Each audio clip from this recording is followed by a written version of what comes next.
I hate Morgan so much. I hate her so much. Oh my gosh. Oh. Oh.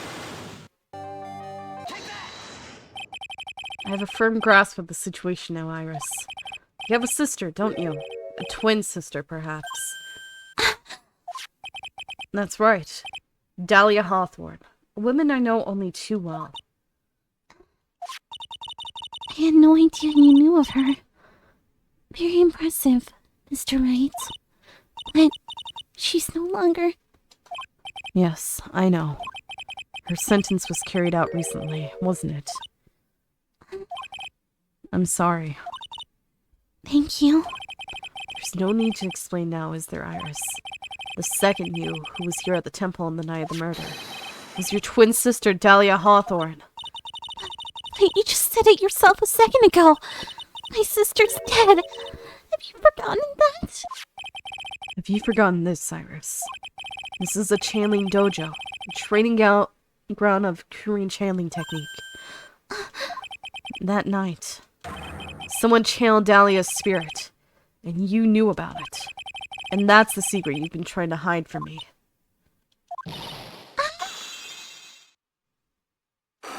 Oh no, it's Pearl. No. No, no, no, no, no, no, no, no, no, no, no, no, no, no, no, no, no,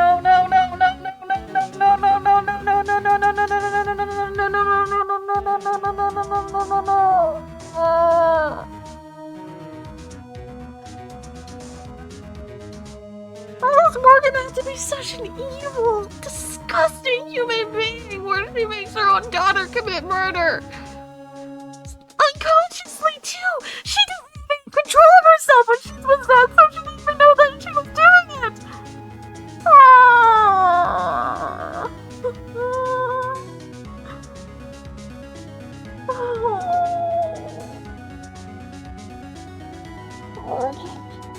Can I kill Morgan? I need to go find Morgan and kill her. I had a crime. I was in my room in the main hall that night. As soon as I heard that I'd been spotted at the inner temple, I knew. I knew it was my sister, Dahlia, the other half of me who passed away last month. Just as I suspected. The Iris that Sister Bikini saw at the inner temple on the night of the murder. It was Dahlia Hawthorne. Why didn't you tell me this before? But because my sister always does the right thing. No, she doesn't. Excuse me? And because I mustn't get in the way of what she's trying to do. I already betrayed her once before. I can't do it again. You betrayed her? What do you mean? That's why I have to accept I may be found guilty. The only way. What is she talking about? What do you mean betrayal? You know about it, don't you, Mr. Wright? About the fake kidnapping that took place here in Eagle Mountain 11 years ago. That was the start of it all. It's what started her down that twisted path.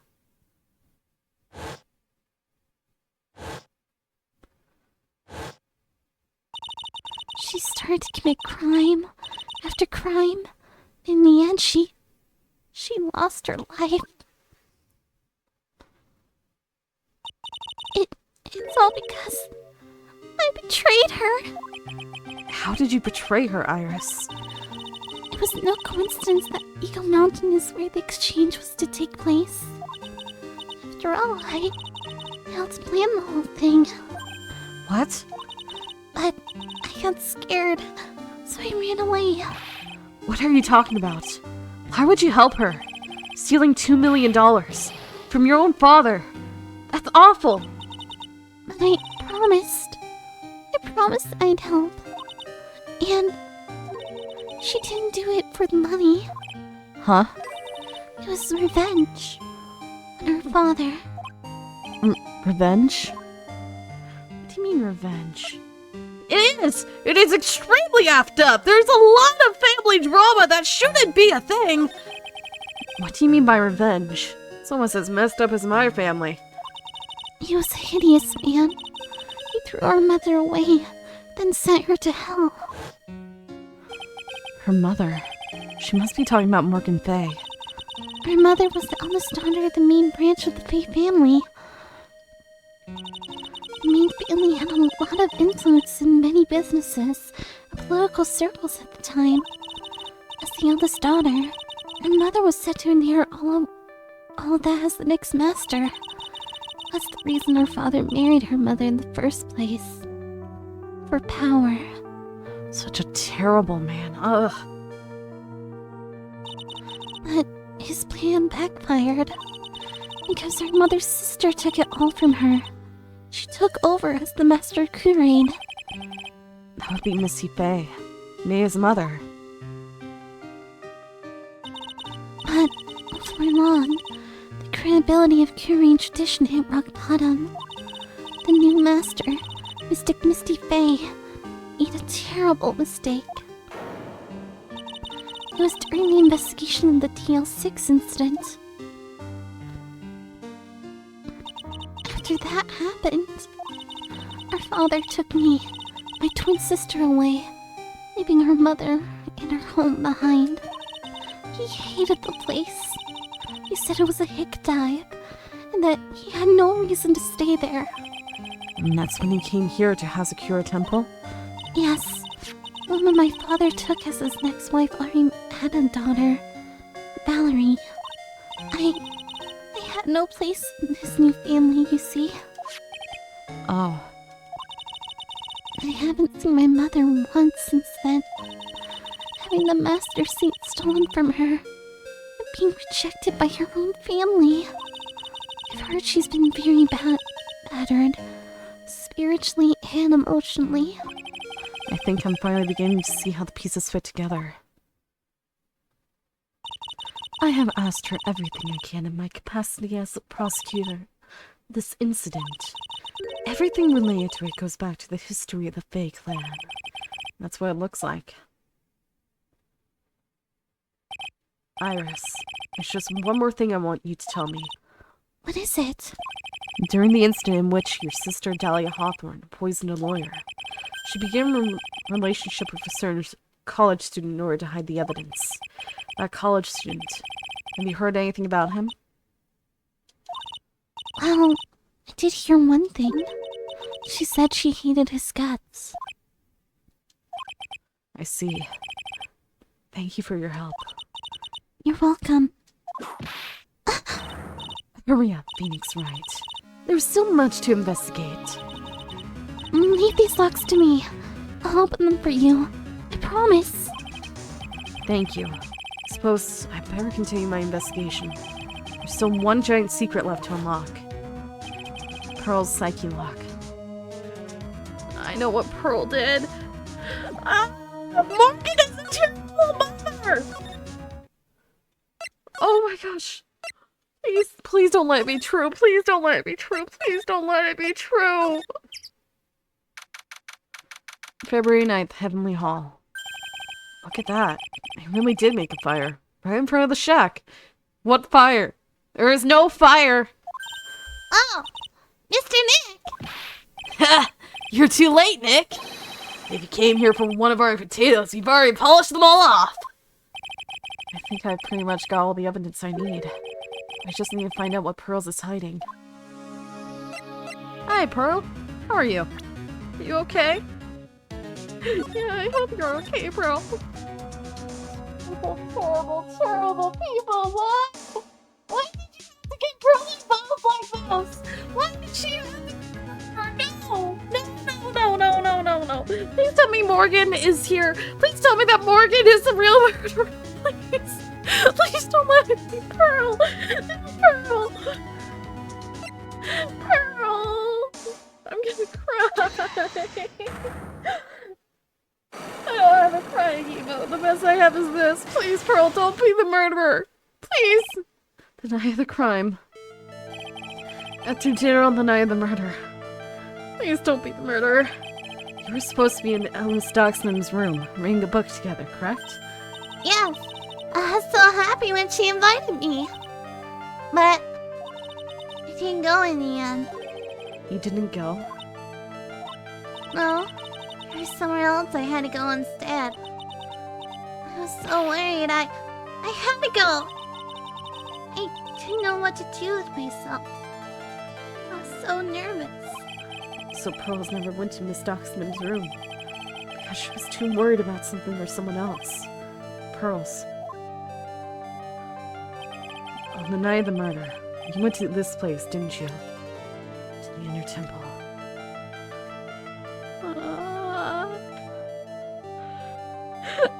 I don't want to cry now. It doesn't bring me out. You were here, didn't you? Went here, didn't you, Pearls? Looks like she's still not going to open up to me. This is where you went because you were so worried, right? Then the next question is, who or what were you so worried about? Now, I'm going to take a guess. You can tell me if I'm right or wrong, okay? You mean you know? If I'm right, will you tell me the whole truth? Okay. You went to this place for one very simple reason, and that is this. It's obvious that you were so worried about Pearls.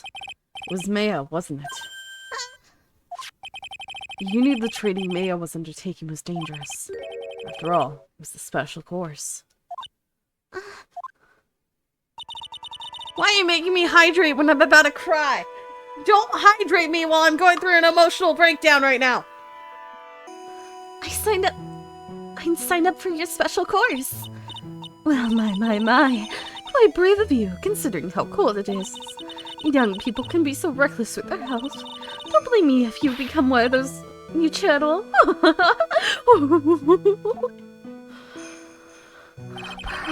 Sister Bikini scared you with what she said, didn't she? And because it was you who introduced Hasakura Temple to Maya in the first place, you felt responsible, didn't you? Thinking about what could happen to Mystic Maya made me more and more worried. I couldn't sit still at all. That's why I decided to go and find out how she was doing at the Inner Temple. Then we're clear now that you went to the Inner Temple that night, Pearls. What's not clear is what happened after that. About what time was it when you headed over to the Inner Temple? It was probably around 9:30 when I left the main hall. I heard the real training was supposed to start at 10. I wanted to get there before it started. But there was so much snow. I didn't get there until after 10 o'clock. Until after 10. How did you know what time it was? Because I heard the bell ringing for lights out. She heard the lights out bell. Hasakura Temple bell is pretty small though, isn't it? You must have really good hearing. I was really trying to pick up the sound of that bell, that's all. I didn't want to miss it. That would be terrible. She's trying to hear the bell. Tell me, Pearls. Why were you so worried about hearing that bell? I think I know why. The reason you were so worried about that bell was because of this. No, Pearl. No, Pearl. You were given some instructions to follow for that night, weren't you? I presume you recognize these pieces of paper. Oh, where did you? In the incinerator at the Inner Temple.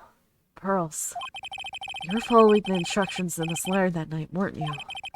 That's why you can afford to miss the sound of the lights out bell. I'm speechless, Mr. Nick. You're amazing. These instructions were found in the incinerator. I believe they were written for you, Pearls. For me? No! As you can see, a large portion has been burnt. The last section is still fairly legible. As soon as you hear the lights out bell, you must channel her spirit. Who was it, Pearls? Whose spirit were you supposed to be channeling? Taking into account the author of the note and their purpose for writing it, whose spirit would Pearls have been trying to channel? Don't overthink it, Phoenix. It's pretty obvious who Pearls was supposed to channel. The person you were trying to channel that night, Pearls, was Dahlia Hawthorne. It was Dahlia Hawthorne, wasn't it? That was the name that was in the letter. Just as I suspected. It wasn't Iris who Sister Bikini met at the Inner Temple that night. It was Dahlia Hawthorne. Do you know anything about her, Pearls? Do you know what kind of woman Dahlia Hawthorne was? No. I've never heard of anyone by the name before reading those instructions. I thought so. Pearls doesn't have a clue. She doesn't know that Dahlia is her sister. About the instructions in the letter I found, Pearls. Who wrote them? Whoever it was asked you to channel the spirit of someone you never heard of. You must have quite a lot of respect for them. After all, you followed their instructions without question.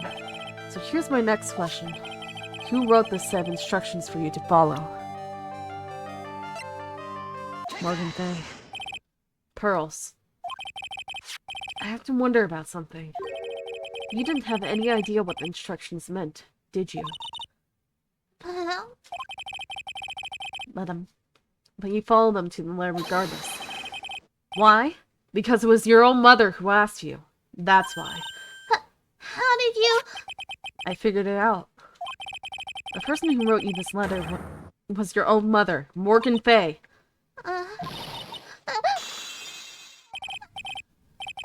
Alright, Pearls. It's time you started telling me the truth.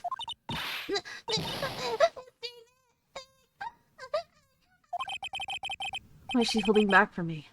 I don't like this.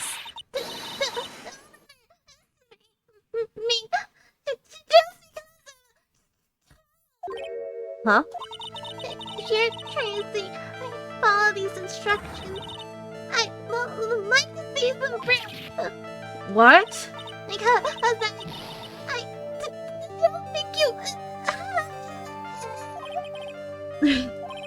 She'd say anything rather than admit to carrying out those instructions. Guess I'll have to produce some evidence, then. One more thing should do it. Alright, Pearls. We both know someone carried out these instructions on the night of the murder. And I feel like you took one... You misread gravely as gravy. But you're right. There's no evidence that proves it was you. However, I do know that whoever did it was a child. Huh? It couldn't have been an adult. No adult would have made a simple mistake like that. Simple mistake. What do you mean by that? I'm sure you thought you were carefully following the instructions you've been given. You misunderstood some of the words, and this is the evidence that proves it. You're flinging gravy on the poster. It was you who splattered gravy on this hanging scroll, wasn't it? What?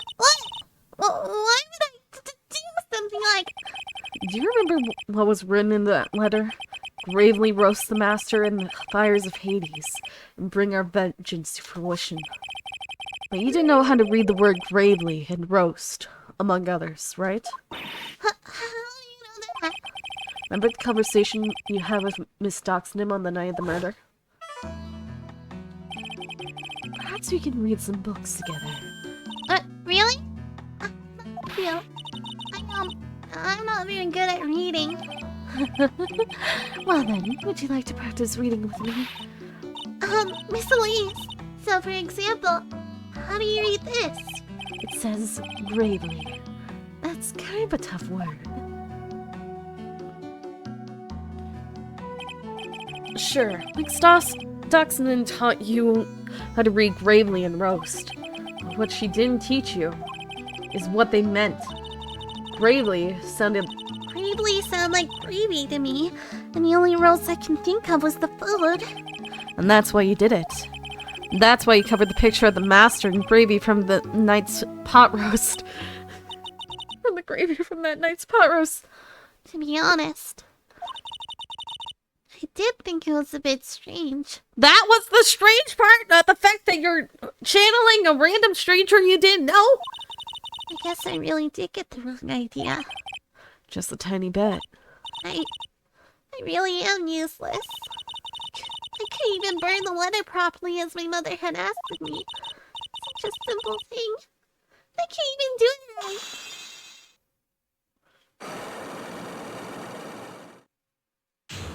Unlock successful. night of the crime. Hey, after dinner that night, I did go to the inner temple. The pot full of the leftover gravy. The gravy. I saw the picture on the hanging scroll near the secret cavern. Is Larry just listening to everything? Just like, Wait, dude, you're not suggesting that she's a... What is happening? I saw the picture on the hanging scroll near the secret cavern. I was sure it was the Master Curate. I could say in the letter. I see. And then? Well, it was already way past 10 when I got there because of all the snow. So I went to the air temple guest area. The guest area. Yes, I thought I could wait there until the training was over. Why didn't you just go to the trading hall? Because Mystic Maya's main training had already started. I couldn't interrupt it.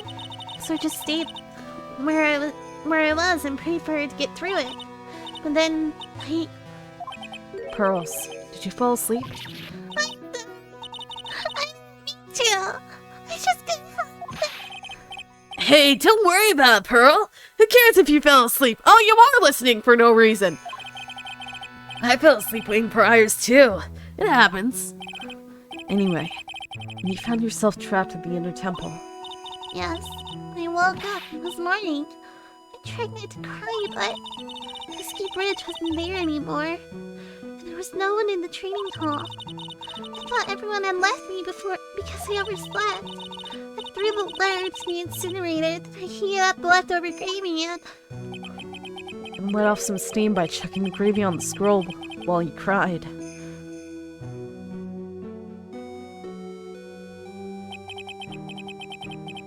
It must have been pretty scary for you, Pearl. I know what it's like. Nick used to leave me behind when I fell asleep at school, too. Don't equate something so trivial with her experience, Larry. Lost powers. It was written right in my mother's letter. It said, as soon as you hear the lights out bell, you must channel her spirit. And I was on my way over to the inner temple when I heard the bell ring. So you channeled Dahlia Hawthorne's spirit? No. I tried, but I couldn't do it. You couldn't do it. I'd never feel that channeling someone. It's the first time it's happened. I tried, and I tried. Yesterday, this morning, the whole time. But I just couldn't do it. Don't let you down, Pearl. It'll work out. If you want, I can come flying through the sky for you. Whoosh! Just like that! So she never managed to channel the spirit. Is that why you think your spiritual powers are gone? Yes, I don't know what to do. Isn't there any other explanation for why you couldn't channel a spirit? I suppose there's one other possibility. It's not very likely, though. Could you please tell me what it is anyway? It could happen if someone else was already channeling the same spirit. Someone else? What do you mean? Well, there's only one of each spirit, right? Yep, it's like dating a girl, Nick. You can't see a hot chick if she's already taken. Then that would mean on the night of the murder, someone else channeled her spirit before Pearls could.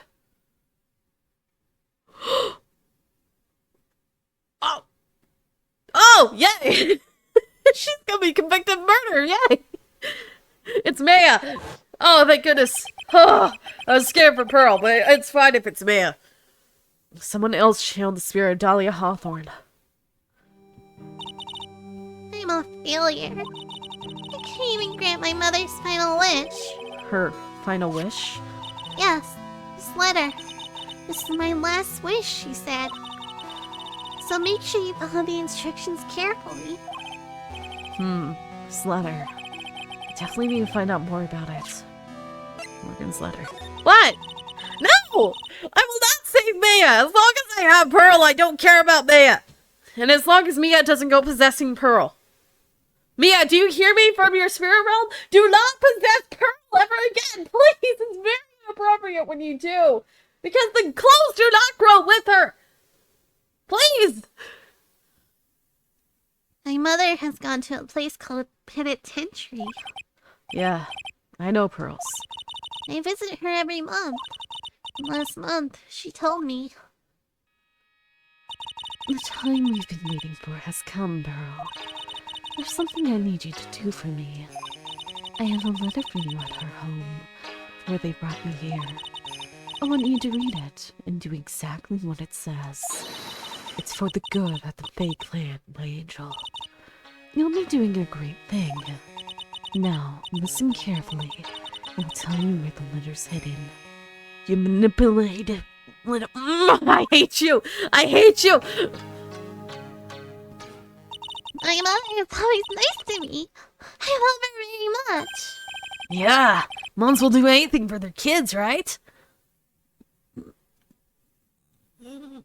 Yeah, even force them to commit murder by being possessed by a murderous spirit.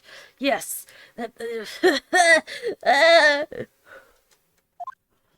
She said it was for the good of the Fae clan, so I knew I had to help her. I mean, Mystic Mia's part of the Fae clan, so it had to be good for her too. That's right, isn't it, Mr. Nick? I guess so. Yeah. There was a picture with her letter too. A picture. Of Miss Delia Hawthorne. Usually, a picture is enough to channel someone's spirit, but this time... Pretty weird, huh? There are only two explanations. Either Dahlia wasn't dead, and it was a false report or something, like she flirted with the guards and got them to sneak her out and proclaim her dead when she wasn't. Or Maya was possessed by her spirit. Like Larry knows anything about this stuff. There's something else that was strange about my mother's letter. The seal on it was broken, as if someone had already opened it once before. That sure is pretty strange. Someone had opened it already. Brett Blair updated the court record. Thanks, Pearls. You really helped me out. You're very welcome. Your mother is watching over us. Pearl. No, Pearl. How do you tell a 9-year-old that their mother's evil? That she's not. Yeah, she's watching over us in order to kill us. That's what's happening. Please, Pearl, understand at least someday that your mother's an evil psychopath. Please, this hurts. I'm just glad you're not the murderer. So I'm sure Mystic Mia will be alright. You seem to forget the fact that your mother tried to frame Mystic Mia, don't you? Oh, you weren't at the trial, right? Oh no. Pearl, somebody needs to explain how evil her mother is. I understand she's 9, but still she needs to not... Oh. Pearl. Oh, I hate manipulating mothers. No. And great memories are coming back. Okay, going on. Look at that innocent smile on her face. She doesn't know what she tried to do. What am I supposed to say to her?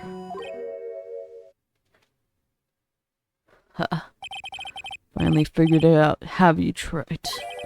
You finally realized how terrible of a crime being painfully oblivious is.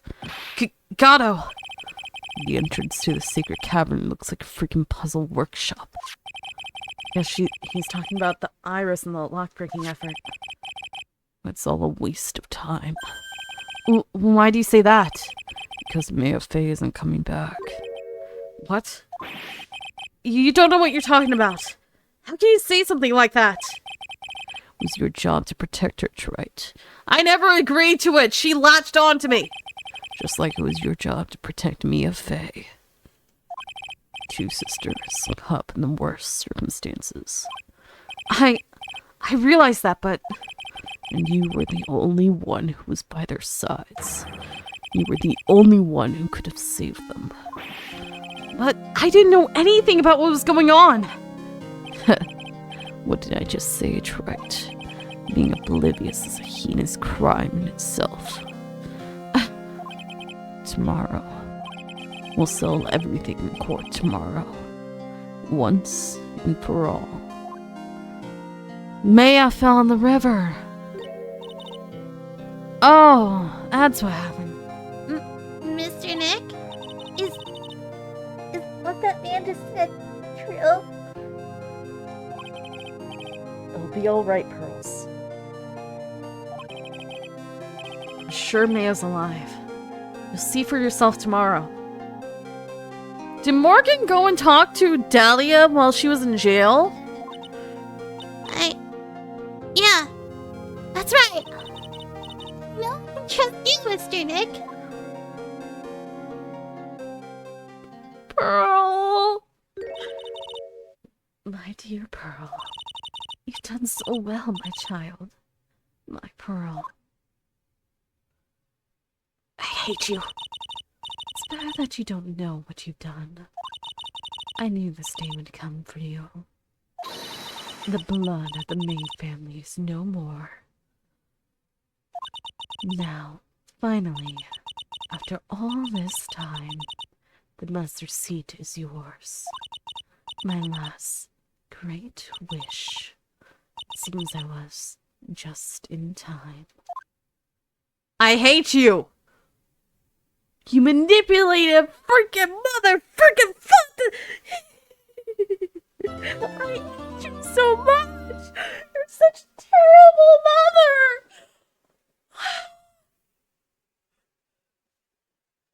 It's not over yet! The entire roller coaster and it's not over yet! Really?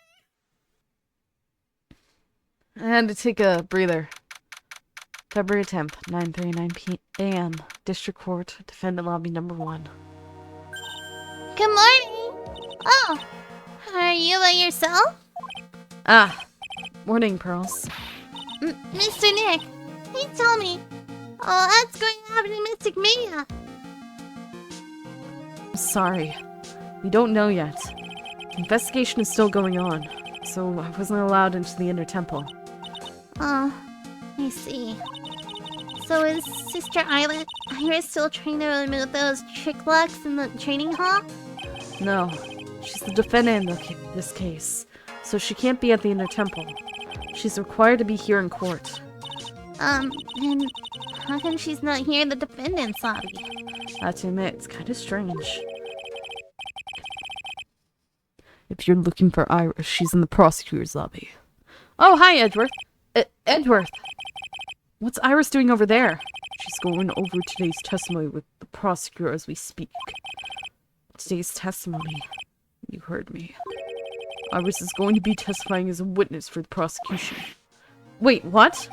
The prosecutor's squeezing her for a confession. Or so I heard. Franziska von Karma, what are you up to? I know what you're thinking, but Franziska isn't going to be the prosecutor today. It's gonna be Gatto. What? Then who is? Who else would it be but Gatto? Gatto! Franziska is engaged in some important work at the Sacred Cavern. The Sacred Cavern? You don't mean that she's... Exactly. She has been out there all night trying to remove those trick locks. With the head nun's assistance, naturally. We estimate the last of the locks should be taken care of in about 3 hours. Hope everything continues to go smoothly and we receive some good news soon. Yeah, thanks, Edgeworth. Prosecutor Gatto intends to nail this case shut today. But be prepared to fight like there's no tomorrow. You don't have to tell me that. Touché. I can already see it in your eyes. You're not the same fever-ridden, frantic maniac you were yesterday. It's strange. On the way here, I decided that today would be the end of all this. Almost immediately after I made that decision, I felt myself getting better, getting stronger. Interesting. Maybe you've passed your cold onto someone else, literally. With that, I leave the rest in your capable hands, partner. Thanks.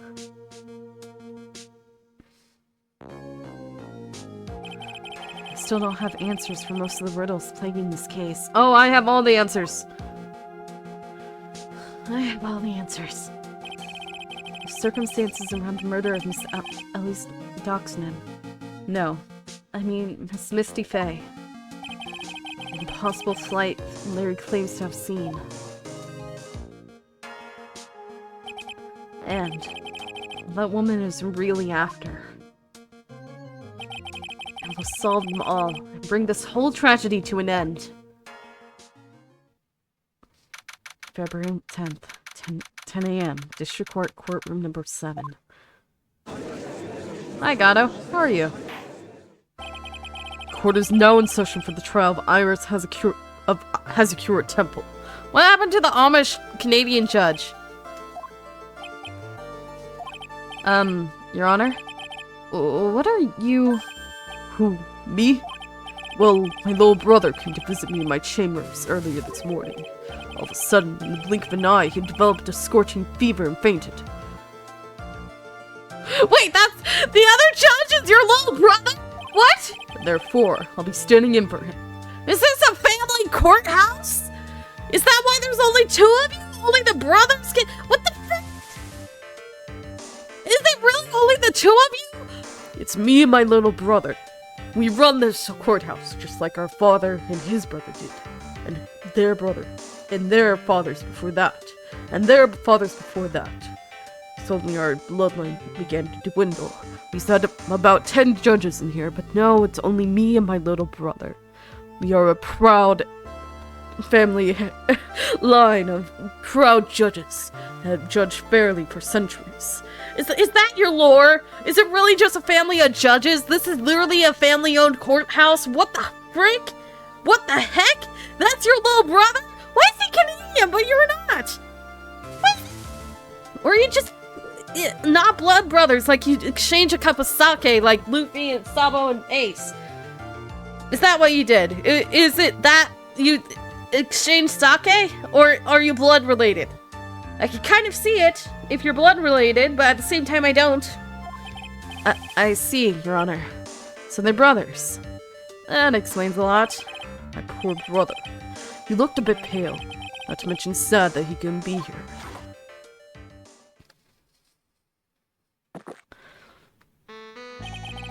It is impossible to predict what the future has in store for any of us.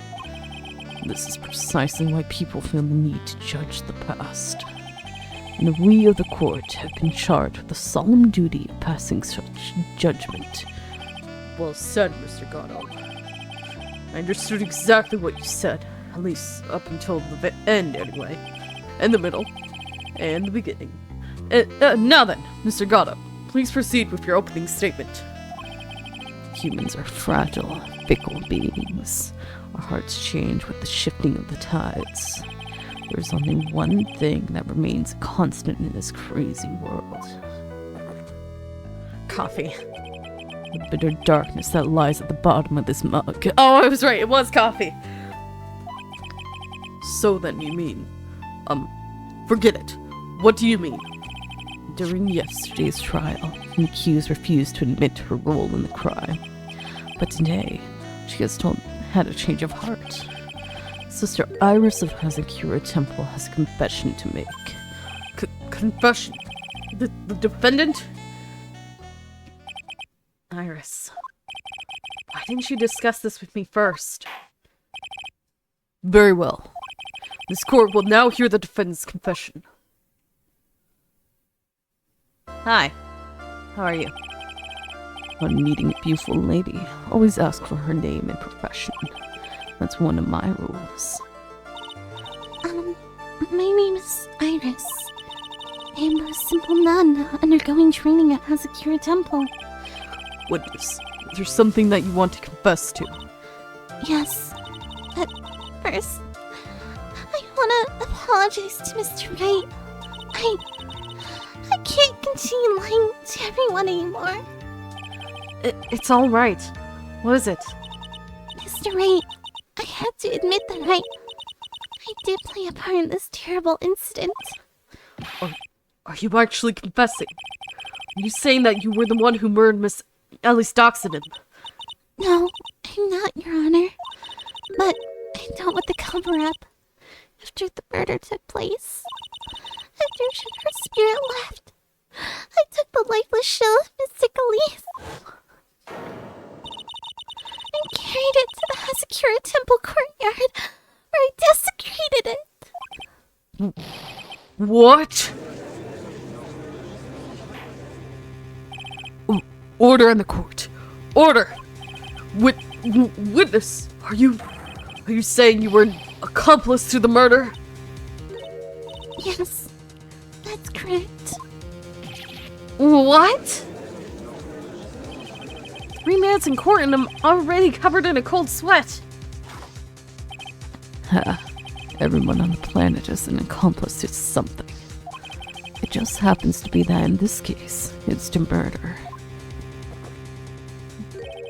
Isn't that right, Mr. Wright? God, oh. So this is the confession that they were conferring about.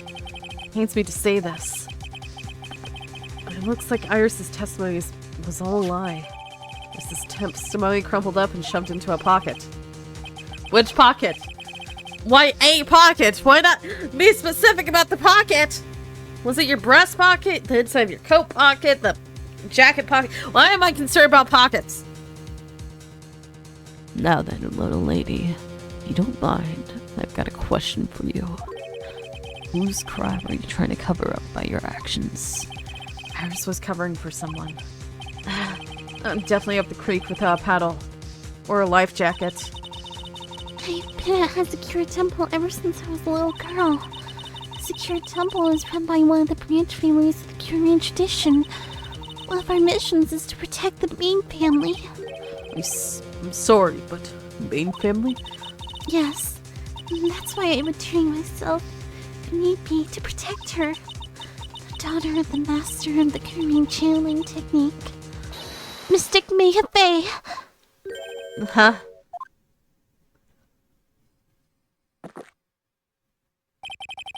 Wake up and smell the coffee, Wright. She's naming Maya?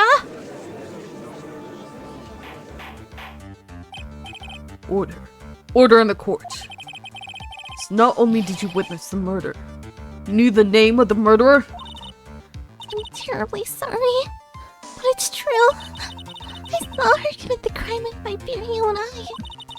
And then I cleaned up the area to try to protect her. That's ridiculous. Mia would never... The defense will refrain from commenting until the appropriate time. Now, witness, let's hear your testimony. What exactly happened on the night of the crime? Yes, Your Honor. I was prepared for the unexpected. But I never imagined the case would wind up going in this direction. The real murderer. I went to the inner temple that night. I saw it all happen in the garden. I saw Mystic Elise strike Mystic Maya with her staff. While Mystic Maya was still stumbling, Mystic Elise moved in to deliver a fatal strike. Mystic Maya tried desperately to defend herself and stole the weapon. It was only in self-defense. You can't blame her for it. So it was in self-defense. Yes, Mystic Elise was the one who attacked first. That's why I tried my best to protect Mystic Maya. You moved the victim's body to the temple so that Maya wouldn't be suspected. Isn't that right? Not bad. You've got the instincts of a true criminal. Something's not quite right. It sure was established yesterday. Iris never went to the Air Temple that night. And that the person who didn't go was that woman. Iris even admitted it. Now then, Mr. Wright, please proceed with your cross-examination. The real murderer.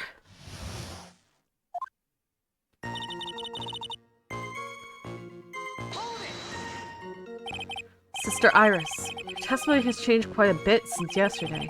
You said yesterday that on the night of the murder, you didn't go to the Air Temple. Didn't she now? Too bad for you. What she said yesterday doesn't mean much today. By the way, where were you when she claimed that she didn't go? It was in the Inner Temple's training hall. A private conversation between the two of you does not constitute testimony. That would be properly described as hearsay. What do you have to say, witness? I just couldn't tell him the truth at that time. Mystic Maya, she's your girlfriend, isn't she? No! She is not. I'm glad she's dead. I didn't want to be the one to break it to you that I saw her commit murder. There. We all understand how difficult this is for you. Now then, let's continue with the testimony. What did the witness in the temple garden? Well, Your Honor, I saw Mr. Lee strike Mystic Maya with her staff. You're saying that the victim attacked Maya? I mean, Miss Faye? Yeah, it was a truly frightening scene. Mystic Maya was struck hard on the head and looked like she was going to collapse. What were you doing at the time? Why didn't you stop them from fighting? I'm terribly sorry, Mr. Wright. I was frightened. I couldn't move. I couldn't even speak. I was in such shock. That's perfectly understandable, my dear. This doesn't sound right. I don't believe this testimony for a minute. What happened after that? Mystic Maya was still stumbling. Mystic Elise moved to deliver a fatal strike. She moved in to deliver a fatal strike. Yes, I'm sure of it. She threw down her staff and reached into her robe for a weapon. Wait a minute. What was this weapon? It was some kind of dagger. A dagger, huh? And Elise Daxon then tried to stab you with this weapon? To kill Miss Faye? Yes, exactly.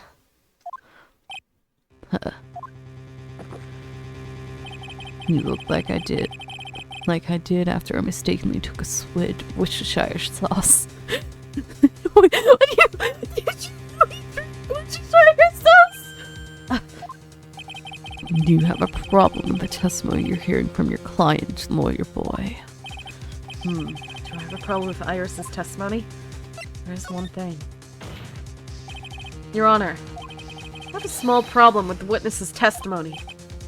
You do? This witness is your own client. Yes, well, nevertheless. That's fine. Witness, let's add your last statement in the testimony. Yes, sir. Hey, just a moment. It's my job to say that. Listen, Gramps. I won't say it again. Final judgment will be rendered by me. Are you upset with me because I let two of the Faye sisters die? Especially since one was your girlfriend? I'm sorry, Diego. I didn't do it on purpose. You're acting like I can control death. Okay, now. Let's continue. She threw her staff away and pulled the dagger out from inside her robe. She threw her staff away? Mystic Elise was trying to kill Mystic Maya. I think that's why she wanted a more lethal weapon. It's true. It's not easy to inflict a deadly blow with a staff. Sister Iris, let me make sure I got this straight. The victim herself chose to throw away her staff? Yes, that's what I saw.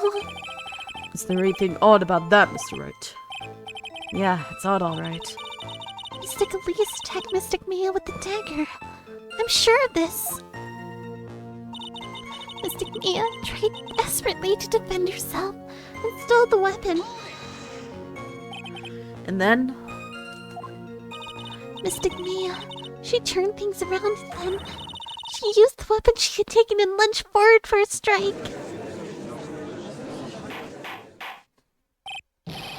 Witness, are you absolutely certain? Yeah, but believe me, she had no choice. If Mystic Maya hadn't done something... Maya Faye's name would have been written on this autopsy report instead. Yes, I see. I would have been fine with that. I honestly would have. But we're going through extra steps to declare Maya dead. I know she's dead. This is bad. I still can't put the pieces together. I put them together. Unless I find a contradiction in her testimony, Maya's going to be blamed for this. I only have this to say. It was only in self-defense. You can't blame her for it. So you're saying Maya Fey was the one who stabbed Miss Elise Doxenden? Sister Iris, is that really what you saw? Yes.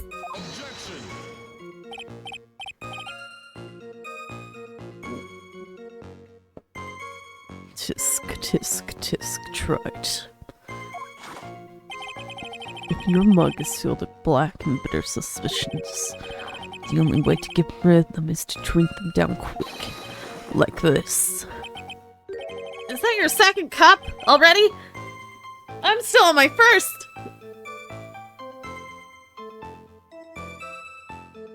Oh, that's fine.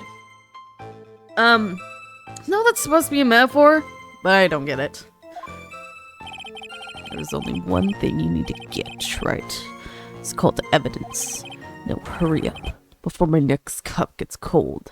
Mine's already cold. It's been cold for a while. Because I keep getting distracted. What does that mean? Is Kata waiting for me to point out the contradictions? I like to avoid the whole spirit channeling thing if I can. Only would it be inadmissible as evidence. I think I might actually hurt her standing with the judge. First, I need to pick her testimony apart and expose the unnatural sounding parts. I don't know why Iris would tell a story like this. But there are two things that I noticed that just don't add up.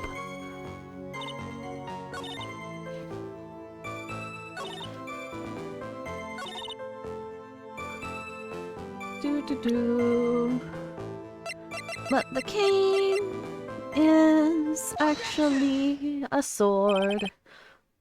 Sister Iris, there's something strange about your version of events. Oh, Miss Doxenden throwing her staff away makes no sense at all to me. but all you can do with the staff is hit someone.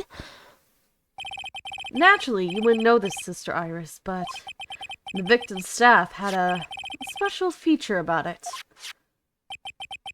As you can see, it's a sword. Wait, did I put... Why do I have the words on the... Weird. If Elise Doxenden really had wanted to kill Maya Fey, she wouldn't have needed to use a separate dagger. Not when she already had a beautiful blade in her hands already. Well, Sister Iris, what do you have to say?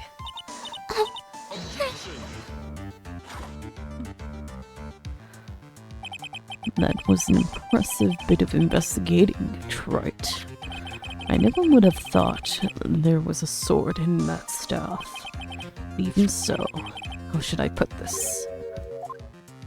A long sword is unwieldy, and thus quite ineffective in close quarters combat. Maybe that's why she chose a dagger over her blade. Well...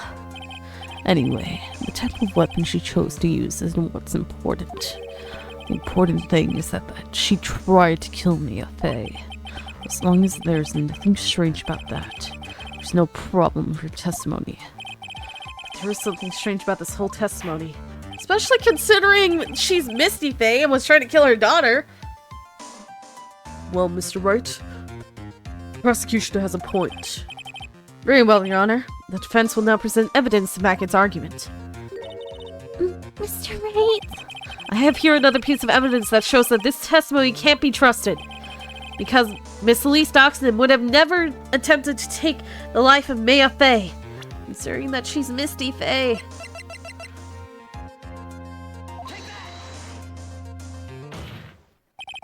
Elise Doxenden would have never attacked Maya Fey.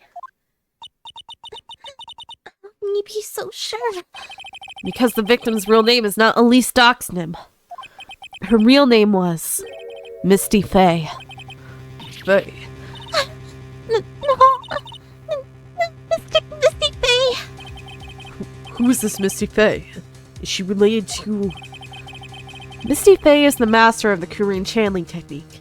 She is also the mother of Mia Fey. Are you serious? Is it real? Is it really true, Mr. Wright? Was Elise Tuxman actually the great Mystic Misty? There's no doubt about it. Looks like Iris had no idea. I can hardly believe it. The idea that she would try to kill her own only daughter, one she hadn't seen in 17 years. Perhaps the prosecution can offer some explanation for why she would do such a thing.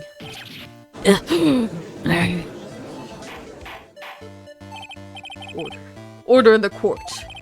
Upon first hearing the witness's testimony, it seemed natural enough. However, in light of some facts that have just been presented. 1. That the victim supposedly threw away his sword during a fight. 2. That the two people battling to the death were mother and daughter. Despite the facts being believable when taken on their own.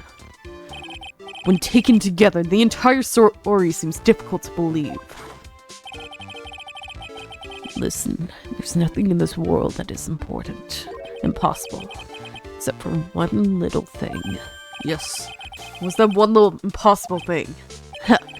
You still don't get it. You think maybe my beans are under roasted, but you have no idea, Gramps. Huh? Could you get to your point? I heard this witness's confession this morning, just as I had taken the first sip of my 8th cup of morning coffee. How much coffee? You're going to ruin your health, my friend. It's already been ruined by poison. I know he's Diego, and that's why he hates me, because he's Diego. And he entrusted me with Mia, who was his girlfriend, and Mia ended up dying. Not my fault that she died. It was White. Why is he mad at me for not being there? I don't understand that. You're going to ruin your health, my friend.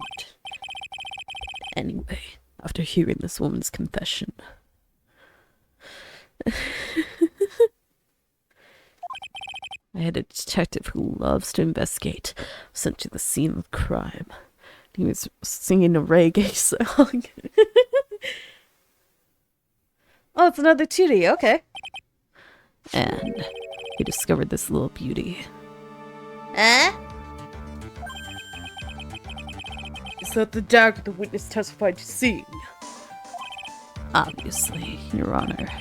But do you not notice something else? Now that you mention it. You look closely, there appears to be blood on it. Where did you find that? I didn't see that when I investigated the crime scene. Oh, fun. Pine tree? There's a pine tree? Did you investigate the pine tree at the crime scene? Huh? The pine tree? Oh, there. The dagger was stuck on the backside of the pine tree. When the last blow was struck, ending the violent battle between the two women. This little baby was thrown in the direction of the back of the pine tree.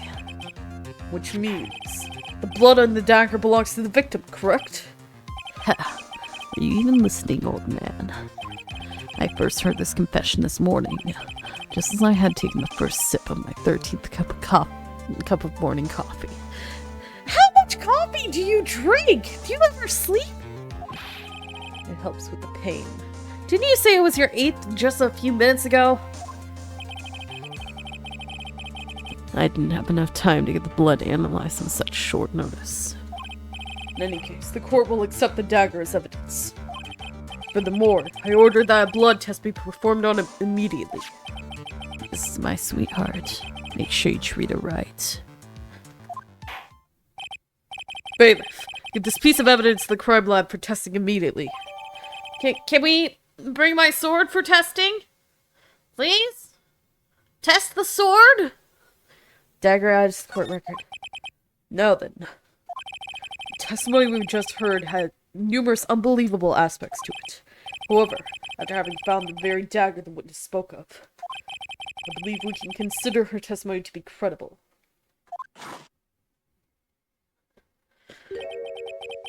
Cute girls never lie. Ever. You seem to forget about Dahlia. What about Dahlia, huh? What about Dahlia, the girl who poisoned you, huh, Diego? I know you're Diego, Gato. I know it's you. You can't fool me with that mask and your white hair. I know it's you. I know it's you, Diego. Go, Diego, go. And you should know firsthand that cute girls do lie, considering one poisoned you. In any case, witness, if you could please testify again to this court. About what, Your Honor? About the incident you saw. The battle between the two women. Yes, Your Honor. The battle. Mystic Mia stumbled briefly after being hit over the head with the staff. But then she dodged Mystic Alice's next attack and stole her weapon. Suddenly, Mystic Elise was the one on the defensive with her back to the stone lantern.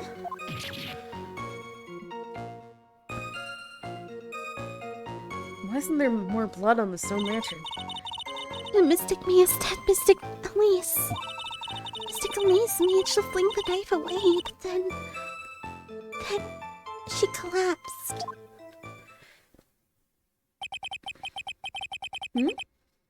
That's a very heartbreaking story. I don't know if there were any bad feelings between them, but it had been 17 years since Mystic Misty's disappearance. And you haven't seen your mother ever. Perhaps they simply didn't recognize each other anymore. I feel like Misty recognized Maya. I feel like it. That seems reasonable. Now then, Mr. Wright, proceed with your cross-examination. Okay. The battle.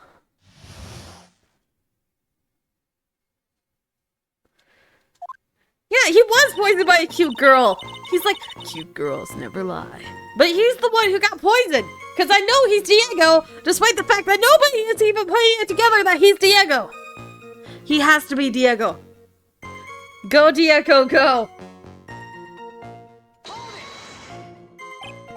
Iris, where were you standing when you witnessed all this? What do you mean? Well, if either of them had noticed you, they might not have continued their battle. I wonder if that's true. The two of them, they were standing near the current stone lantern. I was watching the whole thing from behind. It was dark where the two of them were, so... Oh, there's a lie. I think that's why they didn't see me.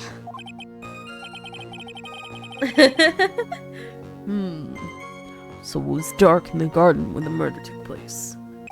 Tell me, what did Miss Maya Fey do after she was struck? Why am I thinking about Dora now? Oh, frickin' Diego! Go, Diego, go! Go, Diego, go! What happened to the the victim's staff then? I'm not sure. The area was very dark, so I really couldn't see. I think it got knocked away somewhere as the fight escalated. That makes sense. No, it doesn't, considering it went like half a mile. That would explain the need for the dagger. Mystic Elise raised the dagger to strike, but Mystic Mia touched it at the last second. The dagger struck the lantern and fell to the ground. And then, at some point, Mystic Mia picked it up. Nothing sounds especially strange yet. What did the victim do when the weapon was stolen from her? Suddenly, Mystic Elise was the one on the defensive, with her back to the stone lantern. You're saying that Maya Fey turned the tables on the victim? Yes. But Mystic Mia wasn't herself at the time. After all, her life was in danger. I still can't believe it. The idea of Mia cornering someone at knife point. Just silly.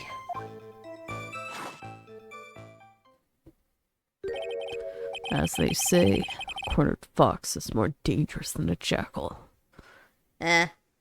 What? Who says that? I believe the court description of a cornered fox is scared and petrified.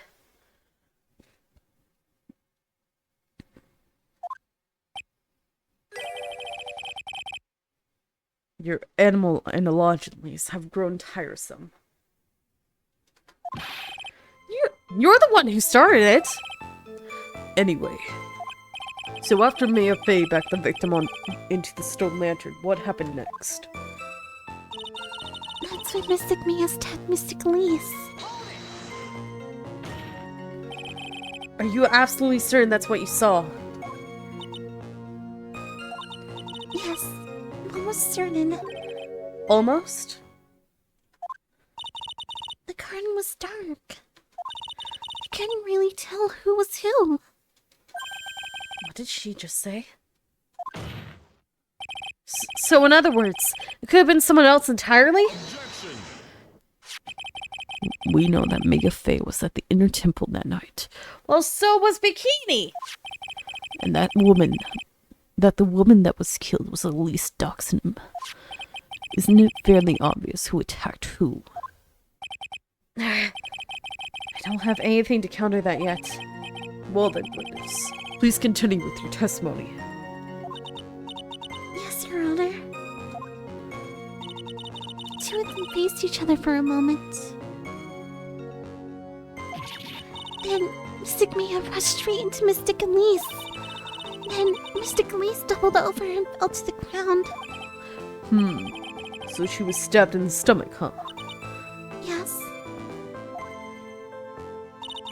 Mystic Elise managed to fling the knife away, but then she collapsed. Where did the dagger go? I had no idea.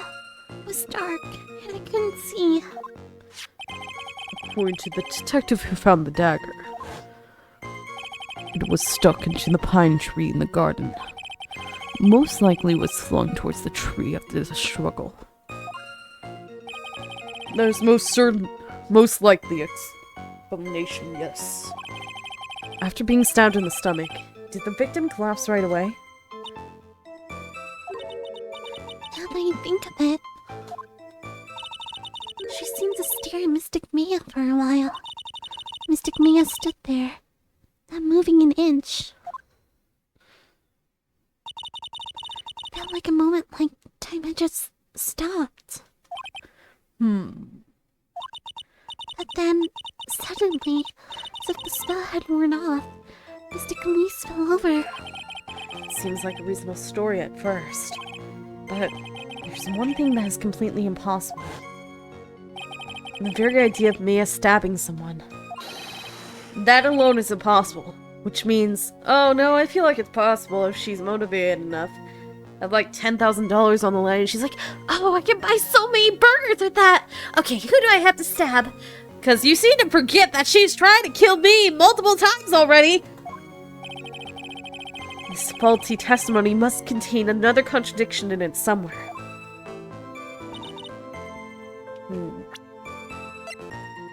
And it's a stab in the back, not in the stomach. Oh, dang it. Okay, I know. What are you talking about? She was stabbed in the back. There it is. I was right with the stab in the back. I just had the wrong part of the statement. Something about you just isn't right today, Iris. Huh? Until now, I didn't think you were the type to make such a careless mistake. However, the testimony you just gave contains quite a few contradictions. Oh, what do you mean? Oh, what's so wrong about my testimony? According to you, Maya Faye stabbed the victim while she had her back to the stone lantern. Correct? Yes, that's right. But in that case, The victim would have been stabbed in the stomach, right? Yes, I think so. But, according to the autopsy report, the cause of death was due to blood loss from a stab wound in her back. This proves that the victim was stabbed from behind, not from the front. Sister Iris, it appears another seed of doubt has sprouted from your testimony.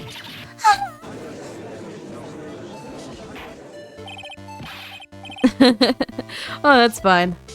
Stabbed in the back. What? What is the meaning of this, Mr. Wright?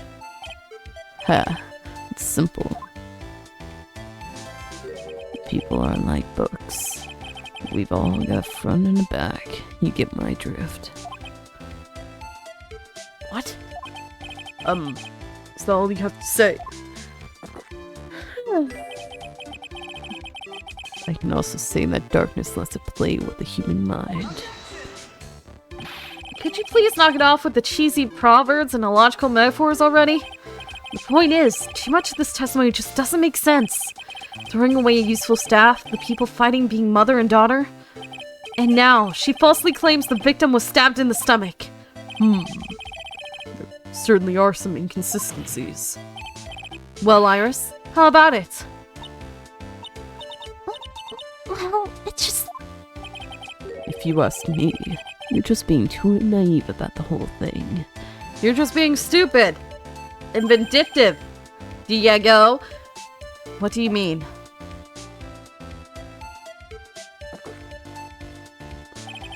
There are 253 distinctive types of bitterness in coffee. But to pick out each one requires total concentration and the use of all the senses. Are you really concentrating on what this witness actually said? Prosecutor Gatto, explain yourself. The witness was quite unambiguous about her own ambiguities when she said that the garden was dark and she couldn't see clearly. Human needs one thing to see clearly, and that is light. And in your case, a visor. Light. There's an issue. By the way, did you know? Azakura has a rule that on nights when an acolyte is at the inner temple trading, the stone lantern in the garden must be kept lit. I didn't wonder what the stone lantern was there for. Well, if that's true, shouldn't the witness have been able to see the crime more clearly? Normally, yes, Your Honor. But according to the head nun, Sister Bikini, on the night of the crime, it was impossible to light that stone lantern. Impossible. It hadn't been used in a long time, and the wick was no good. In other words, it had to have been nearly pitch black in the garden that night. There could have been a faint light coming from the training hall, but that's all. Most enlightening. Fuck you! That's a bad pun! Yes, that illuminating fact has chased all the contradictions away. That's a bad pun too. Both of you are bad. Go to the bad pun jail. The staff was dropped. It would be difficult to see. It also explains why they didn't recognize each other. We can't see the demons that lurk in the night. And that's why humans are weak. Isn't that right, Trite? No! Remember the torches! Remember the torches! Torches! The torches have been lit recently by... And Detective Gumshoe was witness to that. There is evidence of it on the ground. Why is that not on my court record? Order! Order! Order! Here, Your Honor. Let me present the stone lantern into evidence. Maybe it will rekindle the flame of truth in your mind. Stone lantern added to the court record. Did you drag that thing in here? Why is the judge just sitting there with that look on his face? What's wrong, Your Honor? Was that flame too hot? This lantern. There's something written on it. Why? It's written in blood. Oh boy. So the judge didn't know that about that yet. Written in blood?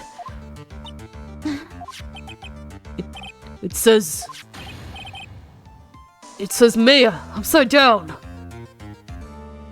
Why is it upside down? It doesn't make being upside down. What the? Oh, yes. That's right. After being cornered and then stabbed by Mystic Mia, Mystic Elise didn't fall down right away. She must have been writing that on the stone lantern behind her. Are we sure it says Maya, though?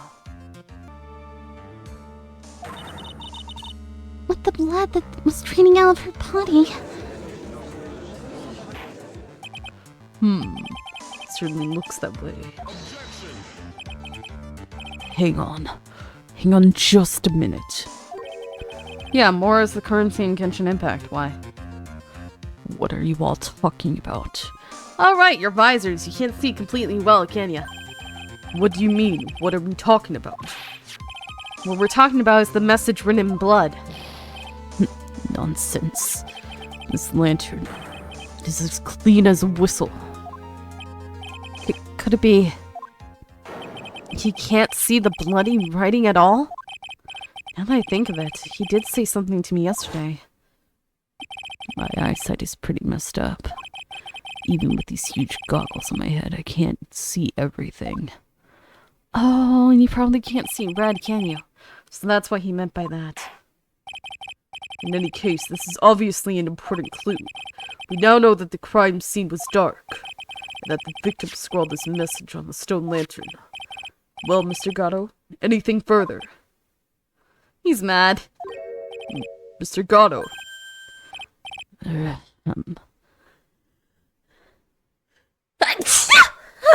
Sneezing! That's what happened. Okay then, let's move on. Gato is literally shaking, and somehow, I don't think it's from caffeine overdose. I believe it has now been established that Miss Doxinum was killed by Maya Fey. Thank you! That's just wrong. Now it's time to turn our attention to you. Yes, sir? After the victim died, you did something, didn't you? Let's hear it. We're all ears. Thank you, Yagama. Thank you, Violet. Sister Iris's cover-up. After Mystic Elise died, I called out to Mystic Maya. That was my duty to protect the future master of the Kyurine tradition. So I removed the body from the inner temple by myself. I dragged it behind me all the way across Dusky Bridge. Then I used the snowmobile to carry it back to Hazakura Temple and...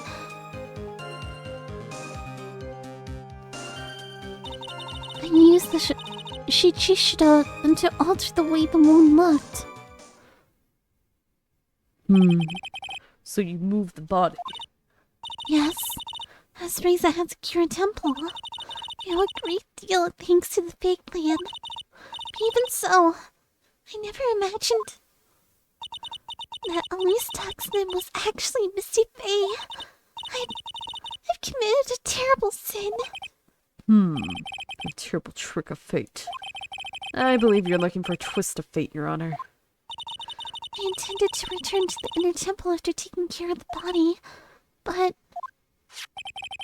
You were stopped by the head nun, correct? Yes, that's why I couldn't go back. Your story makes sense, I suppose. Mr. Wright, go ahead with your cross-examination. Yes, Your Honor. Sister Iris's cover-up.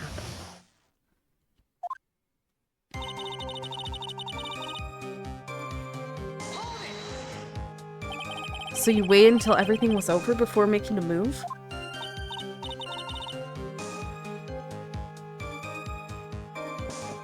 No, not like that. She saw someone murdered right in front of her eyes. It's not surprising that she was a little timid. Yes, I suppose that's true.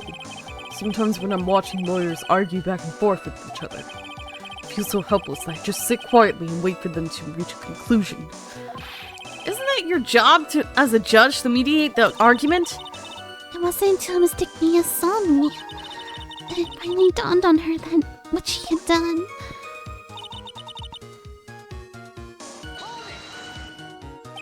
So then, you knew? You knew the significance of the name Maya Fey? Yes, of course I did. That's odd.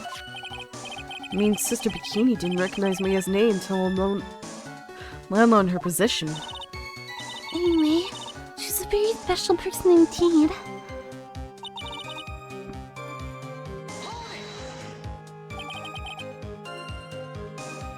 What's your dad singing? Why is he singing? Why did you do that? Because I didn't want Mr. Mia to be suspected in any way. My dad doesn't like people listening to... He'll sing, but only with music, but he won't let me hear him sing normally.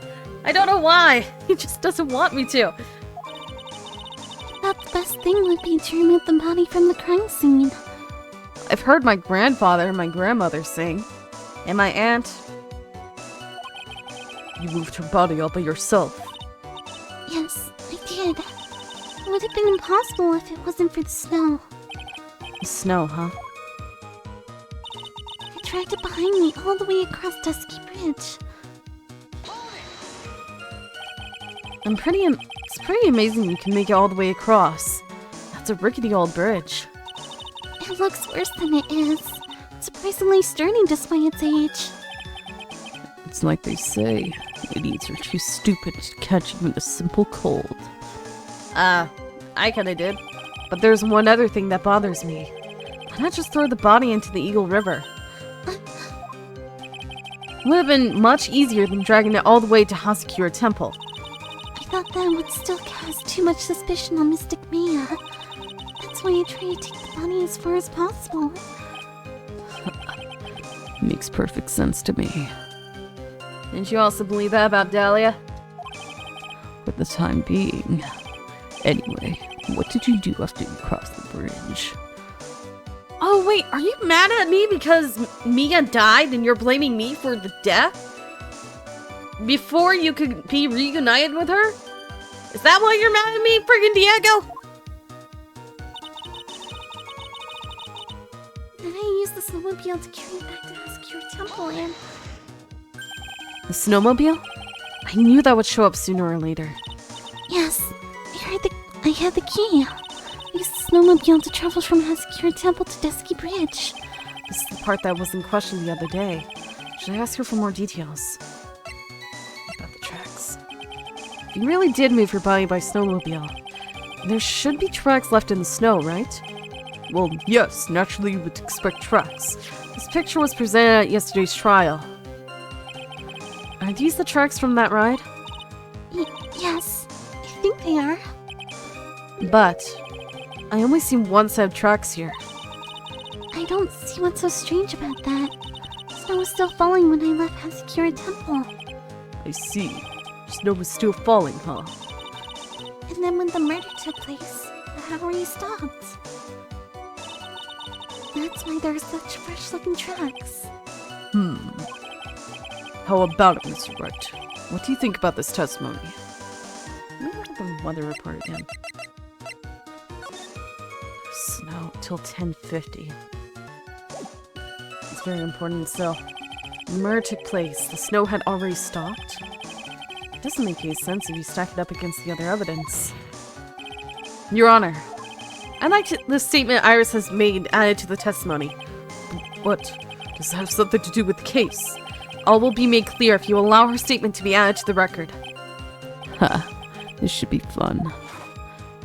It will be fun, Diego. Let's get the snow business cleared up, shall we? Yes, sir. By the time the murder took place, snow had already stopped. There have been a lot of contradictions in your testimony so far. This time, are you sure it's all true? Yes, I am. When the murder happened, the snow had already stopped. According to you, that's why the snowmobile tracks were so clear. That's right. I'm certain of it. I think I've trapped her this time. I see how you think. Snow, huh? What is going on here? If the snow really had stopped by the time of the murder, it would mean there's a bigger hole in her story than the movie Grid Revelations. Well then, Mr. Wright, perhaps you'd like to share your theory with us. Let's see what's up your sleeve. Or rather, at the end of your index finger. I don't want to believe it. I don't think my logic is failing me. Iris is trying to pin the murder on Maya. But why would she want to do that? There's only one reason I can think of. Okay, that wasn't right. Blood in the snow, come on. Blood! Come on, the blood in the snow! I know I got something with that. Oh! The bridge was on fire at that point. Okay, figured it out. Bridge was on fire. Never mind. You claimed that the snow had already stopped when the murder occurred. But I'm sorry, Iris. That just isn't possible. I figured it out. It wasn't just the blood in the snow. It's also the fact that the snow stopped after the fire was going. What? This is the weather data from the night of the murder. According to this, the snow didn't stop until 10:50 p.m. But you couldn't have crossed Dusky Bridge at that time. Why do you say that? Because 5 minutes before the snow stopped, Dusky Bridge was struck by lightning and had caught on fire. What did you say? The bridge was on fire? You don't mean to say you didn't know about that? About it. It was because of that lightning strike that the bridge burned down. What? It can't be. Looks like you still haven't figured it out. No matter how hard you try to deceive or conceal the truth, you can't pull the wool over the eyes of a real defense attorney.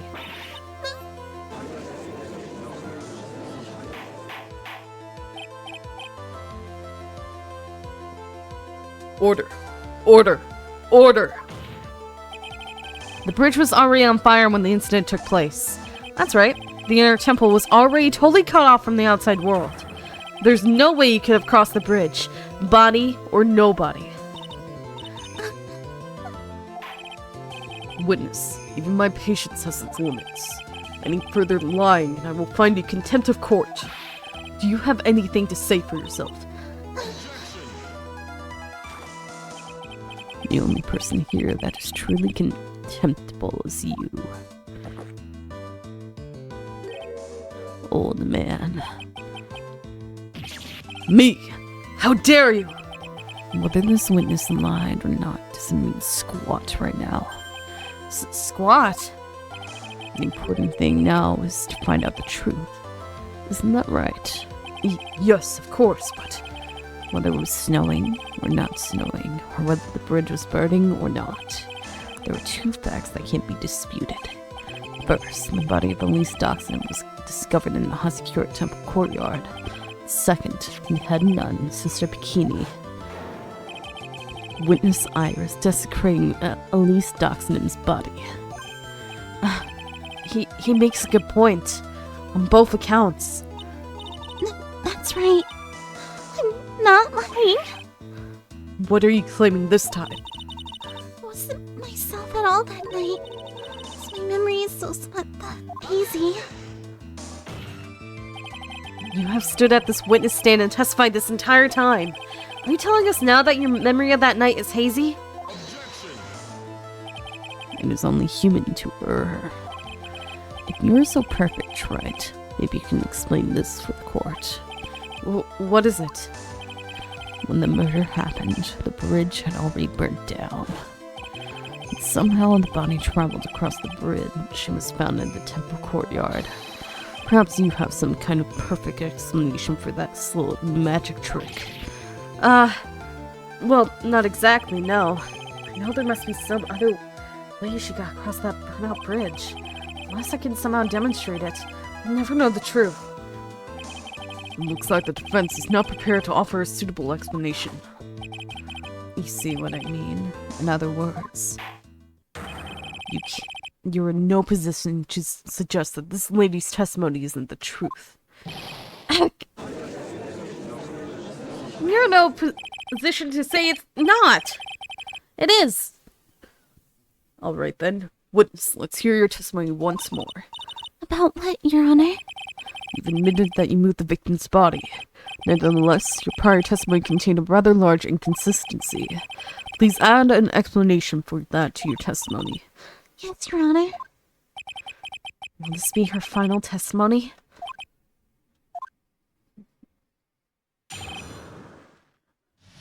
Moving the body. Other than walking over the bridge, there's no way to move the body.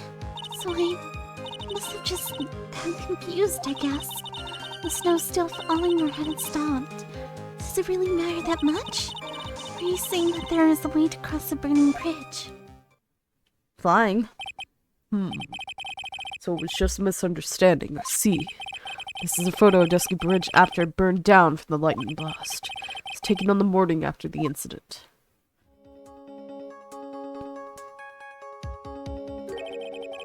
It certainly was burned to a crisp, and one of the suspension wires even snapped. It's amazing the whole bridge didn't fall.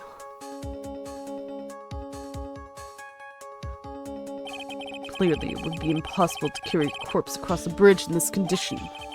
Dusky Bridge photo as court record. Unless I do something to discredit this testimony, it's going to be deemed as the truth. And Mia will be accused of murder. Oh, in a way, she did. That's right. I'm only going to say it one more time. It is only human to err. And only humans can spot the errors of our ways. The more sense he makes, the less sense he makes. And that makes no sense. All right, Mr. Wright. Please begin your final cross-examination. Moving the body. Alright. Other than walking over the bridge, there's no way to move the body. Yes, but if the snow had already stopped when the incident took place. I couldn't have crossed the bridge. Naturally. I think it's just like Mr. Kato said. The body did make it across somehow. So I must have just gotten confused, I guess. Go back! But you seem to be quite sure of yourself when you gave your testimony. You said you were sure the snow had already stopped. I'm terribly sorry. I was wrong. Does she really think an apology is going to get her off the hook? Is the snow still falling or had it stopped? Does it really matter that much? It does. This is no joke. You're giving sworn testimony in a court of law. Oh, Mr. Wright, let me ask you a question. Do you remember what the weather was like 1 week ago today? Huh? Well, actually, it was, You see? It's not that easy to remember, is it? But had been some kind of special day, I would have remembered. For example, it was pouring rain on the day of my elementary school graduation. No one wants to hear about your childhood traumas, right? I wish it was raining on the day I had I wish it was raining that day instead of being all bright and sunny. Well, it should have been colder. I need to not think about my own childhood trauma. What? By the time the murder took place, the snow had already stopped.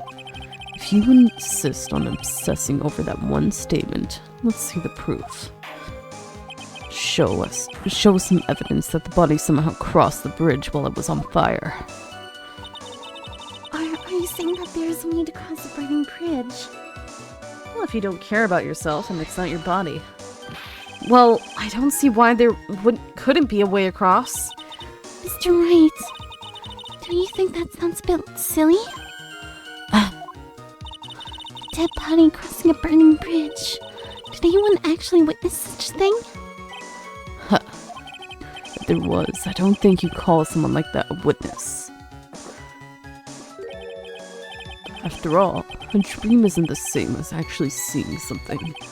I've come all this way, so I owe it to everyone to figure this out. But how do you transport a body across a burning bridge? You Even if I don't know the exact answer yet, it's okay. Start by examining all of my evidence and see where that takes me. I've gotta be like a shark. If I don't keep moving, I'm as good as dead. Nope, that's not it. Am I gonna have to... I am. Okay. Sketch. Sketch! A dead body flying over a burning bridge. I wouldn't exactly rule out the possibility. It wasn't flying over, it was falling down. What? Huh. You're saying it's possible. Don't make me laugh. The only thing that's possible about your claim is that it's been pulled out of thin air.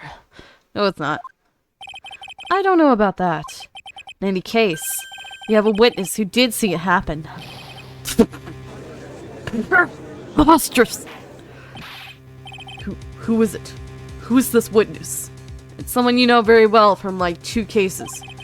Can't chicken out here. Gotta keep on the attack and go, go, go. Miss Ellis Daxonen's brilliant and highly gifted apprentice, Loris Daxonen. Brilliant. Highly gifted. Apprentice. Remember what he said in his testimony? That night he was at the mountain shack, Heavenly Hall. And that's when he witnessed the event.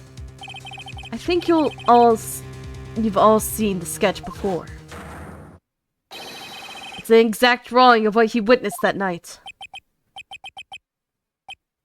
Are you serious? Today's not April Fool's Day, is it? Mr. Wright, are you seriously claiming that the victim flew through the air? And you're using this pathetic scribble to support your argument? I can hear Larry like, It's not pathetic! I worked so hard on it! Do you understand how long it takes to get the fire to look like that? That's awesome, doesn't it? I mean, what do people have against art nowadays anyway? You don't know art when you see it, Judge! I can just imagine him yelling that. Uh-oh. The judge looks like he's about to blow a gasket. Huh. Well, Wright. There's nowhere for you to hide now. Other than looking like it was drawn by a 6-year-old, does this sketch prove anything? Yes, I'm pretty sure it does, and I'm going to prove it. Listen, I know your tricks. You're trying to turn this whole thing upside down. If you're so eager to turn this case upside down, why not start with the sketch? Upside down? What did Gato say? Why did Gato say that? Because the sketch is upside down! Even I noticed that before Gato did! Before Gato even seen it! It's upside down! Falling off the bridge! Alright then, let's hear the defense's theory. What exactly is the sketch trying to show? I don't think old Whiskerface is going to forgive any more mistakes. Alright, Phoenix. Look carefully and think it over. The sketch drawn by Loris Daxonen is exactly what happened. I gotta save. I only have two hit points left. And technicality 4, but it takes freaking 2 every time. Exactly what happened. It's upside down. Of course the victim was flying through the air. You can see it right there in the sketch. Whoosh. You know, you're starting to remind me of yesterday's witness. What? That was the last thing I wanted to hear. Do you have any evidence that the victim threw through the air? Just so you know, we haven't discovered a giant human catapult at the inner temple yet. I wish they had. Even if you're a lousy lawyer, at least you're 1 cup's worth of entertainment. I think we should skip the penalty this time. There must be some way. I just know it. There must be a way to use Larry's sketch to show the truth of what happened. It's literally showing him witnessing it upside down. Gosh dang it, notice! Alright then, witness will now return to her testimony. Yes, Your Honor. I didn't go at penalty, but I don't want to go through that again, so I'm just gonna load up my save point. Thank you very much. Complete contradiction. Something is obviously funny about the sketch. I'm no art critic, but even I can see that. Huh. It's so funny to see you squirm and struggle. Why don't we waive the penalty for you making me laugh? No, that's not what I mean, Your Honor. Loris Dox and them stated it over and over. This is the sketch that was exactly as he saw it. However, if we're to believe his testimony, then the sketch contradicts reality as we know it. Contradicts reality. This is getting interesting. Looks like you're back to the finger-pointing thing again. Okay, Wright. So what exactly contradicts reality with this? Well, the fact that she's flying and also me is being upside down. These are on the wrong side. It's this wire connected to the bridge. The wire. Is that the thing that contradicts reality? It is indeed. Then show us the reality it supposedly conflicts with. Show us something that will point out how the sketch contradicts reality. Oh, I don't know. Maybe the fact that the suspensions are below the bridge? That's a photo of Dusky Bridge, correct? Yes. Now, compare the sketch and the photo for a minute. In the sketch, the wires appear to be above the guard wires. But on the actual Dusky Bridge, jumping Jehoshaphat, the wires are below the guard wires. Did you not notice that? You told me to turn it upside down! Order. Order. Order! The sketch is somewhat different than what's depicted in the photo. However, isn't it likely that the artist just saw it wrong? Or perhaps he just drew it wrong. Either way, it sounds like you're just wrong. No, I'm just right. With someone like Loris, I admit a mistake is definite possibility. But then that begs the question, why did he make a mistake? What was the reason? Are you saying you know the answer to that? Listen, think back, alright? Remember what Loris was doing when he witnessed this event? He was at Heavenly Hall waiting for a lover that was never going to come.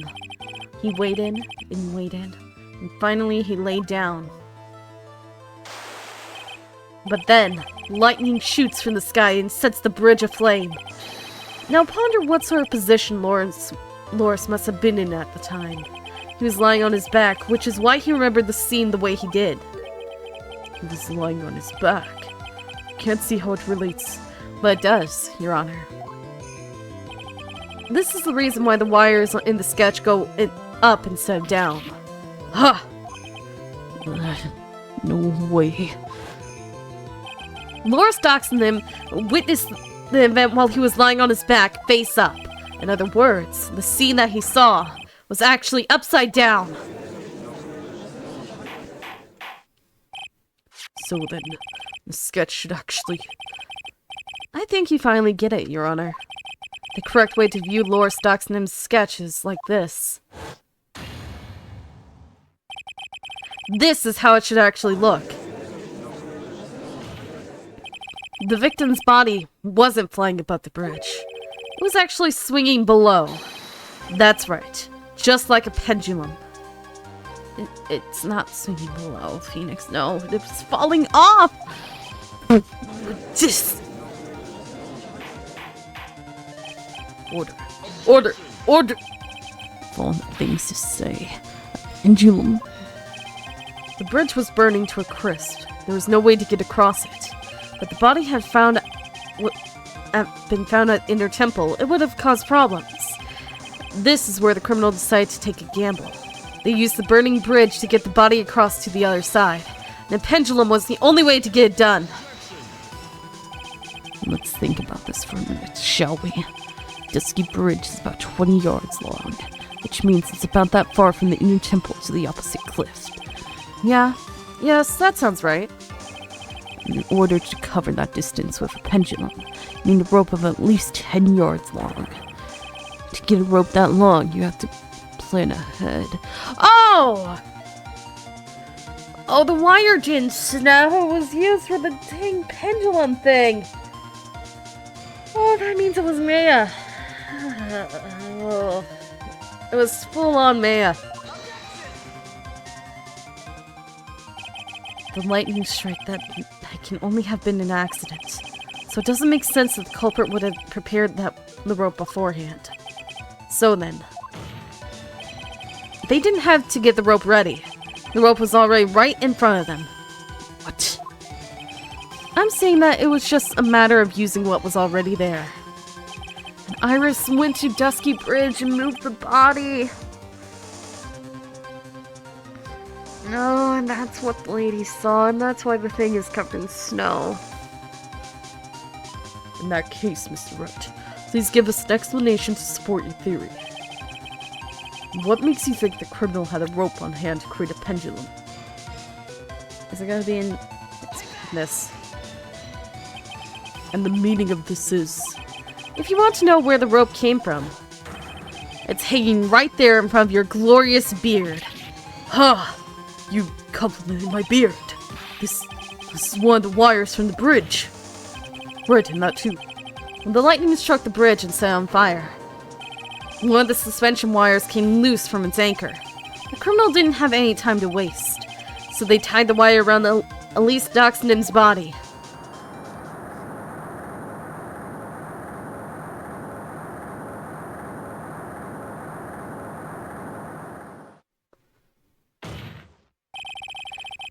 Because there was simply no other way to move the body.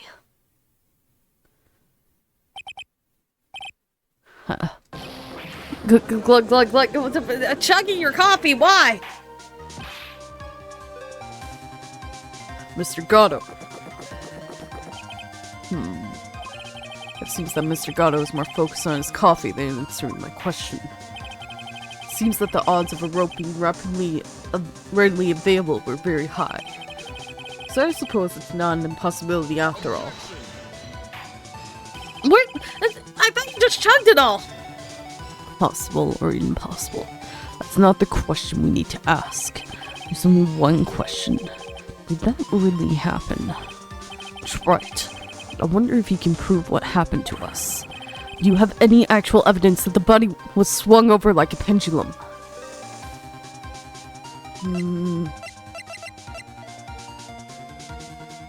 Well, despite...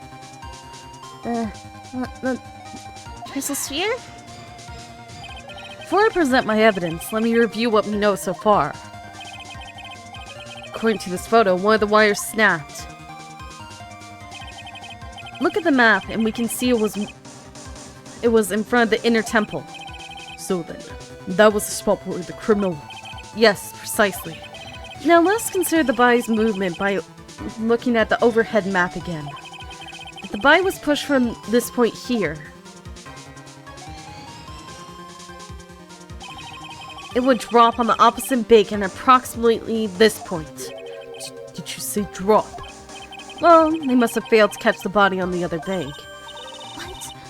What makes you think something like that happened? Because I have evidence that suggests her body dropped some distance. What kind of evidence? An autopsy report? Take a look at this autopsy report. It says that her body fell about 10 feet after her death. 10 feet, huh? That's most likely the height difference between the two sides. The body overswung due to forward momentum, but then came loose and fell about 10 feet. And then, as a result of the landing impact, this crystal sphere was knocked loose. Yes, it's blood-stained amethyst crystal. It's the one that came off of Miss Elise Doxnim's staff. And even more important is the place where this crystal sphere was found. Indeed. I believe it was already marked on this overhead map. The crystal was found. Ha! Precisely, Your Honor. In the very spot where the pendulum would arrive if given the right amount of speed. This explains your theory quite well, Mr. Wright. You have provided us with a way the body could have been moved that night. What? Wait! Did I get coffee thrown at me again? An impressive deduction, Mr. Wright. Most impressive. I heard the smack! Mr. Wright! I thought this cold coffee might help cool you down. What is the meaning of this, Mr. Gatto? Oh, now you're upset with him for throwing coffee at me. This is like the third, fourth time he's done it, and now you're upset. Of course, now you're upset. Why weren't you upset the other times he threw it at me? Huh? Why are you upset now? Why weren't you upset when she was whipping me? When Francisca was whipping me and literally made me pass out on the ground. That was a dark and bitter guess that you made, Wright. It's not a guess, it's just piecing parts together. But you forgot about one thing. Oh, what would that be? The aroma. Huh? Huh? The coffee's most reliable accomplice is its deep, profound aroma. The rest of the court doesn't speak Coffinese. Can you elaborate a bit more? The criminal had sent the body to the other side, like you say. But naturally, there must have been an accomplice lying in wait to catch it. An accomplice? The criminal wasn't able to cross Dusky Bridge. So who collected the body? And what do you have to say about that, Wright? Mr. Gatto is correct. This can't be the work of a single person. Well, Mr. Wright, you know what you must do. Yes, Your Honor. The body couldn't have made it to Hasekura Temple without an accomplice. Very well then. If you please, Mr. Wright. Who was the person that received the body on the Hasekura Temple side?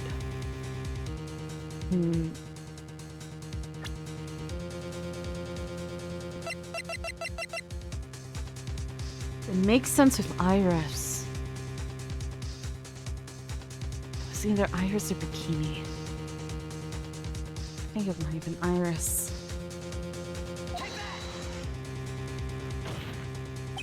It can only be you, Sister Iris.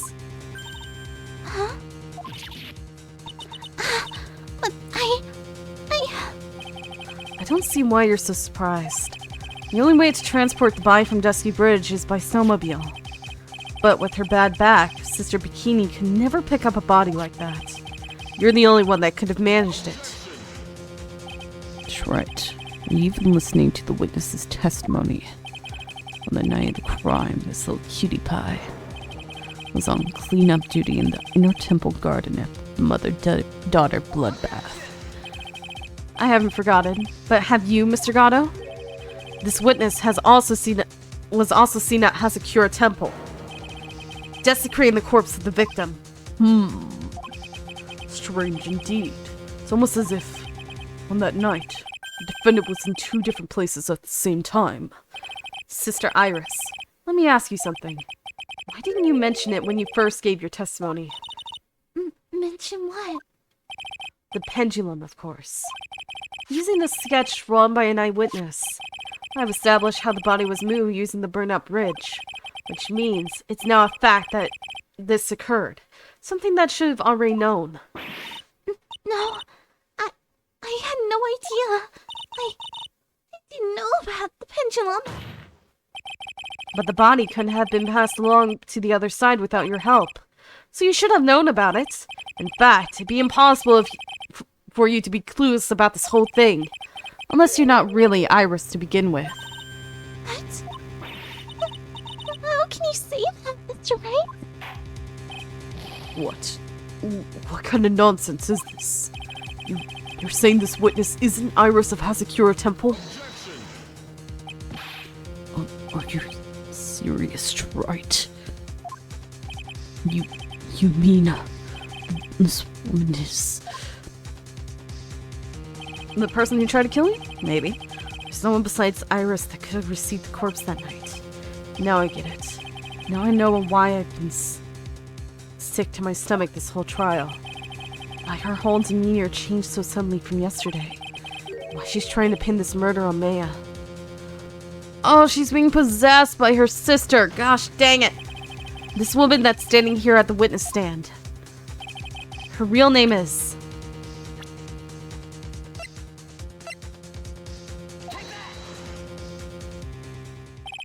I never thought I'd have to utter your name again, let alone see you. It's been a long time. Dahlia Hawthorne. Hawthorne. Sister Iris had a twin sister. And you're looking at her, Miss Dahlia Hawthorne. That name rings some bells. Distant bells, but bells nonetheless. It's just your imagination, Gramps. This can't be the woman who tried to poison me. This file contains all the relevant data about Dahlia Hawthorne. Oh yes, I remember now. That case. 5 years ago. My name is Talia Hawthorne. I just want to say, it's an honor for me to be here in your noble presence. The honor is all mine. No, the honor is all mine. But, according to this, Dahlia Hawthorne is already dead. It says her execution was carried out last month.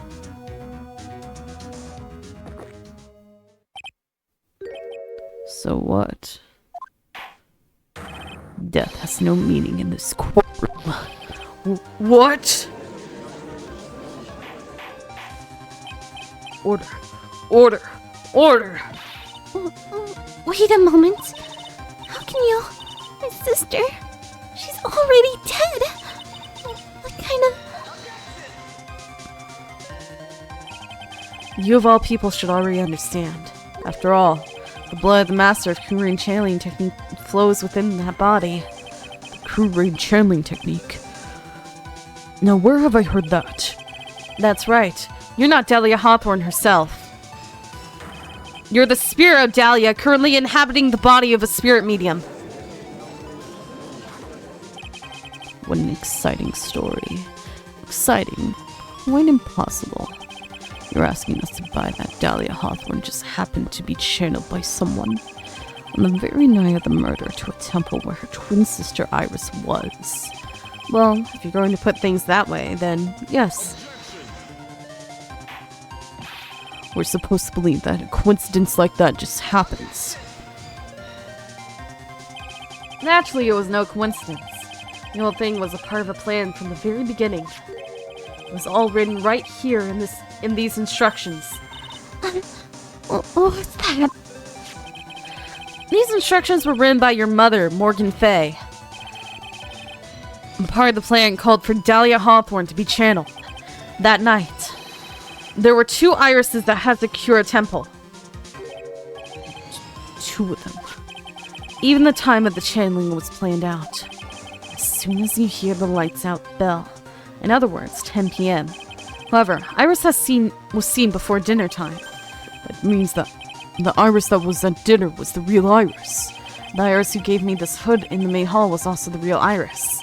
Meaning that the Iris Sister Bikini saw at the inner temple was someone else dressed as her, namely, one Dahlia Hawthorne. Do you even know what you're saying, Wright? The whole channeling the spirit of Dahlia Hawthorne business. Yes, it's true that you found plans that talk about it. However, there's only one thing that's perfectly clear. The witness currently standing in the witness stand is the real Iris. What? What are you talking about? Calm down and remember what you know about the night of the crime. After meeting Sister Bikini, and Dahlia Hawthorne that had been channeled would have been stranded on the inner temple due to the lightning strike.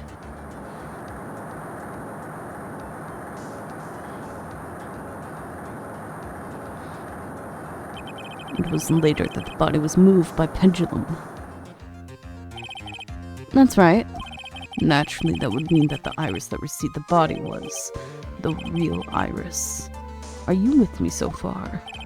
Yes. After being notified of what happened, the police came to Hazakura Temple's main hall. There, they found Iris in her room and arrested her. And ever since, she's been under police supervision at the detention center. Yes, I suppose. I can't deny any of that.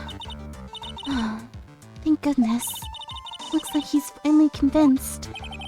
Something still seems off. Way off. I'm still not convinced that Iris here is the same one from the other night. I suppose you're about to say something really ridiculous. Like the real Iris and the spirit of Dahlia somehow switch places. Switch places.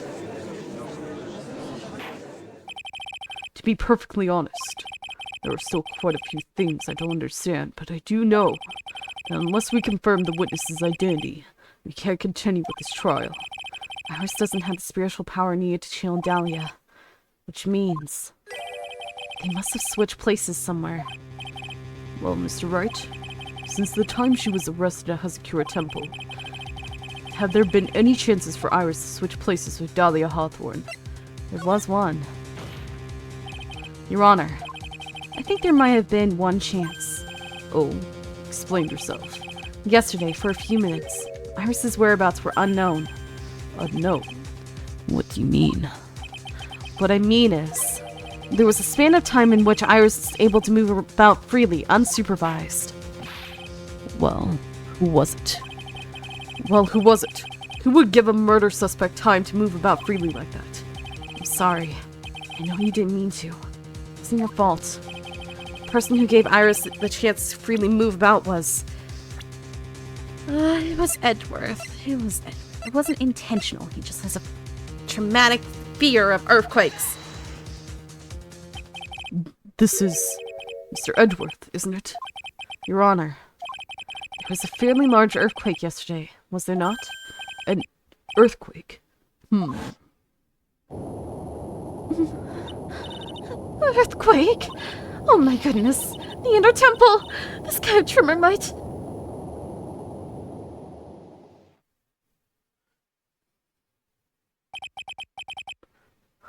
How could I have... She fled. She escaped. We went to the Inner Temple right away. And it's true, Iris was already there. However, they had already switched places by that point in time. When I arrived at the training hall, I was met by none other than Dahlia Hawthorne. That's quite enough already, Mr. Wright. Now see here. No judge in his right mind would consider the idea of spirit channeling. Be quiet. Oh, hi, Dahlia. How are you? It's been a long time, Mr. Judge. That voice. Guess I'll have to ask again. Upon meeting a beautiful lady, always ask for her name and profession. Even the one who poisoned me. She freaking poisoned you, Diego! That's one of my rules. Dahlia Hawthorne. My current profession, permanently retired. Huh. So you're not going to bother hiding your identity anymore, huh? Why should I? After all, I'm dead. There's really nothing you can do to punish me. What is going on here? Dahlia Hawthorne. I never thought we'd meet again. I never thought we'd meet like this.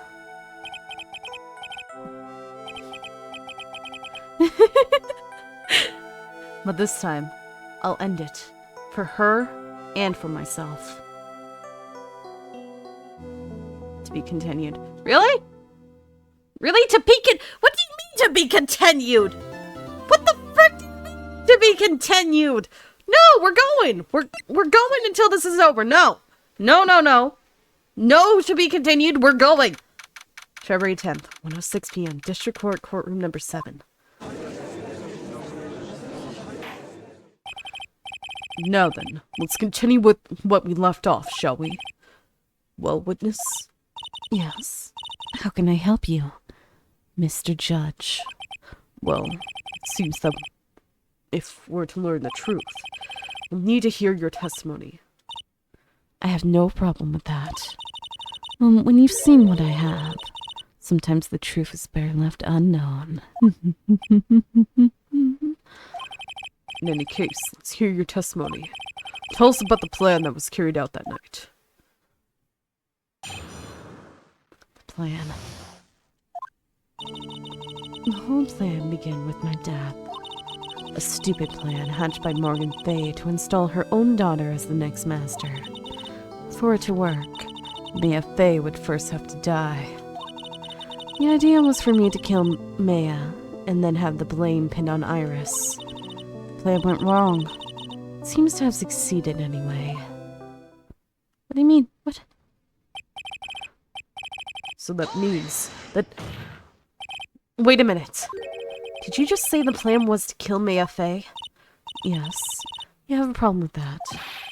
Don't give us that nonsense. There's no way... Watch yourself, Wright. If you've got a problem, solve it during cross-examination. That's one of my rules. Shove your rules up your ass. Mr. Gatto is correct.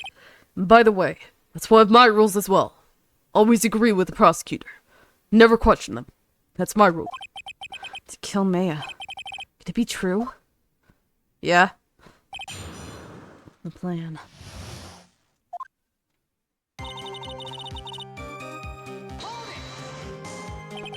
You were executed last month, correct? Yes, I was hanged. Wasn't exactly Pleasant. How did you manage to discuss the plan? What did you talk with Morgan Fay? Last year, she was transferred to the same detention center as me. Since I was on death row and she was my mother, it was actually pretty easy to meet with her. I see. So that's when you discussed the plan. Are you crazy? At first, that woman was planning to kill me as well. even though I'm her own daughter. All to make Pearl Fay the master of Kurain? She's a cold, twisted woman. She is! She actually truly is! She thought she could finally regain her lost honor. The honor she lost when her younger sister Misty took her place as the master. Ever since that day, she's been working on this plan. Plan, huh? A stupid plan hatched by Morgan Fay to install her own daughter as the next master. You're talking about Pearl Fay, is that correct? Yes, though at first she had high hopes for the two of us. You and your twin sister, Iris. That's correct. Fortunately, neither of us had much spiritual power. That's why we were abandoned by her, along with our father. Oh, so your father didn't leave her, she left him. Abandoned. The only person I ever really cared about in my life was myself. My sister was a nuisance, so I convinced my father to leave her at an old temple. Of course you did. Me and Iris. Yes, my father remarried a woman who also had a daughter. The less children you have, the more money there is to go around, right? They were rich! They could afford another kid! What the freak? You're so terrible!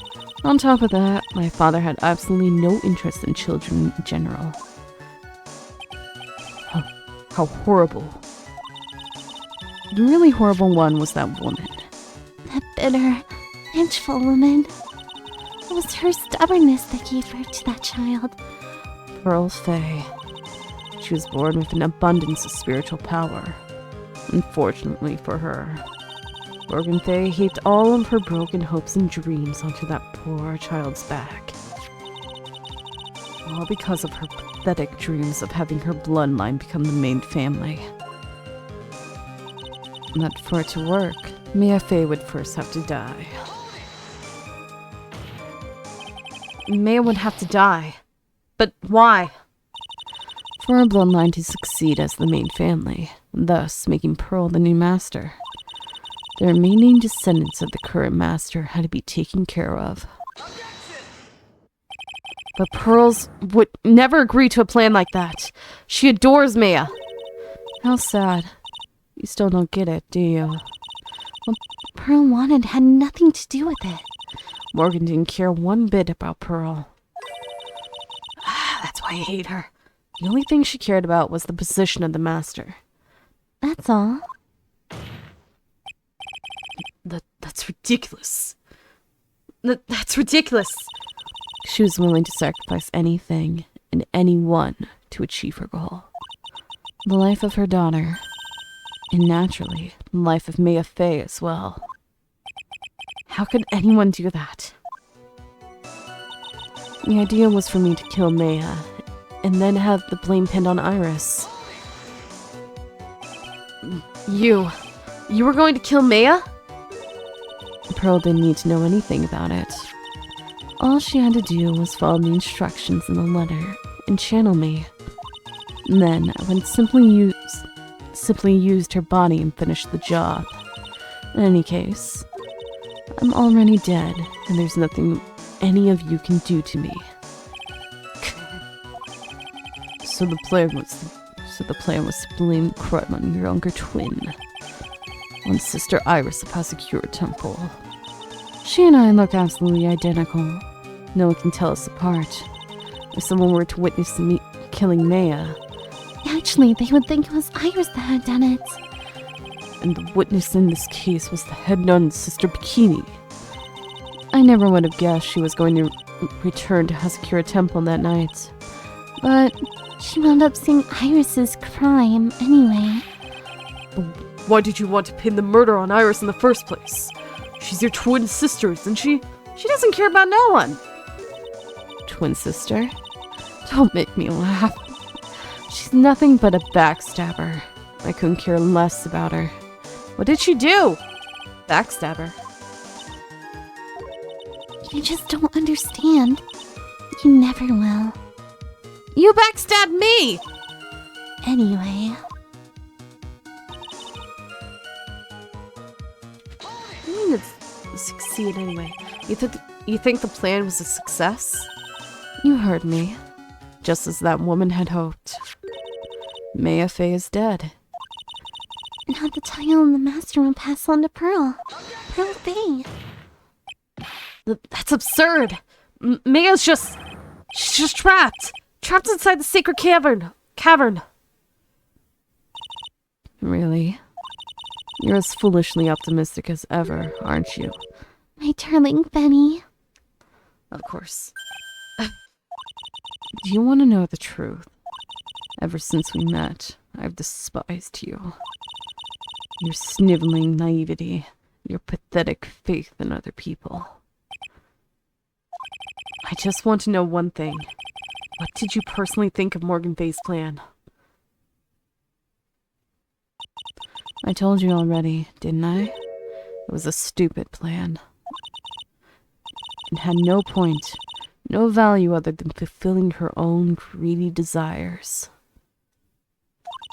Yes, it was certainly nothing to be proud of. Is that how you feel? If that's how you feel, why did you help her carry it out? Why would you do it? Why would you kill Maya? You may not understand it, being the kind and gentle soul that you are. You may not be able to appreciate why someone like me would help a woman like that. So then tell me, why? Isn't it obvious? I'm not like that woman. I only act in my own self-interest. The reason I helped her was for myself. What can you do for yourself when you're dead? For my own personal satisfaction. Oh! I understand now. You want revenge. Oh, of course.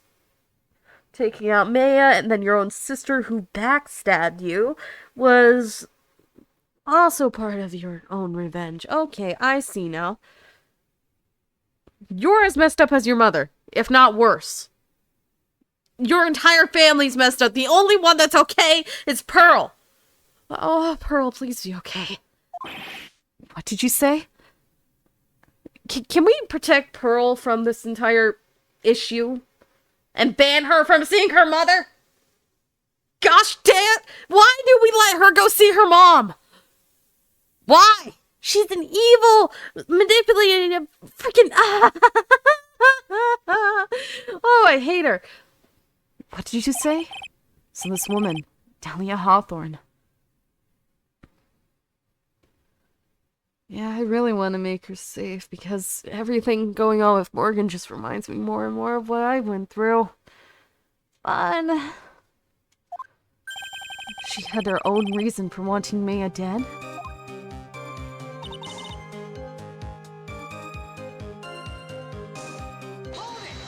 It was probably Mia. Obviously. It's because you were helping Morgan Fay. Helping. Don't make me laugh. From the day I was born to the day I died, I never helped anyone. I live for myself.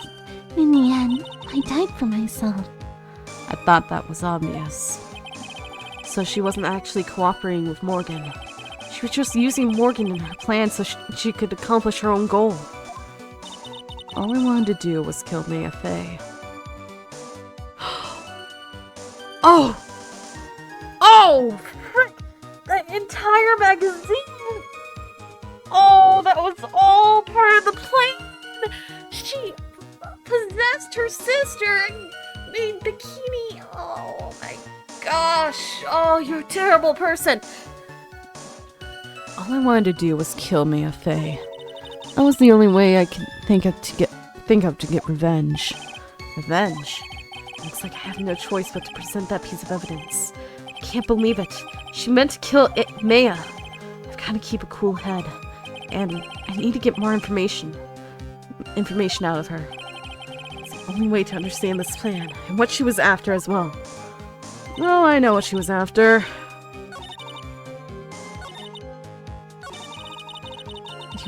Do you understand why I would kill Maya Fey now? What my goal was? To get revenge on Mia. Could it be that your actual goal had nothing to do with Maya Fey herself? As I said, none of you had the power to punish me anymore. Mia might. Because I'm already dead. Well, I had the same problem, you see. You can't punish the dead. You can't take revenge. And you can't take revenge against them either. You wanted to take revenge on someone. I was sentenced to die because of that woman. Mia Fey. I somehow knew this was it. I wanted to send her a message. It was at her hands that I suffered my first humiliation. I wanted her to feel the same pain as she made me feel. Sadly, when I realized revenge was impossible, I gave up. And the reason it was impossible was perhaps because Mia Fey had already died. Yes, and I realized. There's only one way to take revenge against the dead. And how do you know? How do you do that? Even when the body dies, the spirit, the ego, it lives on. Forever. I want to take away the person that Mia Fey loved most. I wanted to kill her with my own hands. That would be the one and only way I can make my revenge against Mia Fey. That was the reason I helped out with that woman's plans. Just for that. For that, you would kill Maya? Your goal was no different than that of Morgan Fey. Just a different person. As they say, the apple doesn't fall far from the tree. What a cruel plan. Cruel, cold, and heartless. Don't waste your time preaching to the dead. I've already told you, there's not a thing you can do to me. That night, at about 9:30 p.m., I materialized into this world. Oh, when she gave me the hood! No! She kept the hood on us! Oh my gosh, no. I quickly pinned my hair up and put on a demon warding hood. Then I picked up the staff that was by my side and left Hazakura Temple. Wait. staff that was... You possess Misty!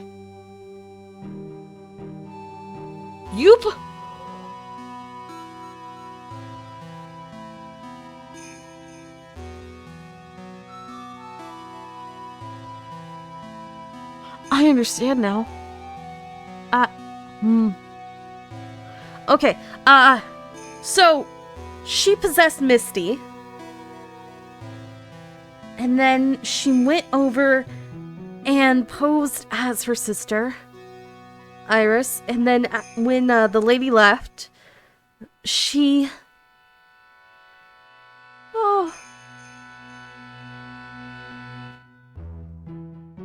She went and killed Maya.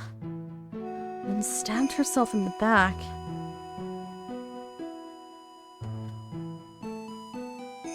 Wait, that doesn't make sense. How'd she stab herself in the back?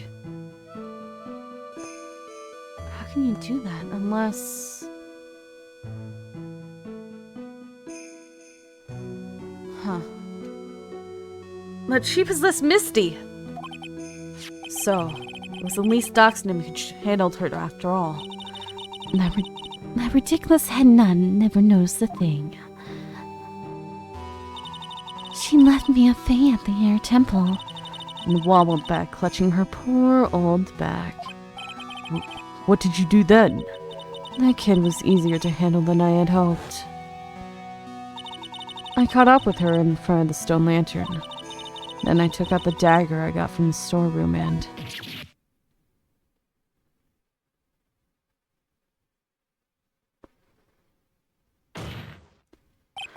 So then you're saying you stabbed Maya? It's strange, but... I don't have a clear memory of what happened after that. What does that mean? No clear memory. I don't know. I think I was stabbed. You were stabbed? at the last minute. Maya Fey must have stabbed me. I'm sure of it. It's not like her at all. Maya wouldn't stab a french fry with a plastic fork. Anyway, I suddenly lost consciousness. But before I did, I scrawled her name on the lantern. Just as I was passing out, I wrote Maya behind my back. I'd hoped it would cast suspicion on her. I can't believe she was thinking that until the bitter end. That's where my memory temporarily stops. It stops. I don't have any memory of actually killing Maya Fey with my own two hands. My very last memory was... Maya's terror-filled eyes. When I woke up after that, I was in the sacred cavern surrounded by darkness. You were in the sacred cavern? The entrance was sealed with one of those trick locks. Somehow I had been trapped in there. But how did you wind up in there? But how did you wind up in there? I'd like to know that myself. Anyway, I was worried. I didn't know whether or not Maya Fey was dead. I swore I wouldn't return to the underworld until I knew I had killed her myself. For a ghost, you're one tough cookie. I wanted to get out of there and make sure she was dead. But I couldn't do it. I couldn't get out. The trick lock stopped you, huh? I didn't know how to remove it. So then you're saying you were actually confined against your will inside the sacred cavern? Yeah. Yes. I want to get rid of the annoying lock as soon as possible. It wasn't easy. I kept getting interrupted while I was working on it. Interrupted? It was early in the morning. Someone came into the training hall. What? Who? Could it have been Maya? I thought the same thing, but I couldn't see. Why not? If someone had spotted me, I would have lost my chance to take revenge. So I made sure to hide myself well at the back of the secret cavern. That morning, only 2 people could have gone into the training hall. Maya and Pearls. Pearls went there to cover the hanging scroll in gravy. Still, I finally managed to remove the lock. But I was too late. What do you mean by that? the flies had already started to gather. The bridge had been fixed and the police had started their investigation. Yes. Naturally, I couldn't go out. So instead, I returned to the cabin and put the lock back on myself. I realized I wouldn't get a chance to see Maya's corpse as I had hoped. But just then, Lady Luck showed up. Lady Luck? After that big earthquake, she showed up, all by herself. The real Iris? She said she'd come to make sure the sacred cavern was alright. Stupid girl. I came out from the sacred cavern and got a feel for the situation. So she's the one now locked in there, and I locked her away in my place. Oh, so you're Maya. I had finally learned exactly what had happened. It was then that I learned that the plan had actually succeeded. What do you mean your plan had succeeded? I had misunderstood one thing, you see. That night, the one that had summoned me. I had assumed it was Pearl Fay. Well, of course, that would have assumed that. It was written in the instructions. But I was wrong. The person that had actually called my spirit back was Misty Fay, the picture book author. What? Well, that's really the only possibility, isn't it? After I lost consciousness in the garden. It was her body that was left lying there. Maya Fay. I wasn't able to kill her with my own hands after all. Even so, I made her commit the most vile sin a human can commit. That is, matricide, sin of killing her own mother. No way! Order. Order in the court. What is the meaning of this? It's true that I was the one who attacked Maya Fay, but even so. The murderer who actually snuffed out Misty Fay's life was none other than your darling little Maya. Ridiculous! That's nonsense! Are you sure about that?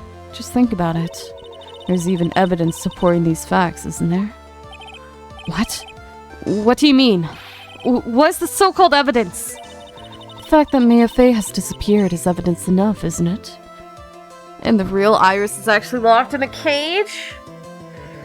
You're possessing Maya's body, aren't you? Huh? The idea that she's still in the sacred cavern is just ridiculous. She wasn't able to escape from the inner temple, that much is obvious. In that case, there was only one place she could be. Where? Do I have to spell it out? The bottom of the Eagle River, where else? Or you're possessing her. Because you're not possessing your sister. You made it clear that you locked her up, unless you are possessing your sister. Eagle River. Maya Fay killed her long-lost mother.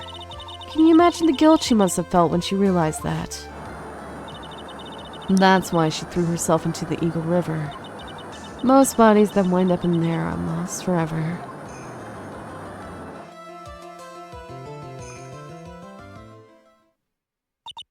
So, what do you have to say now, Benny?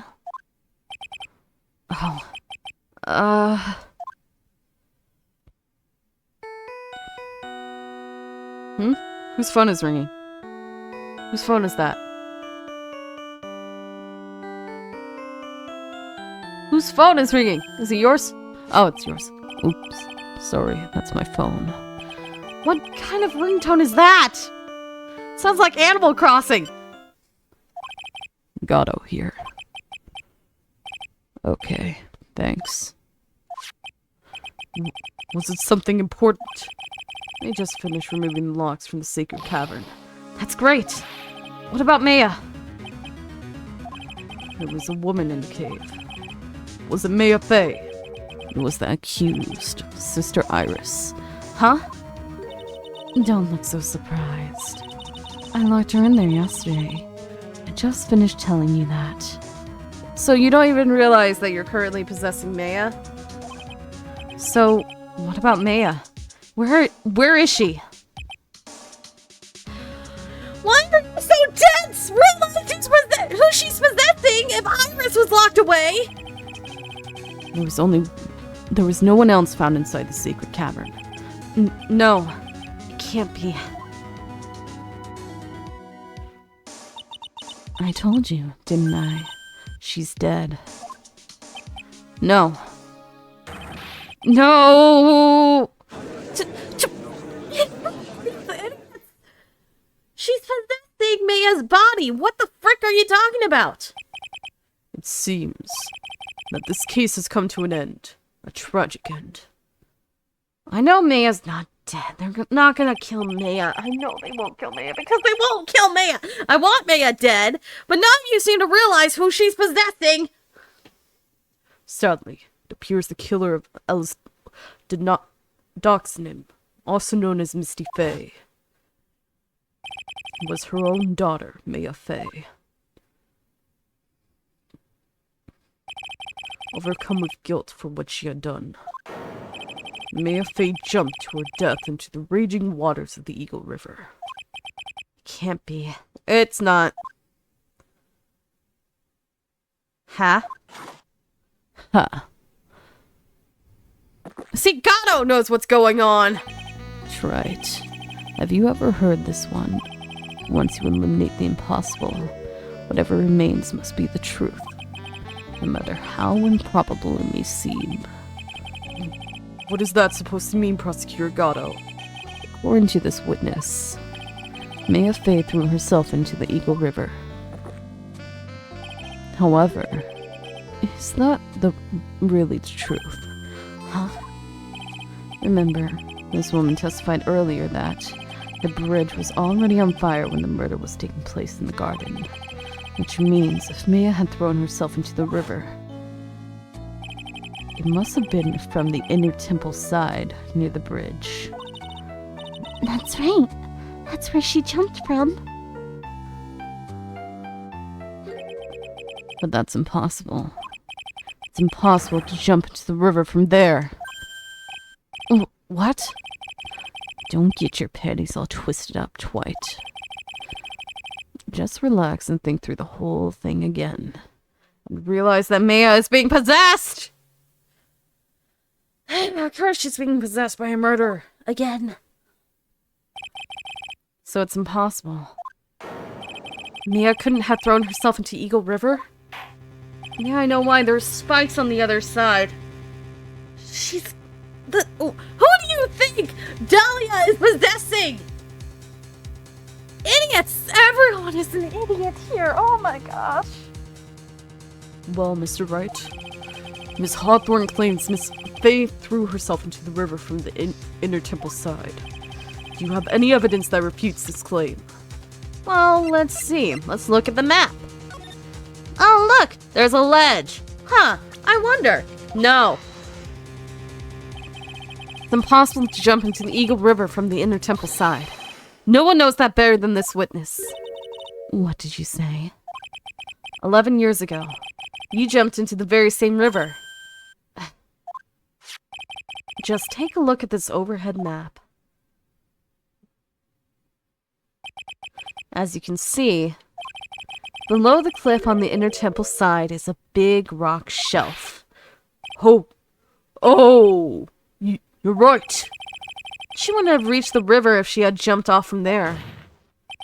In other words, if she had jumped, she should be able to see her body in this photo. Huh. So you finally figured it out. I've already figured it out. No. Order. You're just playing with me. Maya Fey's body is at the bottom of the Eagle River. There's nowhere else she could possibly be hiding. Miss Hawthorne, have you ever heard this one before? Once you eliminate the impossible, whatever remains must be the truth. Yes, just a few minutes ago. Maya Fey wasn't inside the sacred cavern. We now know that she didn't throw herself into the Eagle River. Correct. That eliminates all the most likely possibilities. Now, although it seems improbable, there's still one other place she could be. What? What is this one possibility you were talking about? That's obviously a bluff. Who are you possessing? Are you not aware of who you possess? So where's her dead body then? She's not dead. You're literally in her body. Finally, I think the pieces are falling into place. Normally, the living have no way to punish the dead. I think there is a way to give Dahlia Hawthorne the ultimate punishment. Shall I tell you, Miss Hawthorne? Shall I tell you where Maya is this very instant? Maya Fey is in this very courtroom. Even though I don't like her and I wish she was dead, there's only one possibility left.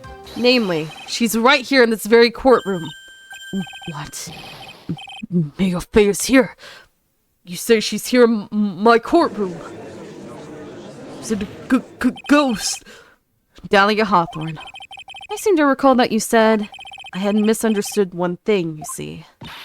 So what? But I think there's one more thing you misunderstood. What do you mean? Tell me something. At this very moment, who is channeling Dahlia Hawthorne? Why, that's obvious. It's Pearl Fey, that pathetic little sniveling runt. She's right there. You're wrong. Pearl's tried, but she couldn't do it. I never failed at channeling someone. It's the first time it's happened. Every time she tried to channel someone... Oh... Maya already knew about it. And Misty had read the letter. Misty was protecting Pearl. And then Maya was protecting Pearl. Isn't there an explanation for why you can channel a spirit? It can happen if someone else was already channeling the same spirit. Someone called me before Pearl did. But who?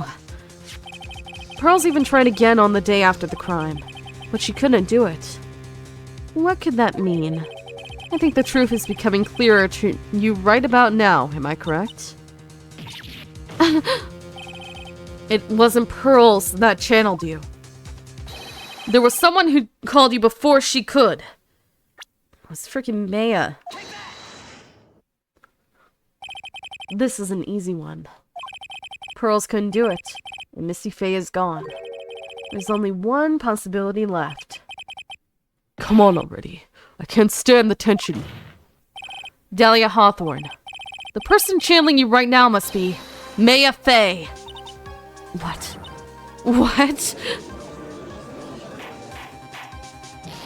But how could that be? Remember what this witness Dahlia Hawthorne said about her goal. She said that her goal was to kill Maya Fey. Yes, that's right. If Maya channeled the spirit of someone that was trying to kill her.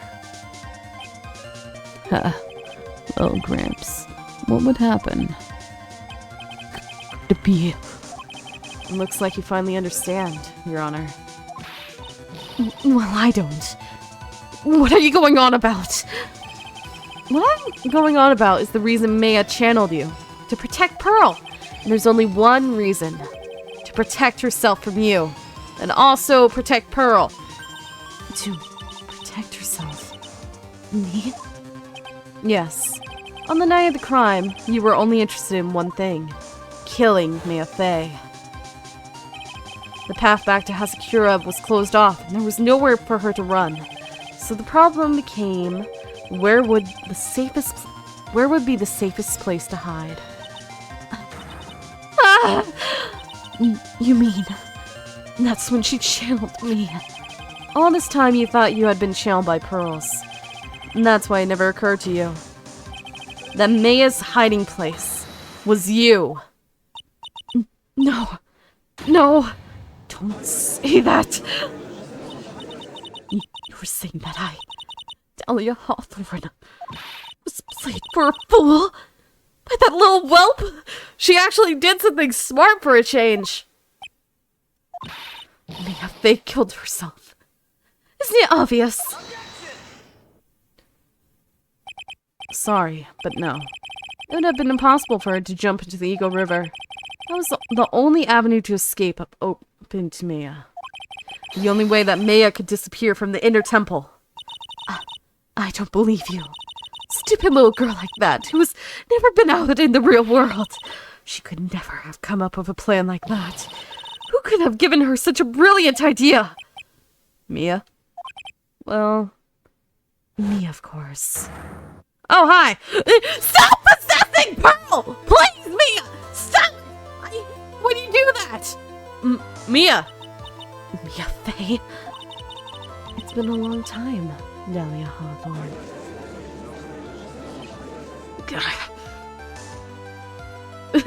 You came in for the 8-hour stream? I'm literally at the end, I think.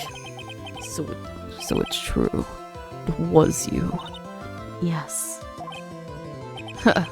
You're something else. What? Oh, what are you doing here? That hair. It's Pearl's, right? Tell me something, Dahlia. I want you to think back to that night one more time.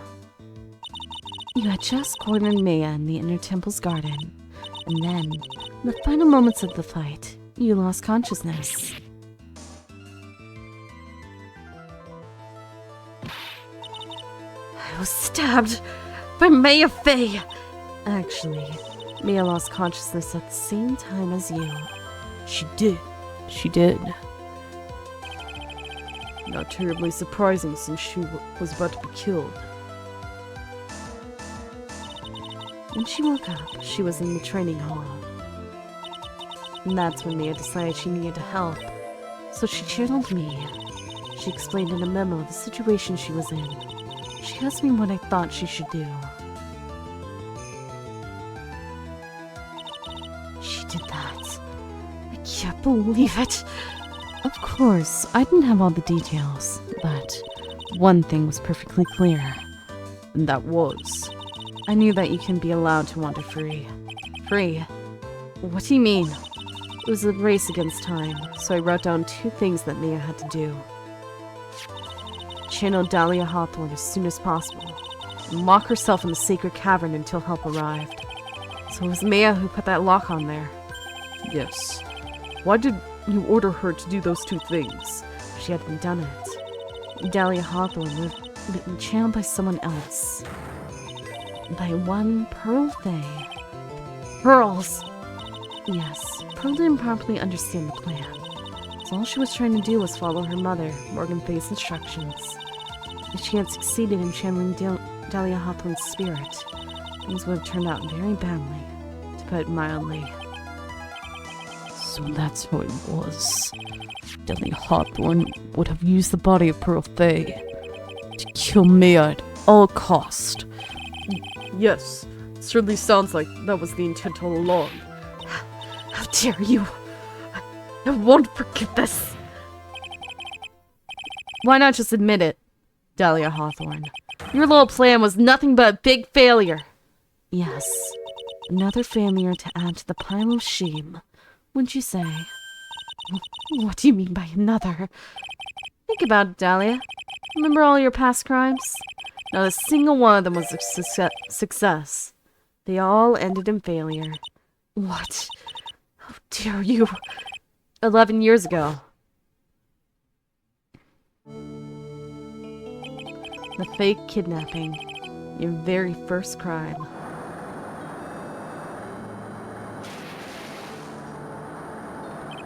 You got your hands on a $2 million diamond, but...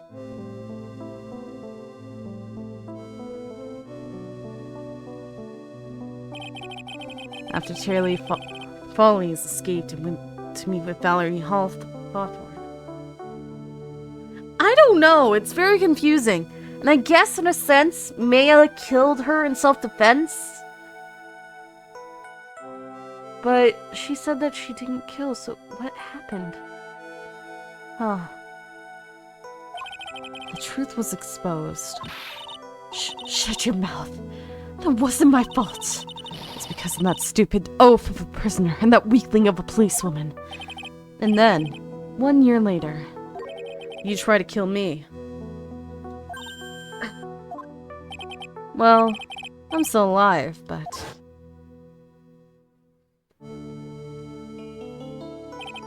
you wound up killing someone else.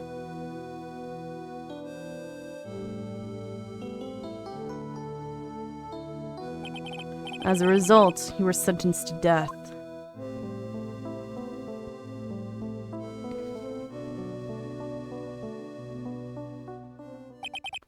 It's one stupid move after another for you. That's no longer funny. You... wipe that smug, happy-go-lucky smile off your face. And now this. You've messed up again. You let Mia Fey escape. Even though she was right there in front of you. Even though you're literally in her body.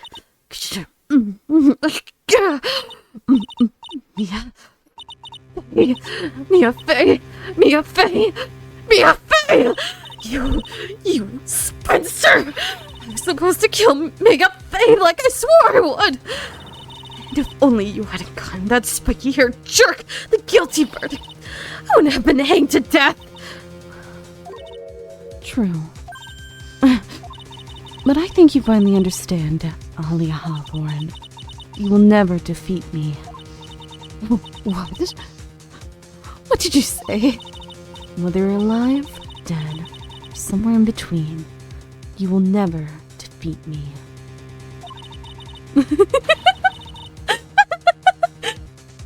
Yeah, the spirit situation is a little confusing. As long as I'm around, you're destined to lose for all of eternity.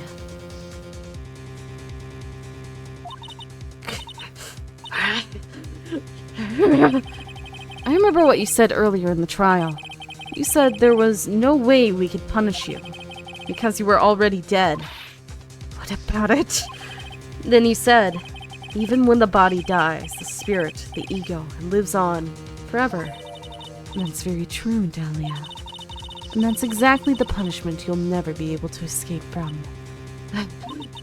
For all of eternity, you'll to remain as Dahlia Hawthorne. Miserable, pathetic, weak creature who can never win at anything. And for you, there's no escape from that. No hope of freedom. Since the day you were executed, the narrow bridge that once stretched out in front of you has burnt to a crisp. You're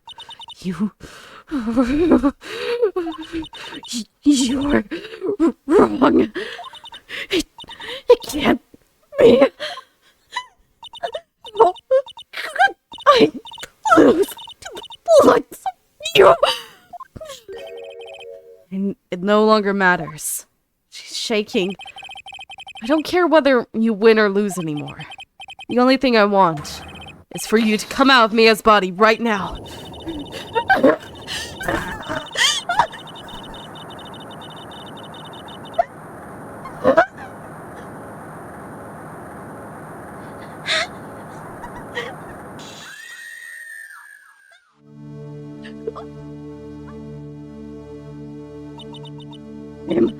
I'm not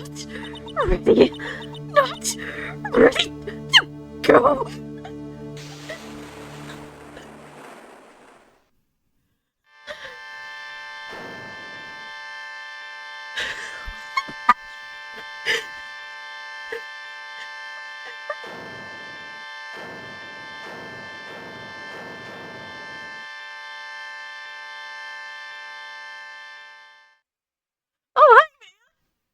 You.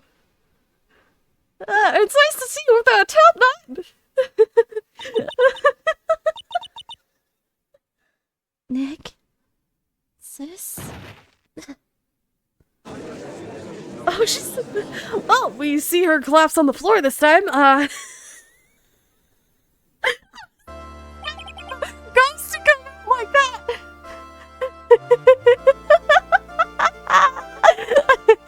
Thank you, Charity. Let's tell... Oh my gosh.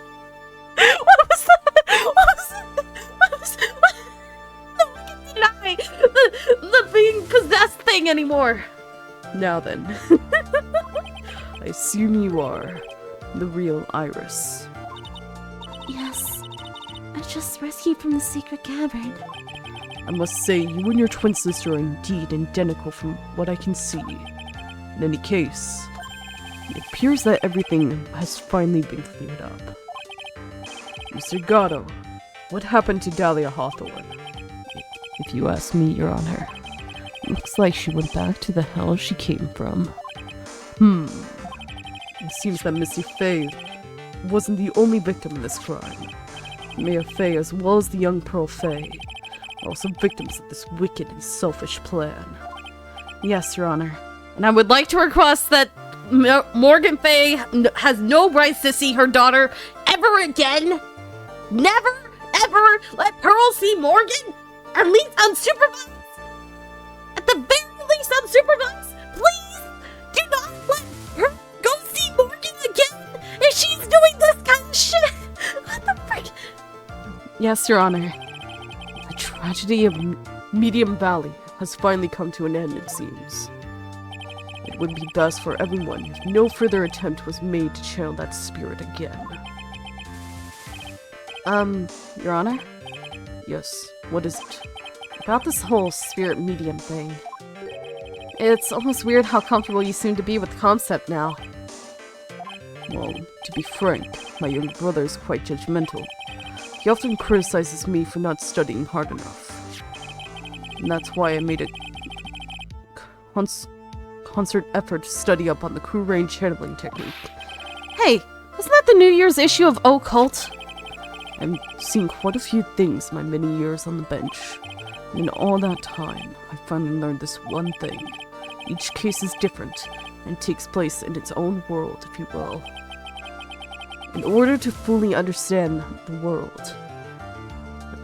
world, first we have to immerse ourselves in it completely. And that's where my brother and I used to differ. Never thought of it that way. At any rate, it's time to pass judgment in the case of Iris of Hazakura Temple. Huh? Hi, Gato. What are you objecting? What? You're a little too fast with that gavel, Your Honor. What do you mean by that, Mr. Gatto? This trial isn't over yet. That's what he means. What? That's right. Remember what Miss Evil Spirit said in her testimony? Huh? Talia's testimony.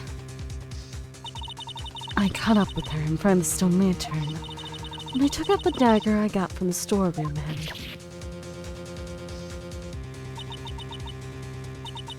It was strange, but I don't have a clear memory of what happened after that. I mean, I think I was stabbed. just as Dahlia Hawthorne was about to attack Mia, she was stabbed and killed by someone. Yes, that's right. That person that was ultimately killed was the spirit medium that channeled Dahlia. Elise Doxenham. No, Misty Faye. But who killed her? We still don't know who did it. This isn't over? It isn't? Really? The government system killed Dahlia Hawthorne. Unless someone else is found guilty, the accused is still on trial. Huh? That's not how traditional systems work. If they're proven innocent, then they go out and try to look for a different suspect. Why are we still doing this? We can't let her walk until there is evidence that proves her innocence. There's plenty of evidence! No way. But this court isn't prepared for any further testimony. The prosecution is ready to call our final witness. Final witness? The one who will clear up the whole mystery. The mystery of who killed Misty Faye. Indeed. Is it really all right, Mr. Prosecutor? Of course it's all right, Madam Attorney. Very well then. Who is this final witness? Isn't it obvious? There's one person who saw the whole event and will put the final dagger in this case. Someone who saw the murder take place. And the very person who saw her mother killed in front of her own eyes. You mean Maya? She can't testify after what she's just been through? You need to find the truth. The prosecution calls Maya Fey to the witness stand. Bring her in a wheelchair if you have to. Yeah, there's plenty of evidence.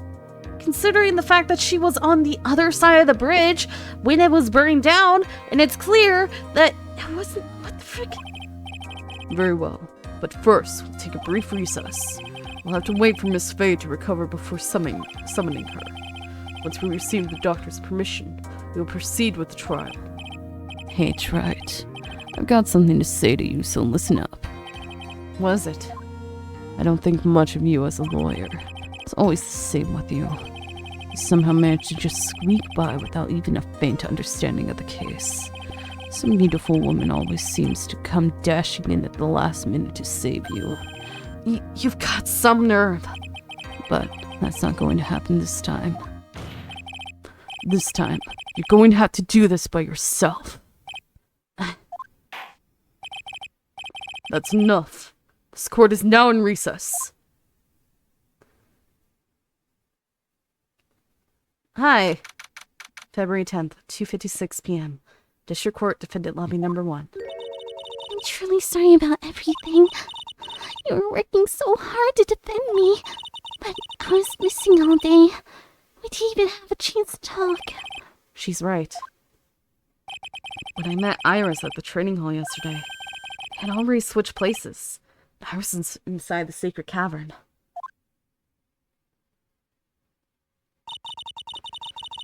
I wanted to at least be in the defendant's box today to root you on. Well, it wasn't your fault. You were locked up this whole time. By your evil twin sister. There's something more important than that, though. I have to ask you. Why did you help your sister out as much as you did? Huh? If you had tried to get help at the sacred cavern yesterday, you wouldn't have spent an entire day locked up in there.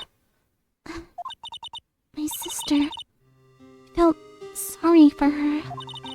She was abandoned by her mother. Never got any love from my father either. Yes, but it was the same for you too, wasn't it? And she's the one who convinced your father to abandon you on a freaking mountaintop. Yes, but at least I had Sister Bikini. It was like a mother to me. Yeah, but she literally had a bunch of people head over heels for her, but she didn't give anything for anyone. She didn't care about anyone or anything but herself. If only Dahlia had come with me to secure a temple. Do you not understand that she's the one who sent you there? I always loved her. So does everyone else who's ever met her until they realize that she's the backstabber and she's attempted to kill them. Dahlia was always so smart, so strong. She never complained about a thing. That's why I promised her that I would help her. Are you talking about the fake kidnapping case 11 years ago? Yes. I wanted to be useful to her in some way.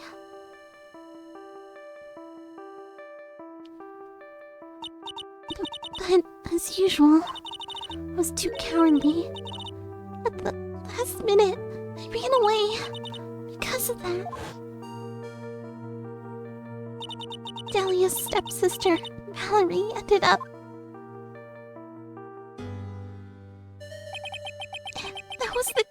That was the case that wounded Mia so badly. Just realize that your sister's just evil! But things didn't end there, of course. Since people suspected that my sister was involved in the murder. She was. She was the murderer. Some people? You must mean... Yes. 2 defense attorneys. Mia Fey and Diego Armando. And Diego Armando is Gato! I know that! After poisoning Mr. Armando, I was getting too close to learning the truth. Dahlia even tried to kill the person who had unknowingly hid the poison for her. You. That's right. Iris, there's one more thing that I have to ask you. Yes? What is it? On the night of the murder, the person that cleaned up the corpse of the victim, Elise doxed him. Was it really you? Yes, it was me. That night, after ringing the lights out bell, went back to my room. At around 10:30, received a call on my cell phone. There's a problem. Come to the inner temple right away. Huh? I got on the snowmobile and headed for the inner temple. But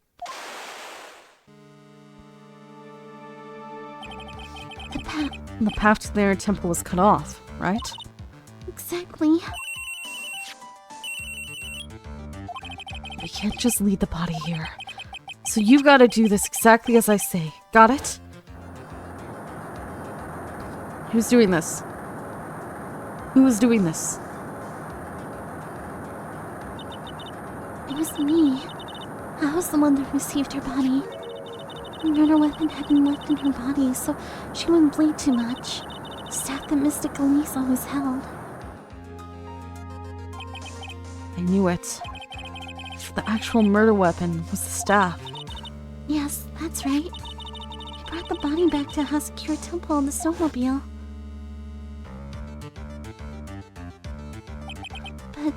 But why? Why did you alter the body? I didn't want anyone to know that the staff was the murder weapon. I didn't want to leave anything that would lead back to Misty Faye. So I dressed her in a robe and stabbed her with the shishido. I wiped the blood off the staff's blade and left it next to her on the ground. Iris, just tell me one last thing. Tell me the name of the person that called your cell phone. The real killer. I'm sorry, Mr. Wright. I can't do it. I can't see who did it. I see. There's a sword hidden inside the actual weapon. Defendant. Yes? The judge is calling you. He wants to see you in his chambers. He has some questions about Delia Hawthorne. Alright. Well then, I'll see you later. There's something I want to tell you. Oh, okay. Something she wants to tell me. What? Hey, tell me now! So it's true. I was cooperated with the real killer. Maybe even from the very beginning. Phoenix. Stop possessing Pearl! Mia. How is Mia doing? Physically, I'm not worried. She'll recover completely. But emotionally, she's been hurt very badly by this case. I see. You don't mean she learned who Ellis Doxman really was? Yes. Went to the medical office and talked with her. I told her everything I knew. But why? Mia's stronger than you think. I knew she could take it. All of it. Oh, we're gonna find her passed out with a bunch of burgers, aren't we? What do you mean by that? I want you to figure that answer out by yourself. The trial is about to restart. The real killer. Do you know who it is yet? Is it you? Iris wouldn't tell me who called her, but still. I think that just maybe I know who it was. Or it could have been Misty. That night, the victim was killed in the garden of the Inner Temple. The criminal wasn't just there by accident, which means the killer knew of Dahlia's plan from the very beginning. And one more thing. The victim was moved to Hasakura Temple's side by pendulum. In other words, the criminal couldn't cross the bridge. That means they were stuck on the Inner Temple side for almost an entire day. Exactly. So the culprit was someone that wasn't in Hasakura Temple the following day. No! Who possessed Pearl? No, not Pearl! Oh my gosh, did Misty?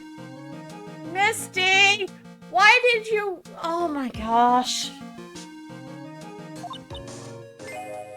That's as much help as I can give you. The rest of the battle is yours to win. Or lose. Okay, I've got it. Thank you, Mia. Finally, it's almost time to bring this case to an end. What exactly did Maya see anyway? And who was it that actually killed Misty Faye? I think she killed herself. Because they say when a spirit takes the body, this spirit of the medium, like, gets pushed out and they're in, like, this non-existent state, right? But since she was the master of the technique, can't she repossess the body? A different body? Whoever it was, I have to prove it. Me. All by myself. To be continued. How many to be continues are there?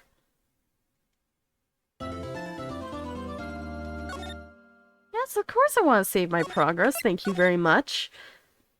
This is the last one? Okay. Let's go. February 10th, 3:36 p.m. District Court, courtroom number 7.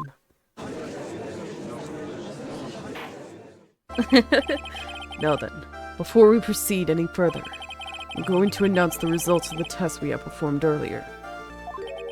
Test? Yes. A test on the bloody dagger that was found stuck in the pine tree. Oh yeah, that. Totally forgot about it.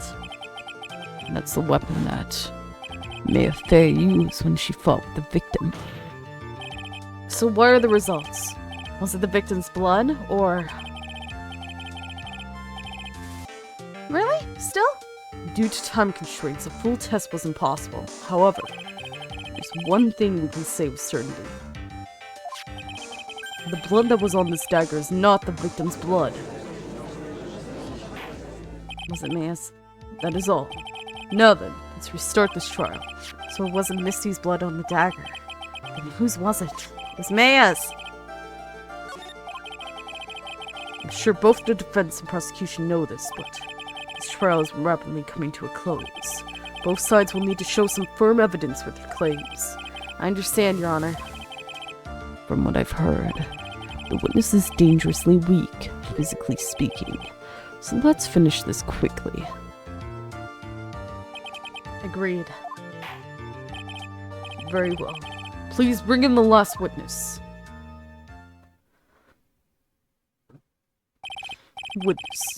Witness, please tell us your name and profession. Mia Fey. Mia Fey. My profession is, I'm the assistant manager of writing law offices.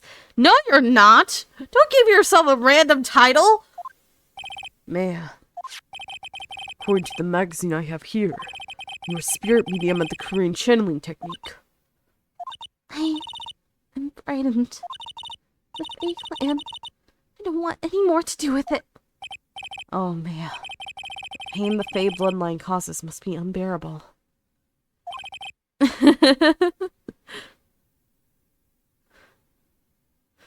Yeah, you guys love Maya. I do not. You guys can give her love. I will never give her love. Very well. Now then, Miss Faye. When the event occurred, you were in the garden of the Inner Temple, and you witnessed the moment of Elise and Doxenham's murder. Is this correct? I didn't see any... Straighten up this instant, young lady. Huh? Pick your head up and speak clearly. There's always time for crying later. But I... Oh, we'll see. We'll see. Your mother was killed right in front of your eyes. There's nothing you can do to change that fact. But there's something you can do. You can finish this. You've been watching the whole thing, right? You've seen the witness come out, and you've seen us squeeze the truth out of him. Now it's your turn. Let's hear your testimony. On the night of the crime, what exactly did you see happen? Witness, if you please. Yes, Your Honor. Maybe I'll change my mind, but I highly doubt it because she's a selfish friggin'... At the Inner Temple. I was passing through the garden on my way to a spare prep room. when it happened, suddenly, someone struck me over the head. I stumbled, hit up against the stone lantern. I think I screamed, "Help me!" Then something warm splashed over me. That's when I lost consciousness. So you were struck on the head. I suppose it must have been the staff. Maya, the person who hit you. Is it it was Dahlia Hawthorne, wasn't it? I'm sorry, Nick. I couldn't see. I don't know who it was. Maya, think hard. Sorry, Nick, but I really couldn't. Can't say it was an especially good night for young ladies to be walking around alone. It seems that it will be hard to determine the criminal through testimony alone. Very well then, Mr. Wright. Please begin your cross-examination. Maya, hang in there. She doesn't look well at all. Why did you put the top knot back on? What's the point of that?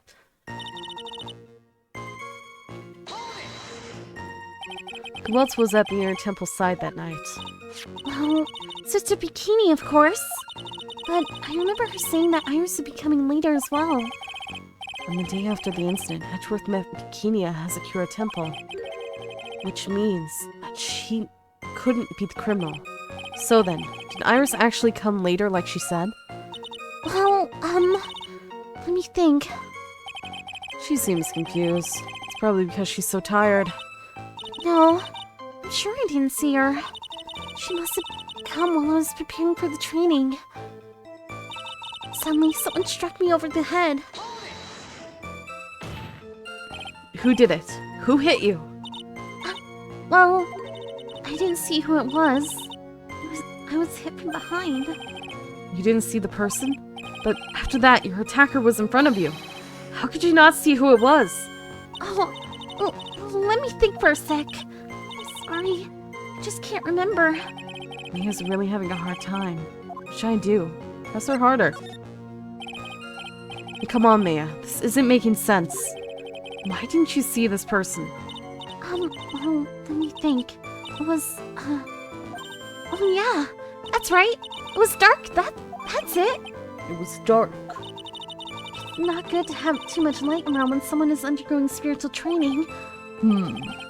Think of it. There was an earlier testimony to that effect as well. So it was dark in the garden on the night of the crime. Which is why she didn't see her attacker.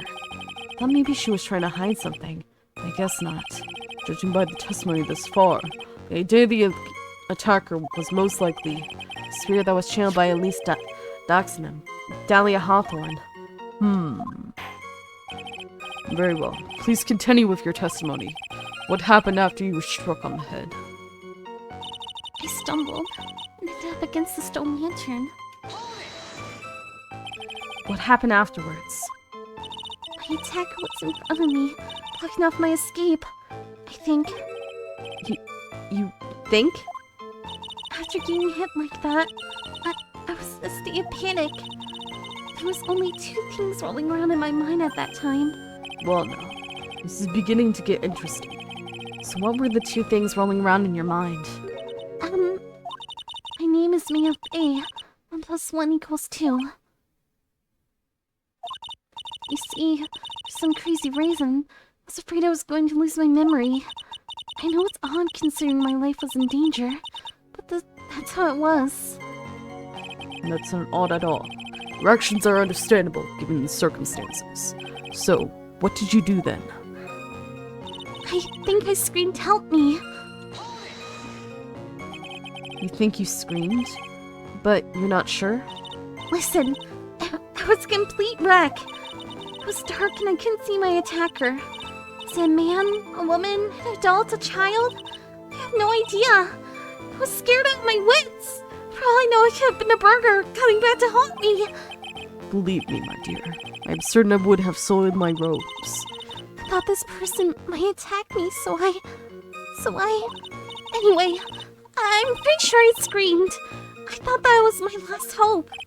Wow, it sounded like poor little Mia really was out of her mind. wonder what she meant by last hope. What do I do? Do I press her for more details? My last hope. Wait a minute, Maya. What was this my last hope stuff? What? What do you mean by your last hope? No. That's what you said. You said my last hope. Huh? What? I said what? Look, you were facing an attacker that you couldn't see and you screamed, right? You screamed, "Help me." Yeah. But you testified that you screamed that because you thought it was your last hope. Oh, well, you know, that's like, what do you call it when that happens? Maya's not doing so well out there. Oh, yeah. Oh, that's right. I remember now. I was facing my attacker. But that's not who I was screaming at. What did you just say? Yeah, that's right. It was the person behind my attacker that I was yelling at. That's who I was screaming to, who for help. What is it now? I messed up. I didn't mean to let that slip out. Huh? Witness, are you absolutely sure that's what you're saying? Behind the attacker, there was another person. We're at 1500 Chocolate? I meant to keep that part a secret. What have I done? Huh.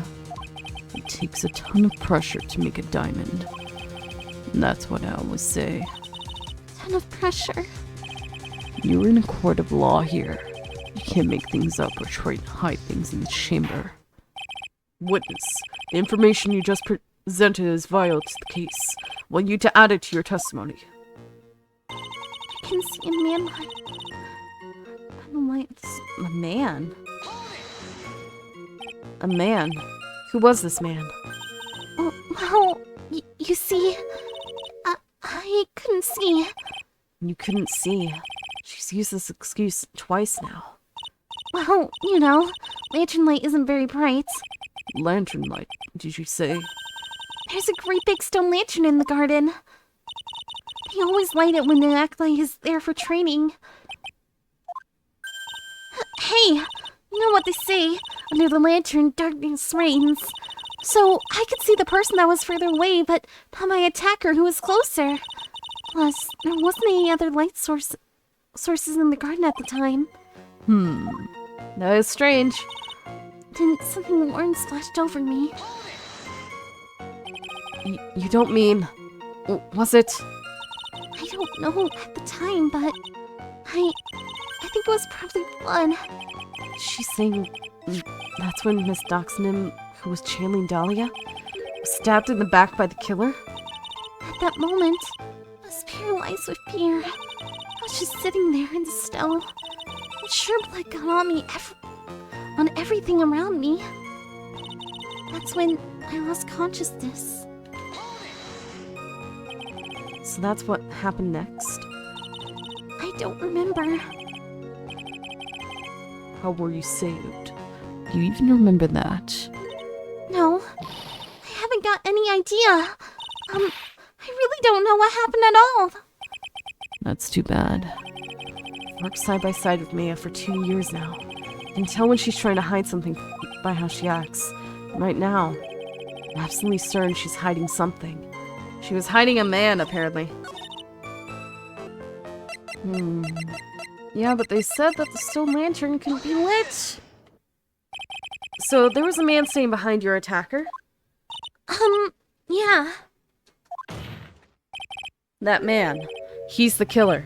He stabbed her from behind. He's the one who killed Ellis Doxnam, otherwise known as Misty Faye, your mother. The killer. Maya, you know who killed your mother, don't you? What is the meaning of this, Mr. Wright? To be frank, Your Honor, I think she is shocked and quite confused. And that's why she hasn't noticed the huge problem with her testimony. Huh? What do you mean? What happened? Maya, on the night of the crime, the stone lantern was out of commission. Huh? What? It's true. There was no light anywhere in the garden that night. No! Order in the court. Mr. Gatto, explain this. And the pureness of milk to the perfect, clear darkness of coffee. Stir. And that is the state of the witness's mind right now. A cup of cafe au latte. Cafe au lait. Is that even legal? Mr. Troy's words are the milk, and you are the spoon. Your Honor. I'm a spoon. I'm no spoony bard. I'll have you know. You must have noticed it too, Wright. This witness' mental state is highly unstable right now. It's not hard to understand why she would make a little mistake like that. Sorry, but that's not going to cut it. What did you say? If there truly was no light in the garden, and there's a fatal contradiction in the witness's last bit of testimony. Nick? May I? Call the witness's statement about her attacker. She said that she didn't know it was a man or a woman, an adult or a child. And yet, the witness could describe a person that was standing behind her attacker. And she quite clearly described him as a man. In other words, that would have mean that Maya actually saw our mystery person, despite it being so dark that she couldn't see the face of her own attacker. No! Order! Order! Order! What in the world does this all mean, Mr. Wright? Are you saying Miss Faye was the real killer under pitch-black conditions? Right. Do you have any idea what you're proposing? How could she have seen in the dark? There's no other light source at the scene. There is! There are some things that you can only see in the dark, Mr. Gatto. Maya, you did see who the killer was in the dark, and now you're trying to cover for him. Cover? For the man that killed her mother. There's only one conclusion I can draw from this. You know who this man is. It's not me. Please, Nick. I don't know anything. Please. I'm begging you. You talk a good game, Wright. Let's see if you can walk the walk. It's pitch black, so what could the witness see? I'm calling your bluff. No, Nick. Don't. Please, stop. Was Pearl possessed? Oh, wait a second. Maybe Pearl did summon somebody, but it wasn't...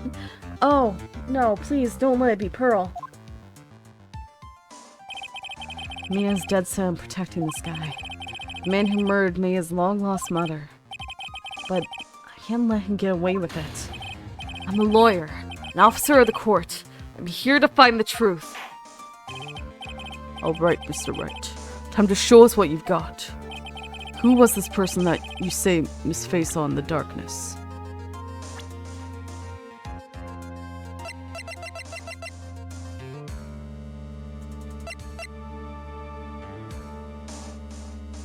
He was in a different country.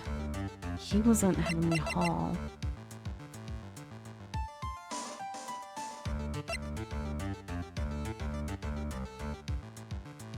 He was missing until...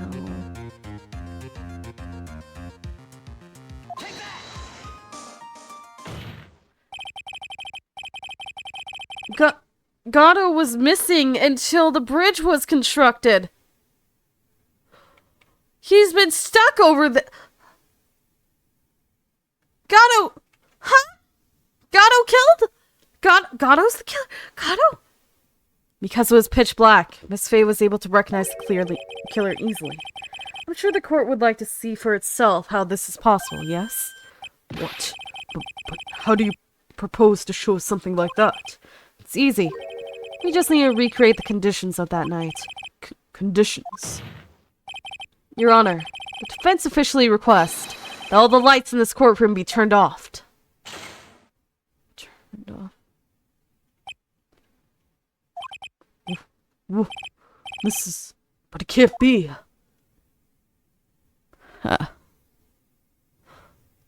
Hi, Gato. It was a nice bit of abduction. Right. When are you gonna see my name, right? You look very ominous right now. Very, very ominous. Hi. Hi. Well, everyone. This is the man Maya saw on the night of the murder. Order. Order. Order! Prosecutor Gatto, what's the meaning of this? Surely you must be shocked to hear yourself accused of such a thing. Why aren't you denying it? Your Honor, you're asking the wrong person. Ooh, what do you mean by that? If you've got a question, ask the witness. That's one of my rules. Well, Maya, how about it? What you saw that night? Was it 3 glowing red lights? Well, witness, answer the question. You're wrong. I never saw that. Maya. I thought that person that stabbed my mother was a man. For a totally different reason. What? But Gatto was missing. Witness. Mr. Wright was... Stop your chattering, Your Honor. Chattering. It's worth asking. Ask the witness. That's one of my rules. All right. Well then, let's continue with the testimony. Please, tell us how you knew the killer was a man. Yes, Your Honor. I didn't realize it until after I woke up, but... The killer. He was protecting you, though. I came to. I was just lying there on the training hall floor. By the time I got back to the garden, the place had totally changed. The torches were lit, the body was gone, and all the snow around the stone lantern had been carefully cleaned up too. Since the person did all that work alone, I just assumed it was a man. What? Huh? So it was after the crime took place that the witness came to think the killer was a man. Yes, that's right. I'm sorry, Your Honor, No need to apologize. It's as Mr. Gatto said. You're utterly exhausted. It's only natural that you would be a little confused. Gatto! Also, if you consider the situation you described... Gatto! Oh, is this... Because you couldn't protect Mia, you... Oh, no. Did you really sacrifice yourself to protect Maya? The useless one? Why? It doesn't seem too much of a stretch to assume the culprit was a man. Mr. Wright, proceed with your cross-examination. Killer. When I came to, I was just lying there on the training hall floor. So you lost consciousness when you were in the garden, is that right? Yes, I think it happened when the victim was stabbed. So then the person that carried you into the inner temple could only have been the killer. That's what I think too. So the killer carried Maya into the inner temple. By the time I got back to the garden, the place had totally changed. Naturally, the killer must have done it, right? Yes, I think so. Well, why would the killer tamper with the crime scene like that? There must have been something the killer desperately wanted to hide. I don't know. It looks like she doesn't have enough confidence. I think I need to gather some more information before I ask her again. The torches were lit. The body was gone. Torches were lit. Yes, that's how I noticed the whole scene had changed. Yeah, I'll be sure to save. I'm going to say it was the killer who lit the torches. I mean, who else could it be? The killer probably lit them since it was impossible to do any cover-up work in the dark. However, if that's true, there's one thing that still bothers me. Why'd the killer go to the effort of moving the body? That's true. It's hard to see how that would be of any advantage by the killer. The only one who can gain anything from that would be the only person that was at the inner temple, Maya. Very well. Let me hear some more about the condition of the crime scene. And all the snow around the stone lantern had been carefully cleaned up too. So you're saying the killer cleaned up the snow? It didn't look really odd. Snow was removed in an unnatural-looking rectangle shape around the lantern. There were a lot of shovels around the inner temple, but they're all really heavy. Way too heavy for me to use. An odd fellow indeed, this killer. Why on earth would anyone want to take snow away? Well, there's one thing I can think of. Didn't you say there was a lot of victims' blood sprayed onto the snow? Yeah. Maybe I collapsed and ended up being splattered. In other words, the killer's purpose was to hide the bloody snow. I think that's the most reasonable explanation. Perhaps. However, there's something that's bothering me. The killer just wanted to hide the snow with blood on it. There was no need to remove that amount. That's true. He could have just scooped out just the snow that was stained with blood. Unless you can't see red. Seems like there are some mysteries behind this issue. But I think this will help explain them. Since the person did all that work alone, I just assumed it was a man. Because clearly a woman couldn't have done it. I'm sexist towards my own gender. So you're saying that you never saw the killer, right? Yes. But earlier, you very clearly stated that you saw a man behind your attacker. Nick, I'm sorry. The killer certainly went through a lot of trouble, moving the body by pendulum, manipulating the crime scene. For what purpose? Why do all that? So that Maya wasn't considered the freaking suspect. Maybe Maya knows more than she's letting on.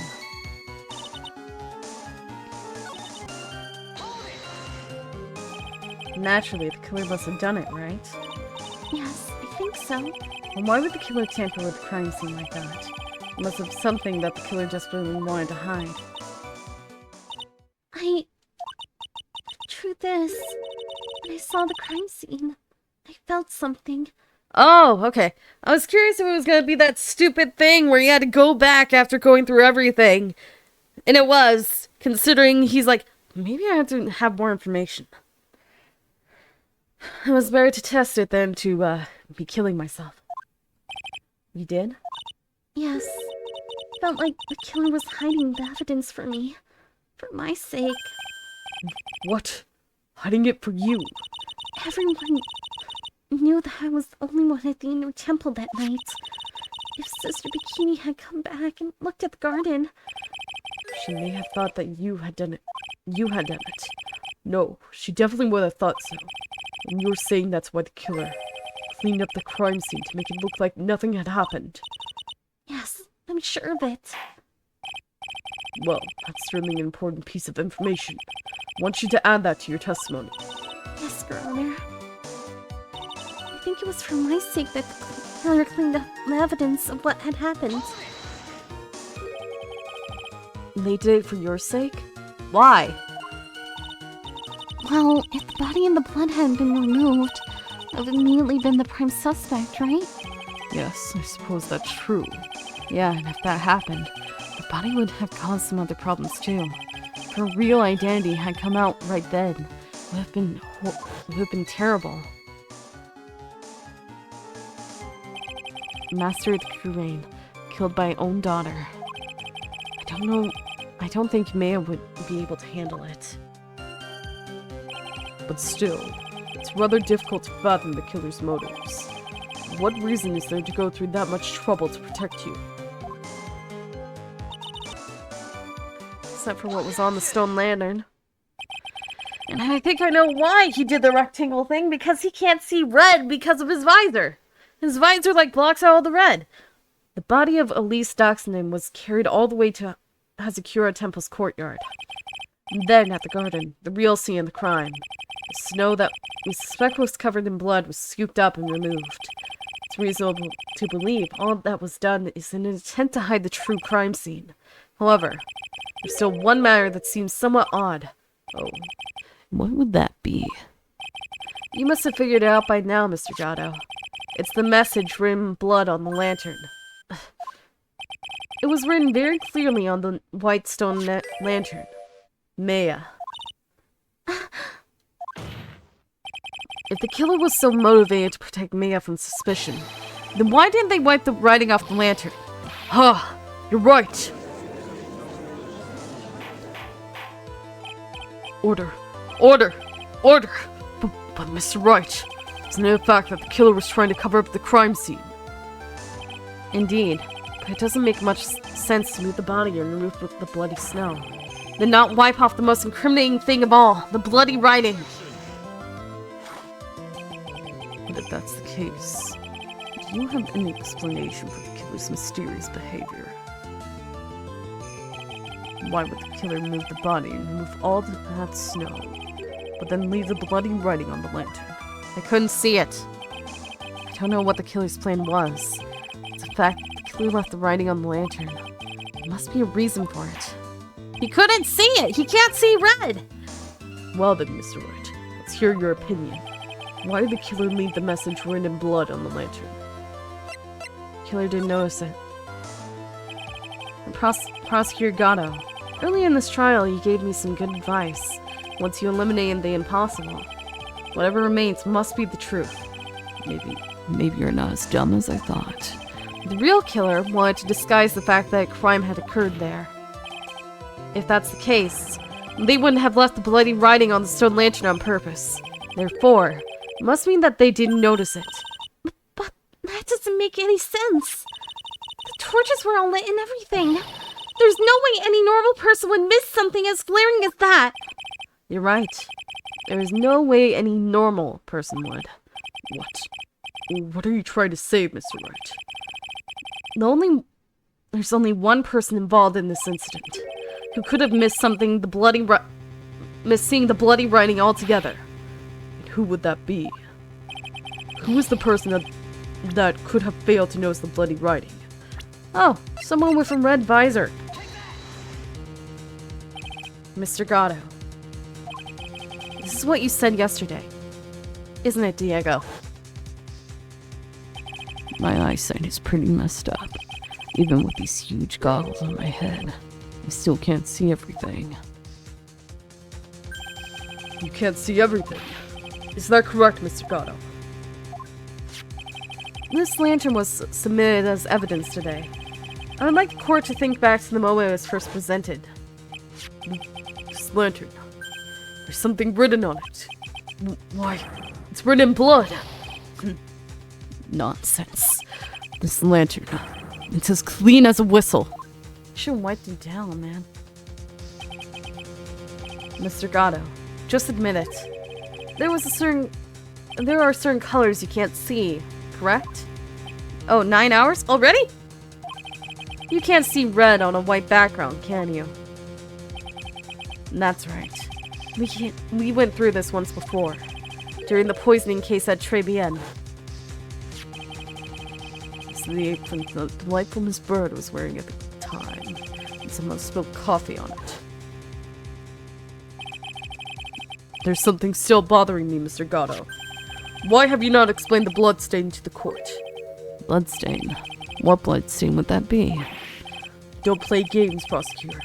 The blood-colored stain that's smeared all over the apron. That's ridiculous. No one told me anything about a bloodstain. Because you can't see it. Oh, that explains that. You could see the coffee on the white apron. You couldn't see the ketchup. Because it was red. That's why you changed from a red suit. Huh. It's strange. In a black and white photo, those letters would have appeared black to me. I wonder, why am I the only one that can't see them? So then, Mr. Gatto, are you admitting it? Are you admitting that You can't see the red writing on the lantern.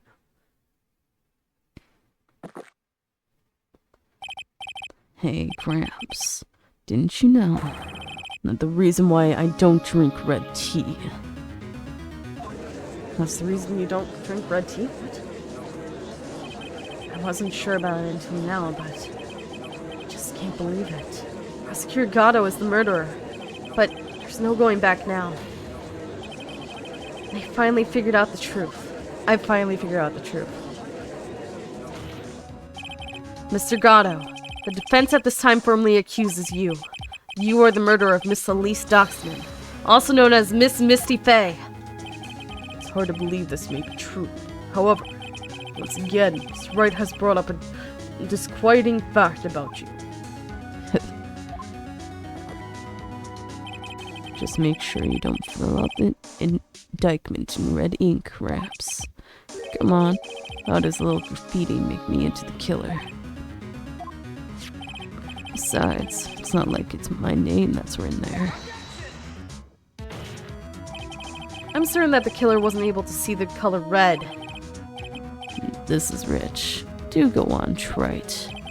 The answer is right there at the crime scene. In the snow. Snow. How so? Well, for example, why did the killer move all that snow? Your Honor, you said it yourself. If he wanted to hide the bloody snow, why not take out just that area? Yes, why didn't he just take out that area? Could it be? Yes, the killer couldn't see the red blood that had seeped into the snow. So, he removed all of the snow. He couldn't be sure of where the blood had landed, so he removed the whole area. Isn't it more likely that the killer couldn't see the blood because it was dark? Not a chance. The torches were all lit. He would have been able to see just fine. It seems that once again, this trial has taken an unexpected turn, to say the least. Can you explain this, Mr. Gatto? Hold it? Who's holding it? Maya, shut up! Wait! Wait just a minute! Maya. What is it, witness? Mr. Gatto isn't the killer. After all, he didn't even come to the inner temple until 2 days after the murder took place. He didn't show up until after the old bridge got fixed up. Maya. You can't testify to something like that. Why? What do you mean? I mean, not look it, but he... After that murder happened, you didn't even exist. She didn't. I'm afraid I don't follow. Are you senile, old man? We established just a little while ago. After the murder, this witness was unconscious for a long time. Because she was channeling Delia Hawthorne. Oh, that's right. Please, Your Honor, let me add to my testimony. Nick, please listen to me. No. Maya. Do you plan to cover for Gatto, no matter what the cost? If that's the case, I've got no choice. Your Honor, let's hear her testimony. If it means we're going to hear the whole truth, I say we should not silence her. Ha. Nicely done, Wright. Are you willing to put an innocent person in jail just because? Oh my gosh, is this why Gatto's pushing me to find the actual person who was the murderer? Because, oh... Very well. Let's hear the witness's testimony. Please tell us what happened at the inner temple after the murder. Yes, sir. After I woke up, began channeling, my spirit left me, as it were. But little Pearlie was there at the inner temple, too. After the incident. Pearlie was also stuck on the inner temple side that night. The next morning, she looked around, but couldn't find anyone. The next day, when the bridge was finally fixed, she was in the spare prep room. That's when Mr. Gatto arrived at the inner temple for the first time. He found Pearlie first and cheered her right up. No. Who is this Pearlie? My little cousin, Pearl Fay. So when did you hear about this? Oh, just a while ago, when I was in the medical office. I'm terribly sorry. What you heard from someone else is simply not admissible as testimony. What? Come on! Pearlie would never tell a lie. She's a way more honest person than I'll ever be. Real smart, Maya. You always know the best things to say when you're under oath. The prosecution has no objection. We believe the witness. Mr. Gatto. Let's just move on to the cross-examination. The defense has no objections. This is highly unusual, but... Well, Mr. Wright? Let's get this cross-examination started. Fun. Okay. After the incident. And Maya, shut up, please! What is the point? He was trying to protect you, and you doing this is not Protecting you, you're making his entire work in vain. Pearlie was also stuck on the inner temple side that night. So, where did you think Pearl slept that night? In the spare prep room next to the training hall, I guess. There's a rule that you can't enter the training hall during an acolyte's training. But even so, why'd she go to the inner temple in the first place? It seems that Pearls became very worried about Maya. She knew that the spiritual training I was about to undergo was very intense. Pearls was supposed to channel Dahlia Hawthorne. She couldn't do it, and that's why she headed to the inner temple. However, Dahlia Hawthorne was already there, possessing the body of Elise Doxman. The next morning, she looked around, but couldn't find anyone. She searched the entire inner temple side, end to end. Well, you see, Pearlie gets pretty scared when she's alone. And there weren't that many places to look. She says that she even went back and forth several times. The inner temple side has two structures, a training hall and a spare prep room. And there's also a storage shack, I think. That's about it. There's a storage shack too? Pearls was looking for other people, right? Would she have really examined the storage shack all that carefully? Well, if it was me, that would be the first place I would investigate. Well, it wasn't you, was it? So that means it's possible that someone may have been hiding in the storage shack. Next day, when the bridge was finally fixed, she was in the spare prep room. No, she wasn't. Pearls didn't hear the sound of them working on the bridge. What do you mean? I was just wondering why she would stay in the prep room. If it was me, I'd at least go out and lay out the foot of the bridge. Oh, well, Pearlie said she was sleeping at the time. She said she was so scared during the night that she couldn't sleep well and woke up a bunch of times. Poor little girl. All alone like that.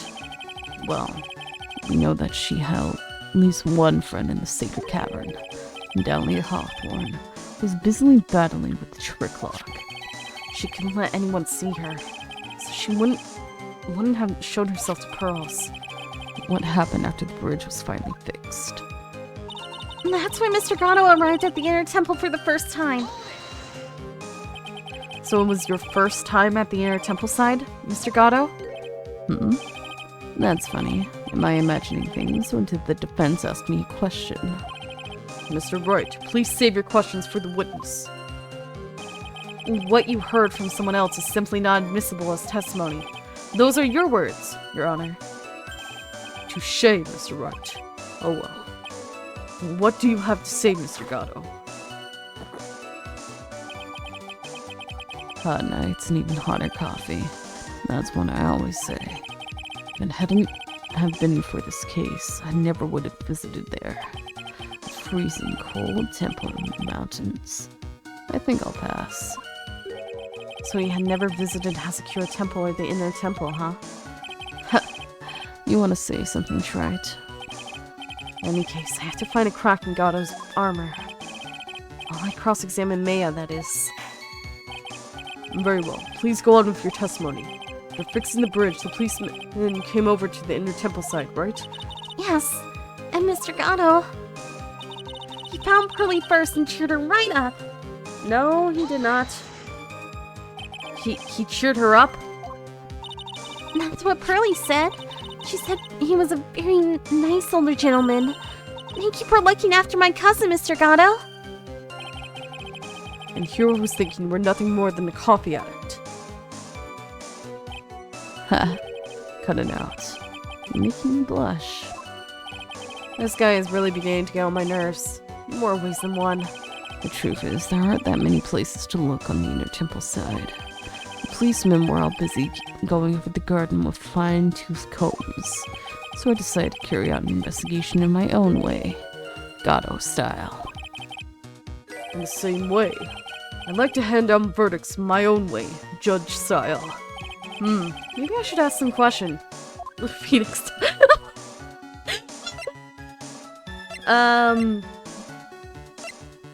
Cheering Pearls up. So you cheer Pearls up? When I found that little girl, the first thing she asked about was her cousin Maya Fey. Really? The bridge had burned down and she was huddled up in this tiny shack with no heat. Even though she must have had a truly terrifying night out there. She asked about you before she said a thing about herself. Really? I noticed that you weren't anywhere on the inner temple side, but couldn't find it in me to tell her that. So I gave her my last cup. Huh? With milk and sugar, to hide the bitterness of the harsh truth. What a sweet story. You had a thermos and coffee? Why doesn't that surprise me? There's only one thing of any importance here. Where was Gatto when the murder was taking place? He must have already been at the inner temple when it happened. Otherwise, he couldn't have killed Ellis Doxenham. Blah, blah, blah. Shut up. Shut up. You're making things more complicated than they need to be. If you just shut up, everything would...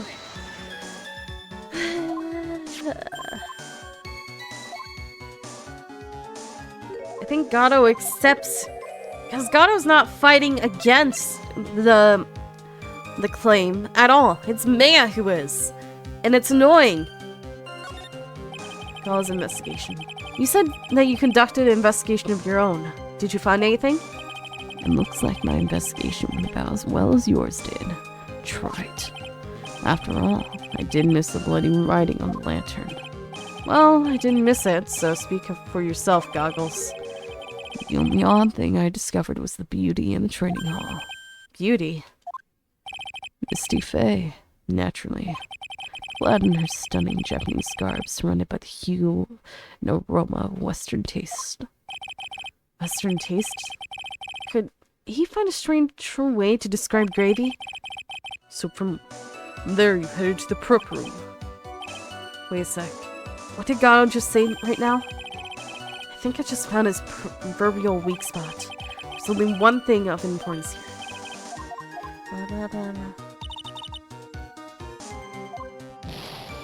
Oh, I didn't save. I need to save. Oh gosh, dang it. Dang it, dang it, dang it, dang it, dang it!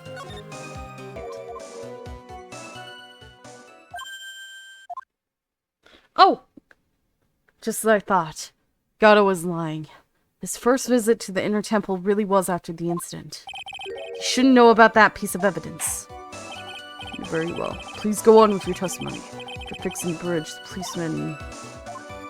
Yes, Mr. Gatto. Then how did he know about the hanging scroll? Mr. Gatto, the first time he crossed Dusky Bridge and went to the inner temple was long before the murder took place. Why do you say that? Because he just made one fatal slip-up. Hanging scroll in the training hall. Hanging scroll. But Mr. Gatto was right. The scroll shows a picture of my mother. Maya, I know you know who it is, but here's something you didn't know. By the time the bridge had been repaired 2 days after the murder, the hanging scroll in the training hall looked like this. What's that wonderfully delicious smell? Did I bring the scroll in here with me? The morning after the crime, someone covered it with gravy. Gravy? But why gravy, Nick? Because gravy is much more than a condiment to the culprit. Well, Mr. Gatto, if you really hadn't seen the hanging scroll until after the murder, you wouldn't have had any way to know it was Misty Fey. Hold it. Wait a minute, Nick. Shut up, Maya. Please stop doing this. You're just prolonging it for no reason. We all know it's Gato, who's Diego, and I know why he's doing it, to make up for the fact that he couldn't protect Mia. Yes? Take another look at the hanging scroll. Look, at the top. There's a crest there. Ah, that. It's the mark of the master, correct? Exactly. So, if you know the meaning of the mark... Then you could guess that it was a picture of Misty Faye on there. True, but Mr. Gato described what was underneath like this. Clad in her stunning Japanese garb, surrounded by the hue and aroma of Western taste. Oh, Yes, it's possible that he knew what the crest meant. However, he couldn't have known that she was wearing Japanese clothing. Mr. Gato, on the day of the murder, you were hiding at the Inner Temple long before the crime took place.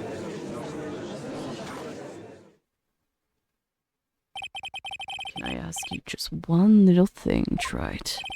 What is it? This whole theory of yours, it all rests on a certain assumption. That I knew beforehand that the crime was going to be committed. that's right. Otherwise, there's no reason for him to sneak onto the crime scene. Of course Mr. Gato knew about the plan. Huh? What did you say? Is it really possible that another person knew of the plan? Yeah, considering that this was opened before. This crime was actually planned over a year ago. Morgan Fay authored the plan for her daughter's future, and these instructions were hidden somewhere in the Fay Manor for a year. However, by the time Little Pearls found these instructions, they had been already unsealed. Unsealed? Yes, the killer had read these instructions long before Pearls ever found them. That's how he knew the crime was to take place at the Inner Temple. Why didn't he just rip out the plan? Why did he let it go on? And you still insist this crafty killer is me. You bet I do. But you just said that the instructions were hidden. That's right. Mr. Gato couldn't have known where the instructions were hidden. If he really wanted to know, he had one great chance to find out. Yes. And when was that? During a visit. A visit? Morgan Fay told her daughter, Pearl, about where the instructions were hidden. During one of her visits to the detention center. That would be the only time for someone to have learned where they were hidden. He's dropping on a visit at the detention center. Yes, it could be arranged if you were someone with easy access in and out of there. Like, for example, a prosecutor such as Gato.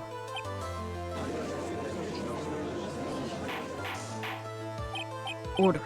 Order. Order! Mr. Gato, you're under fire again. This murder could not have been carried out without prior knowledge. And you were the only one that could have acquired this information before the murder.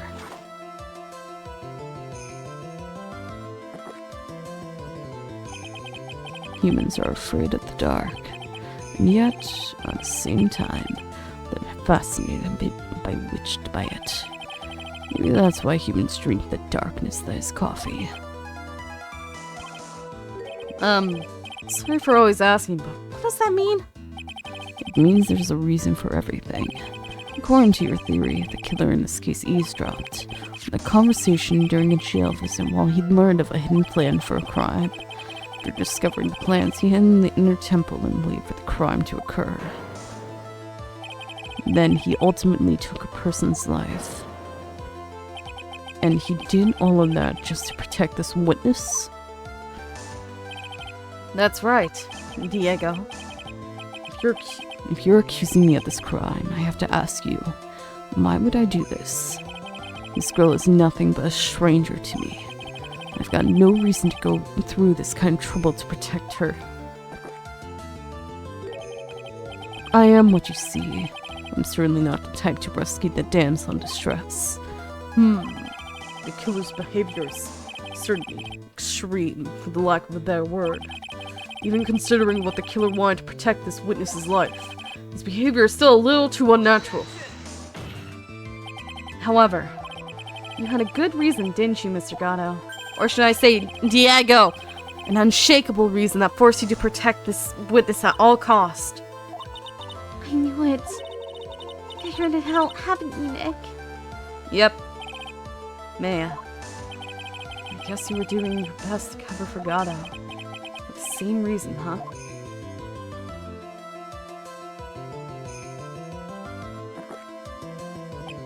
Okay, Wright.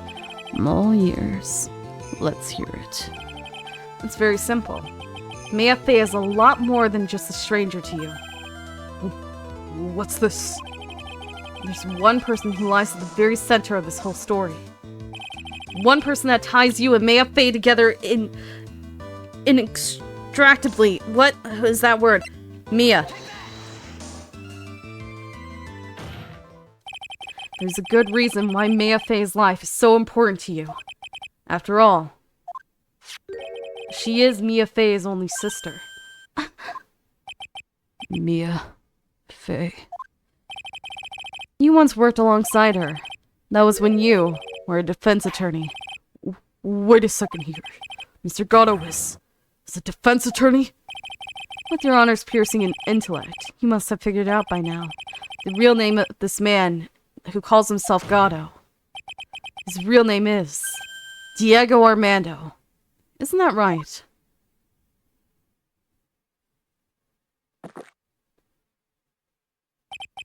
The last time someone called me by that name was over 6 years ago. Knew it! Diego Armando. The name rings a bell. It should, considering he was poisoned in this very courthouse. It should, Your Honor. All of this is related to a single case. A case in which a convict named Terry Follis killed himself. Follies. Mia Fey's first time in court, the tragic outcome left a deep wound in her heart. She knew that behind it all was a heartless, scheming demoness in disguise. In the end, Mia couldn't tear off that disguise. However, there was one man who reached out to help her. Diego Armando, a senior defense attorney at the office where Mia worked. It's my fault. It's all my fault that Mr. Follies killed himself. Mia, you can't cry yet. Hand bleeding.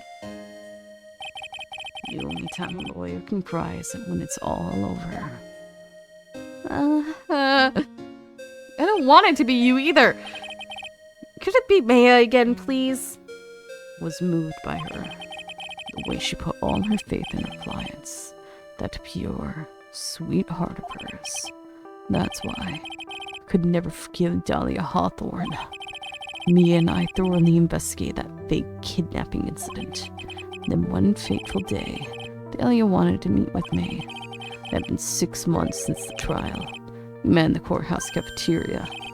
Ah, I just remembered. 6 years ago, right here in this courthouse, you were poisoned. Even I didn't see it coming. Dahlia Hawthorne slipped some poison into my coffee. Some newspapers at the time called it a murder. Very little information about the case was released to the press. But you weren't dead at all. No official reports ever actually called it a murder. I was just in deep, deep coma. I see. My body shut down. My life became nothing but a long, deep sleep. A woman's poisoned in a real number on my central nervous system. I lost my sight. All of my hair turned white due to the damage it caused. Yeah, kinda figured. That's terrible. Apparently, it was a miracle that I ever regained consciousness. 5 years had passed since I drank that poisoned brew. Then one morning, my eyes flew open from the smell of a doctor's cup of coffee. 5 years? You were asleep for 5 years? There are people that have been asleep for a decade or two, man. The worst possible news was waiting for me. Mia Fey was dead. From the very moment I opened my eyes, I'd already lost everything I thought I had. The woman I loved had been murdered. And the woman I loathed that had been sentenced to death. The woman you loathed. The woman who had spiked my scalding hot coffee. Dahlia Hawthorne.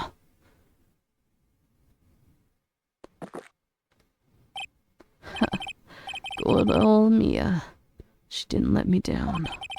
She got her revenge before she checked out. In the end, there wasn't anyone waiting for me when I woke up. Oh, that's sad. That's so sad. Hey, don't agree with me! For someone like me, for someone who had slept away their best days, there were only 2 reasons left to live. It was for those 2 reasons I decided to become a prosecutor. If I may ask, what were your 2 reasons to live? The first was you, Wright. Huh? Me. If I hadn't drank that stupid poison, Mia Fey never would have died, much less the way she did. You were the only one who was there to protect her, but you let her die. It's all your fault. You're acting like I can control death. Stop it. It wasn't like that. I wanted to see for myself what kind of a man you really were. So that's why you became a prosecutor. My other reason for living. She goes by the name of Mia Fey.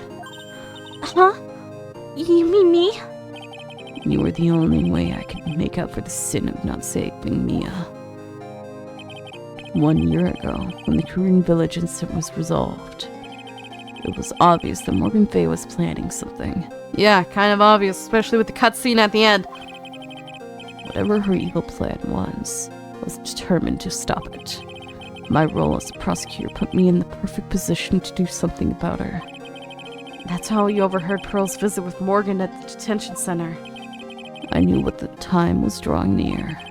Since I knew the plan, I thought I could foil it. My goal was to outwit the plan. I thought if I could do that, I could keep that girl from being caught up in it. That makes sense. If Pearls had known that the actual purpose of the plan was to kill Maya, she never would have helped out. Finally, the day of the plan was drawing near. I contacted both of my accomplices. Accomplices? Iris of Hezekiah Temple and Misty Fey. I especially needed the help of Iris. She was to take the fall in my backup plan in case we couldn't control Pearl Fey. But how did she contact my mother? She had been missing for almost 20 years. Officially, yes. What? What do you mean officially? You've heard about it, haven't you? About the strong ties between the main family and the government. Now that you mention it, Bikini said something to that effect. She said the Master Kurin had great authority. Even without her official position, Misty Fey still wielded great influence. The police have been keeping an eye on her movements all this time, and that's how I was able to contact her. Again, because of my position as a prosecutor. So my mother was cooperating with you? Don't ever forget. No matter how far away from you she was, she never stopped thinking about you. She was always... That's why I knew she would do anything to protect you. If you want to know how strong her resolve to protect you was, look at her staff. Her staff? The one with the sword in it? The day the plan was to be carried out arrived soon enough. I met for the first time at Hezekiah Temple. That's when your mother showed me her special staff. I realized it then, just how far she was willing to go. She was ready to use that sword to protect you from Morgan Fey, if necessary. Yes, even if it meant paying the ultimate price. Mother... That night, the night of the crime, there's just one way to stop Morgan's evil plan. You mean Pearls, don't you? We had to make sure she didn't channel Dahlia Hawthorne. Well, Pearl, What are you going to do tonight? Oh, If you like, you can come to my room. Perhaps we can read some books together. We thought we could prevent her from playing her part in Morgan's plan, but she never showed up. she was worried and followed me to the inner temple. That was the thing we were most afraid of, and that's why Misty Faye had to do the channeling herself. She channeled Dahlia Hawthorne into her own body. What? What do you mean? If she channeled the spirit first, then Pearls wouldn't be able to do it herself. As Master of Kurain, Misty Faye's power was supreme, so that's how it went down. She channeled Dahlia Hawthorne so that Pearl Faye wouldn't be able to.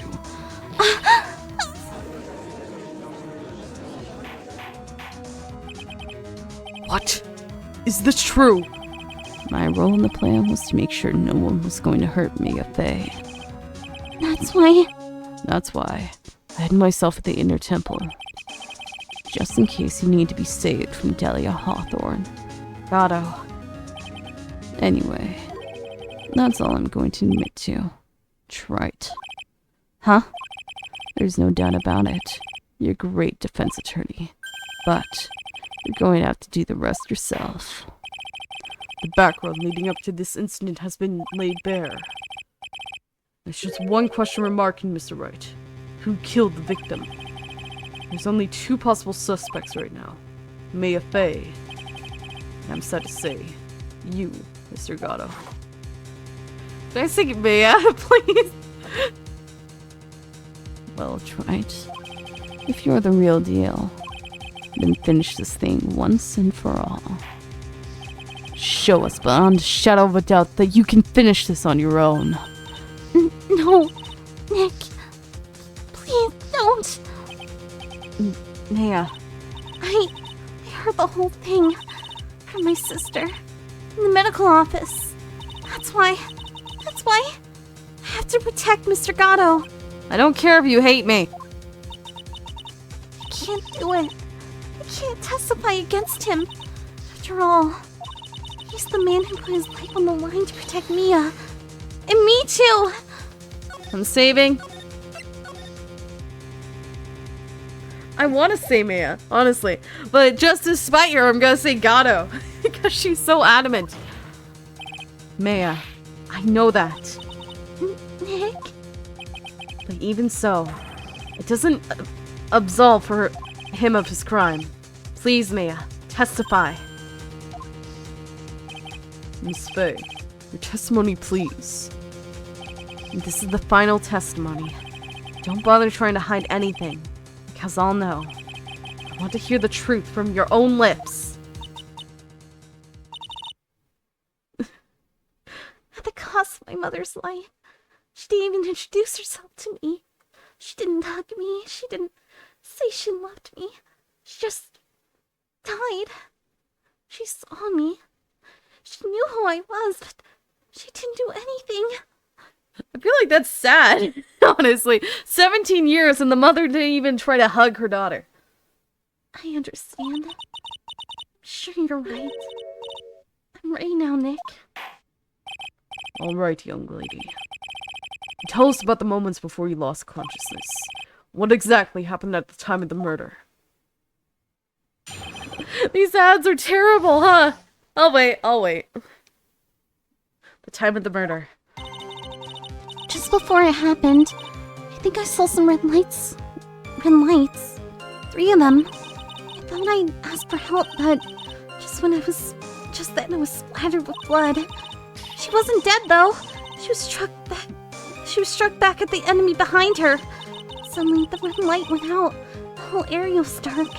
Just at that moment, there was a horrible scream. Right after that, Talia collapsed and I lost consciousness. These red lights. I thought you said you don't remember seeing them. I'm sorry. I thought I saw them, but they disappeared all of a sudden. Things break, right. Even the best of theories. Who was it that stabbed Misty Faye? Looks like you still can't prove it. Mia's telling the truth this time. I know it. The rest is up to me. Well, maybe if we test your blood to the blood on the dagger. I wonder what piece of evidence has blood on it. Considering that, she went around and tried to strike you. Well then, Mr. Wright. Proceed with your final cross-examination of the witness. The time of the murder. Just before it happened, I think I saw 3 red lights. Some red lights. 3 of them.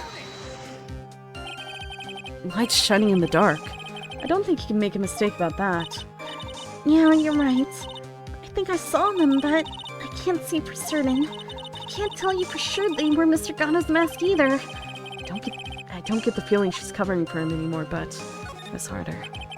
Just after that, he turned towards the lights and called for help. Isn't that because he thought the lights were coming from Mr. Gato's mask? Yeah, I guess so. Maybe that's why I saw thinking at the time. But I can't remember. After all, there was a person that couldn't identify in front of me. His life was in terrible danger at the time. There's no way she can remember the details of the scene perfectly. Alright then. Let's go on with the testimony. What did you do when you saw red lights?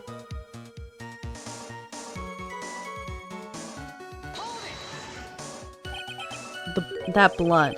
Is Dahlia Hawthorne's blood? I think so. Probably. Just at that moment, I heard a soft scream that seemed to be close by. It was a woman's voice. So that was when the killer stabbed the victim from behind with the murder weapon. Is that right? Without a doubt. Mia was in the middle of a really dangerous situation. Anyway, the victim was stabbed by the murder weapon. Hey, where's your coffee? What happened after that? He stopped drinking coffee. He wasn't dead though. He struck back at the enemy behind her. Struck back? How do you know that? Well, you're right. I didn't see it exactly. But I could tell by the sounds of their breathing and movement. And also, smell blood. You have witnessed more horror than any young lady should ever have in one life. So then, what did you do at that point? I couldn't move. I could just barely make out their shadows moving in the dark, but I had no idea what to do. Did you still see the red lights you mentioned earlier? Yes, I think so. But suddenly, red lights went out. The whole area was dark. They went out. Yes. Suddenly I couldn't see them at all. What could it mean? The red lights were coming from Gato's mask. They went out right in the middle of the fight. Maybe the mask was damaged? Maybe it was knocked off. Or maybe the batteries ran out. Right? Or maybe those little red pinheads looking lights just stopped working. What could really have happened then? Just in that moment, it was a horrible scream. What do you mean by just at that moment? Do you mean the moment when the red lights went out? Yes, that's right. The scream that you heard then. Is it Dahlia Hawthorne? I don't think so. I'm pretty sure. I'm pretty sure it was the sneeze. It was a man's voice. What? So then, the scream came from the killer. That's gotta be it. Thank you.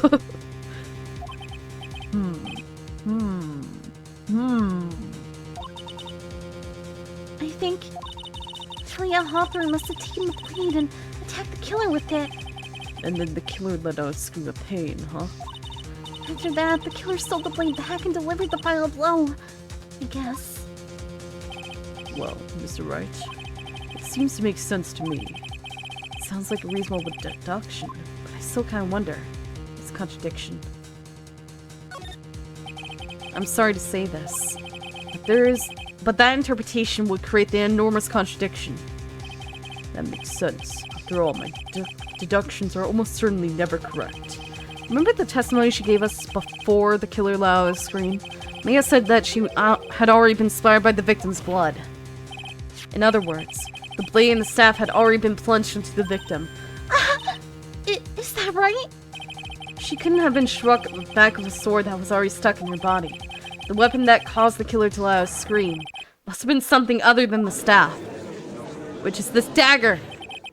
If you're so sure about that, then don't keep us waiting any longer, Wright. There's only one thing I can think of. It couldn't have been used as the weapon here. If Dahlia Hawthorne had already been stabbed in the back by the staff, what couldn't she have used to strike back at the killer? Oh, maybe if we test the blood on this. Can you see the blood?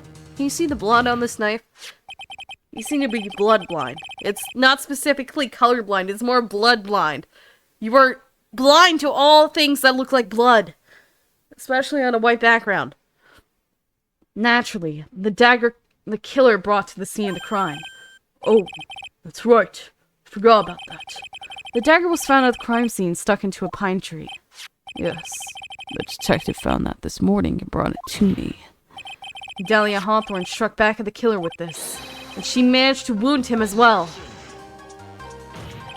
Just because he let out a scream doesn't mean that he was wounded. But we know the blood on the dagger could have been from the victim. Have you forgotten that the blood has already been tested? Since we learned it wasn't the victim's blood, it must be the killer's blood. The killer must have been wounded somewhere on his body. Probably gonna be out like over his eye or something. So you're saying the blood on this dagger belongs to the killer? Exactly. A DNA analysis of the blood would prove it beyond a shadow of a doubt. And yes, Mr. Gatto, it will prove that it's your blood. Oh, there's your coffee. Nice theory, Wright. Why is it that there have been 2 prosecutors now that are murderers? Why? Order. Order in the court. And in technicality, a third, one that was wanted for murder, who was framed for murder. He technically didn't do the murder, but he was definitely framed for it. Is this the end? Have I done it? Even he won't be able to change the results of his scientific test. Unless he, refuses. Let me ask you something, Wright. Let's just say that it turned out that I was the killer. Do you really think I would be stupid enough to leave evidence like that? What? Just think for a second. This dagger was found this morning by a detective and brought to me. There was already blood on it, correct? But even so, I was the one who brought this dagger here to the courtroom. Yes. What's that proof? Well, if I really were the killer, I would have washed the blade off and then planted another person's blood on it. It can't be. In any case, there's one thing I can guarantee, Wright. That blood doesn't belong to me. Not a chance. What? Then take off your goggles. Take them off. In any event, it seems to be established that the killer was wounded. All right then, witness. Continue your testimony. Hold it. Wait a minute. What's the problem? I know I probably shouldn't say this, but there's a big contradiction in next explanation. Maya. This dagger. You said that I had wounded the killer. That's right. But Mr. Gatto had really been cut with the dagger. His clothes shouldn't be bloody or have a rip in them, right?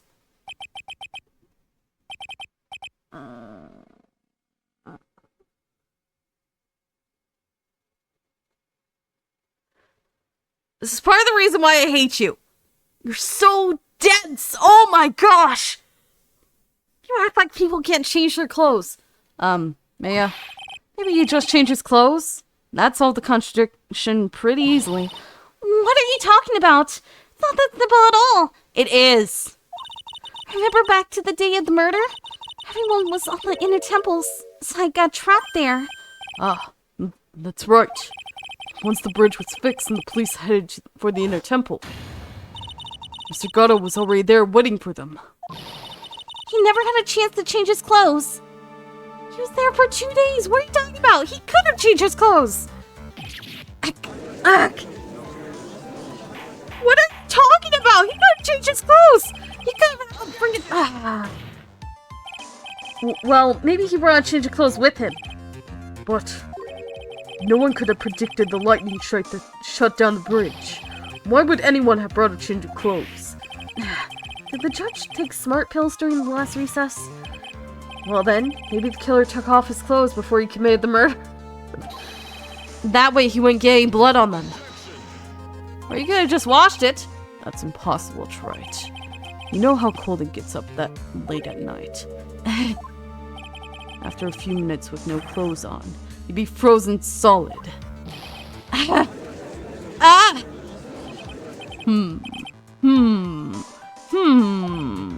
Huh. So that's all you got. I knew you weren't tough enough to finish this. Heck. Right now, if Mia Fey were here, she would have closed the book on this case already. If Mia Fey were here. So come on, Wright. Can you do it or not? How about it, Mr. Wright? Accuse Mr. Gatto of being the killer. Can you prove it? Have you got even one piece of evidence? The question isn't whether I can prove it or not. The fact is, I have to prove it. That's the only choice I have. I was taught that it's one of the rules of being a lawyer.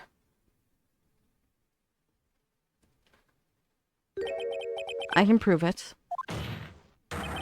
I'm going to bring your magnificent vengeance to fruition, just as you want it. That's good. A fighter till the bitter end, Wright. Since there's just one piece of evidence that can prove your point, why don't we go for the unlimited penalty? Unlimited? Are you trying to pressure me, Mr. Gatto? Because it doesn't matter to me. Got the one piece of evidence I need. Give me a break. You've got nothing, Wright.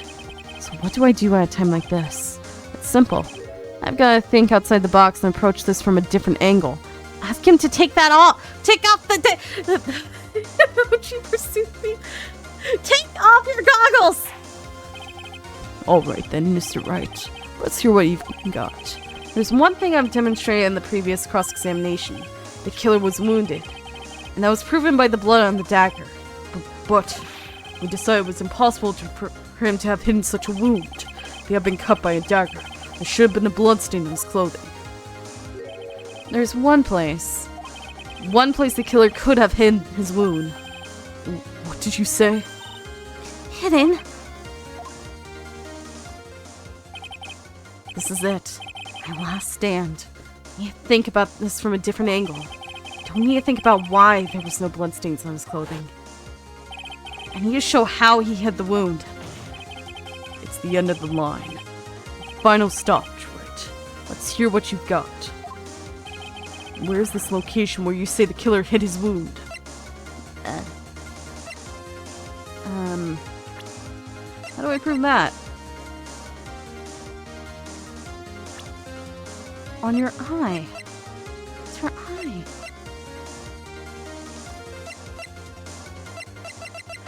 How do I prove the freaking visor? How do I prove a visor? Oh, frick.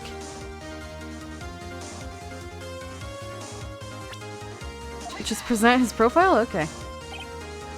Huh. I don't know what you're talking about. Frankly, I don't need to know. What I do know is that you'll never be half the lawyer she was. Isn't that right, Wright? You saw Mia too, right? That wasn't me? It wasn't just me? What was that just now? Mia? It can't be. Living on. Through him? Even as we speak, you're still hiding the wound.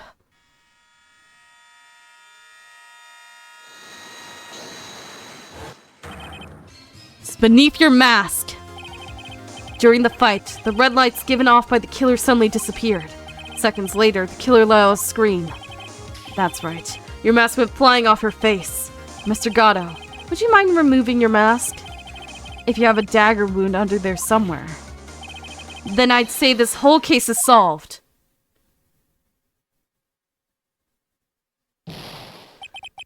It exploded! His mask exploded! Explosion! Huh? What's going on? Hmm? You gonna take it off? Huh? Just now, I saw her spirit in you. Huh? I never liked you 6 years ago. You helped the woman who put me to sleep by hiding her bottle of poison. And then, while I was sleeping, you let Mia die. But you didn't care. You just kept living your pathetic, happy-go-lucky life. You even had the nerve to follow in her footsteps as a lawyer. I could never forgive you. That's what I thought. Mr. Kato. But I was wrong about you. I knew it from the very beginning. The truth is, the only person I could never find it in my heart to forgive Was yourself? was me. Oh, I was right. Oh, and here's your theme. You. Yourself. I was the one that failed to protect Mia. Me, and no one else. I tried to avert my eyes from the truth, to escape from the harshness of reality. I just couldn't face Mia's death head on, so I ran. I hid behind a mask. I threw away my true name. I couldn't even deal with being a defense attorney anymore, so I quit.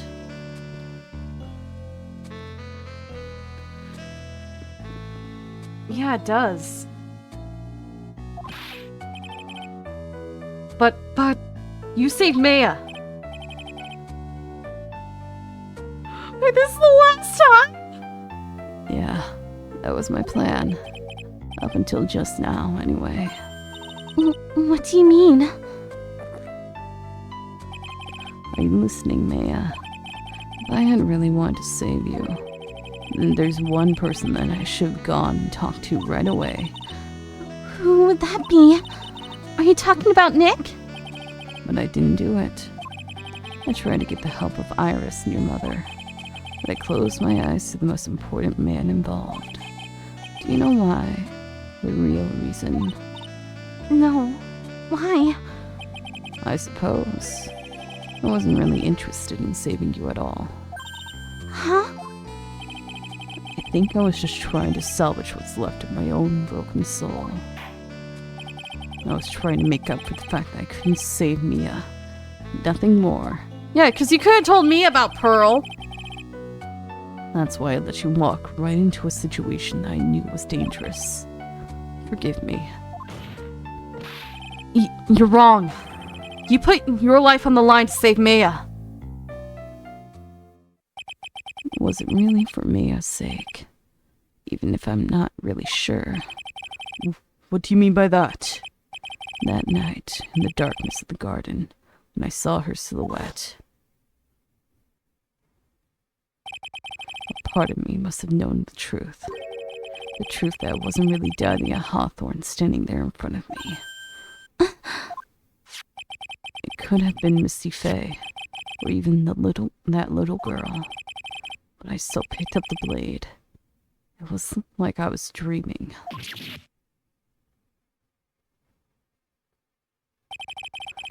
I'm not sure exactly what was going on in my mind at that point. Was I really motivated by the pure desire to protect Mia Faye? Or was it something else?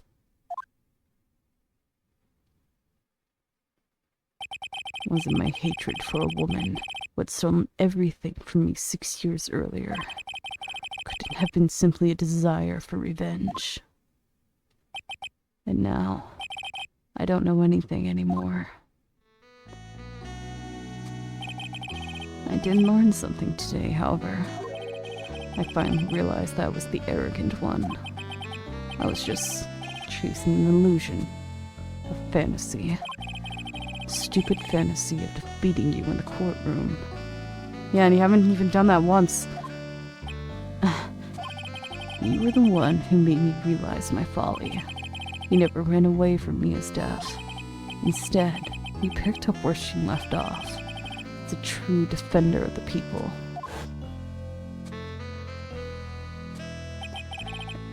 In that one moment, I understood everything.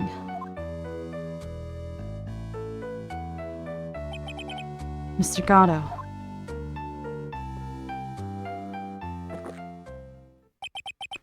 I think you already know this, but if you don't, my name is Diego Armando. Yeah, I knew for a very long time now. Mr. Armando, I believe in you. I know you were trying to save me. Blood? Blood? Blood? Thanks. Are you crying? Are you crying blood? Your wound. It's bleeding. Did you forget already? Okay. Everyone was meant to. Okay, he's crying blood at the moment. In my world, the color red doesn't exist. These must be my tears. Tears. Ever since I woke up from my coma, I think I've been waiting for this very moment. Mr. Armando. You do well to remember this, Maya. The only time a lawyer can cry is when it's all over. Oh, Gatto.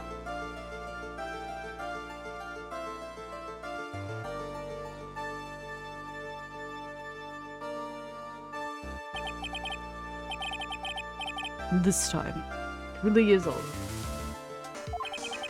Defendant. Yes, Your Honor? Although you weren't directly involved in the murder, tampering with the body and crime scene is a serious offense in itself. I understand, Your Honor. Mr. Armando explained that to me very carefully. I knew the risk. I willingly cooperated anyway. Very well. Before I hand down my verdict, is there anything you'd like to say? Well, there is one thing. I'd like to say something to Mr. Wright. I want to apologize to you. Apologize? To me? For what? For the case 5 years ago, of course.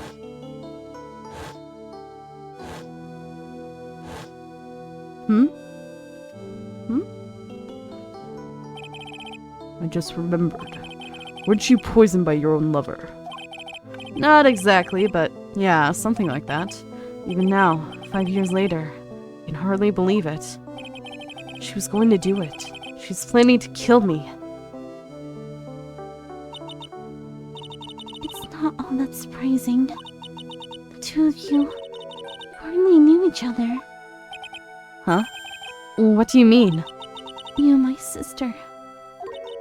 You only met twice.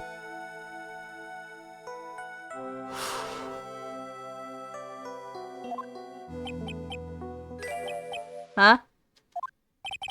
We only met twice? The first time you met was on that fateful day.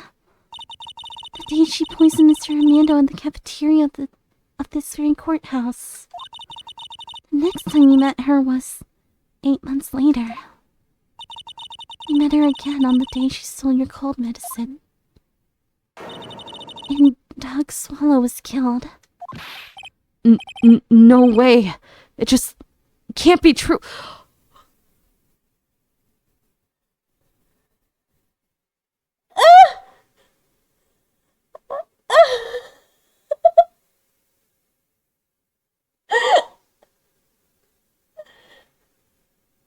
So in reality, Phoenix was dating Iris? That entire time. Dahlia wanted nothing to do with him. To the point where she met him, get rid of the poison, and then only met him again to poison him. Oh my gosh. Oh, and that's probably where the betrayal came in, because Iris probably felt really bad. Oh. Oh. I mean, during our whole relationship, we were... For those 8 months, the woman that you thought was Talia Hawthorne wasn't actually my sister. Huh? It wasn't Dahlia? I hope one day you can forgive me, Benny. You mean... That's right. I lied to you for 8 months. So she actually fell in love with Phoenix and regretted everything. But that's part of the reason why this sister wanted to kill him, since her twin... Oh. But why? Why would you do such a thing? Ever since she gave you the ball that day, my sister was trying to get it back as soon as she possibly could. Because of the police investigation and their surveillance, she couldn't move around freely. So that's why you... My sister, from the beginning, she was prepared for the worst. Cared for the worst? She thought that you might somehow discover the truth. Why she was always ready to deal with you at a moment's notice. You mean she was ready to kill me, don't you? She already had so much to answer for. I didn't want any more sins on her soul. I begged her not to do it, and she agreed to give me a chance. And that's why you came to me.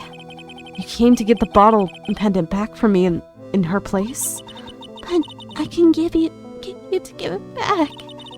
I feel that's something even as simple as that. 8 months have passed. I still couldn't get back from you. Finally, my sister couldn't wait any longer. She didn't consult me about her plans for that day. It was the first time that had ever happened. That was a bit strange, wasn't it? Up until that day, you two were partners in crime, and she would confer with you. I think she must have noticed. Notice what? That she fell in love with you, Phoenix! My feelings for you. If I had found out she was planning to kill you, I would have done whatever was necessary to stop her. Even if it meant her life. Or mine. Iris! After spending those 8 months by your side, my feelings towards you, they changed. I have something to say to you, too. Yes? You really are the person I always thought you were. Even after Dahlia Hawthorne was found guilty, I still believed in you.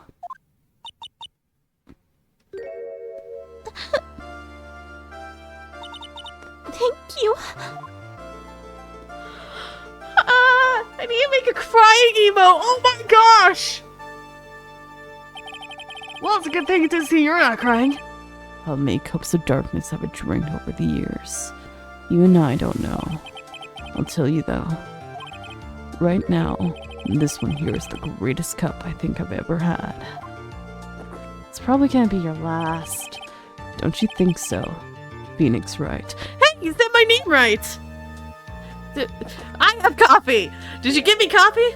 Yeah, I think you're right. You didn't throw it at my head again? Thank you! The purpose of this trial was to rule on the murder of the victim, Ellis Duxon. At some point, I expect you will be tried as your role as an accomplice in this case. I understand, Your Honor. Very well. On the charge of murder, I hereby find the defendant not guilty. Court is now adjourned. What, no confetti? No time for confetti? Gumshoe not here with confetti? February 10th, 4:51 p.m. District Court Defendant Lobby Number 1. So I guess it's all over. There's 8 courtrooms and there's only 2 judges? Wait a second, I just realized there's 8 courtrooms and there's only 2 judges. So I remember being in courtroom at least 7. Courtroom number 7 was the one we just left. I just realized that. Just now. Why am I just now realizing that? And there are only 2 judges, which are brothers. Unless they have more brothers. But still. Anyway, going back. I'm no longer distracted by minor details. The way everything ended. Is justice really served? The man who risked his life to save Mia is being sent to prison by my own hand. Of course justice was served. Stop possessing Pearl! Possess Mia! She's back! She's right here! Possess her! Stop possessing the child! Mia! I'm proud of you, Phoenix. Your defense was truly brilliant. But I couldn't save Mr. Armando. The man who cared so deeply for you. You're wrong, Phoenix. You did save Diego. You saved him in the only way possible. You mean, with that verdict? I think one day you'll understand too. Phoenix, I want you to remember one thing. You're as good out there today as any defense attorney could ever hope to be. There's nothing more you can learn from me. Mia! You've accomplished something I wasn't able to. I owe you a great deal. Thank you. Mia, I'm sure we'll meet again. Someday, Phoenix. Pearl? I've handled lots. Did you walk away with Pearl's body? Leave her body right now! Don't walk around like that, please! I've handled lots of cases and seen a lot of things. Yeah, I was. And along with this journey, I found myself asking just one question. What does it really mean to defend someone? I suppose today's case produced one possible answer. Hi. Nick? Why can you be the murderer? Why didn't you murder your own mother? And Gato be free? Frick you. Maya. I guess it's just my sis, like my sis said. Mia, what did she say? That night, when I jailed Mia to get her advice on what to do, this is what she wrote back in my notebook. Don't worry. Phoenix will save everyone in the end. But... Come on! Cut it out with the gloomy face. Can't you see? Me, sis, I'm sure Iris too. We owe you for everything you've done for us, Nick. Yes, I am. Maya, how can you be so bright and chipper after all that's happened? You were brutally attacked. You even saw your mother murdered.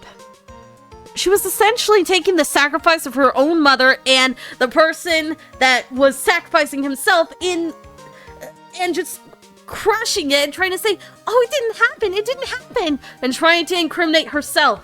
Essentially making her mother's sacrifice useless and redundant and totally wasting it, and not to mention Gato's sacrifice of actually committing the murder. You were brutally attacked. You even saw your mother murdered. Youch! Why are you here, Francisca? Francisca? Still as softy as always, Phoenix Wright. Excellent work, Wright. Hey! Am I friends with Edgeworth again? Why is Francisca here, though? Get away from me with that whip! And Edgeworth, she doesn't whip you. Please, please be in between me and her for all times at this point. Please. Huh? Mr. Edgeworth, when did you get back? Oh, that's right. I guess someone filled her in on that. Edgeworth and Francisca have actually been helping me. Helping you? Yeah, this entire time. These two hadn't been here on the first day of the trial. The defense wouldn't have gone anywhere. Well, but where were you, Nick? I heard he fell into a river and caught a nasty cold which forced him to sleep all day. Yes, he laid in bed shivering from his fever with Iris's hood pulled over his head. Imagining that. Oh, ouch. Talk about embarrassing, Nick. You definitely need more training. Anyway, thank you, Mr. Edgeworth. And you too, Francisca. I don't suppose... Oh, it's you. I don't suppose. There's room for me in this group hug, is there? Oh, Larry. What's with the, longer than usual face? I realized something when I was reborn. I realized that Larry was never any use to anyone. Not even once. That's not true. Right, Nick? What? You're asking me? Well, Nick, is it true? I've got a place in this world, right? Huh? Oh, yeah, of course. I knew it. Everyone would be better off if I was gone for good. No. Those portraits you painted. They were really good. Isn't that right, Edgeworth? What? Me? Why are you making that face, huh, Edgy? Oh, well, yes, indeed. I certainly can't say that they lack resemblance. Do you really mean it? What about you, Francie? Did I draw you well too? Ah! My beauty can't possibly be captured by mere crayon. Nevertheless, I recognize the effort you put into it, and that's worth something. So then you'll do it, like you promised? What promise? What promise did... What?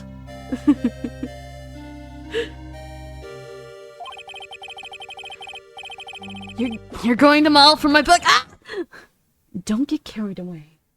What was this book called? I didn't see. Wait a second. What was this book called? It showed up for a second, but then it went away. Going to mall for my next picture book, Francie's Whippity Whip Trip? Oh, I forgot it was Francie's Whippity Whip Trip. It's been hours!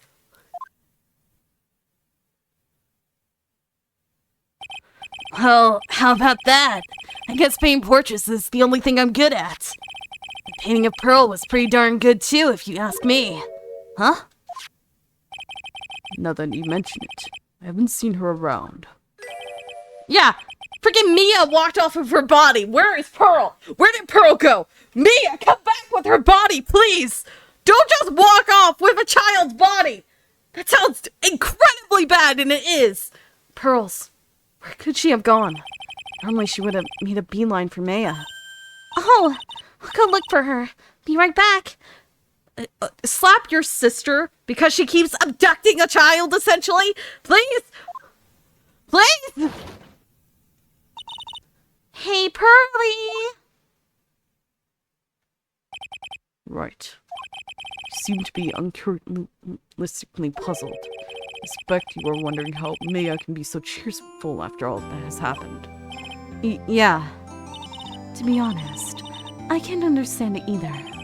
Franziska. That's right. She lost her father fairly recently as well. I think I understand how she feels. Mia's a much wiser person than she appears. I think she realizes something. Now is exactly the time she needs to be as strong as she can. What do you mean by now is exactly the time? Maya wasn't the only one that was badly wounded in this incident. In fact, there was someone that was hurt far more deeply than she. I believe it's for that person that Maya's trying her best not to cry. Pearl?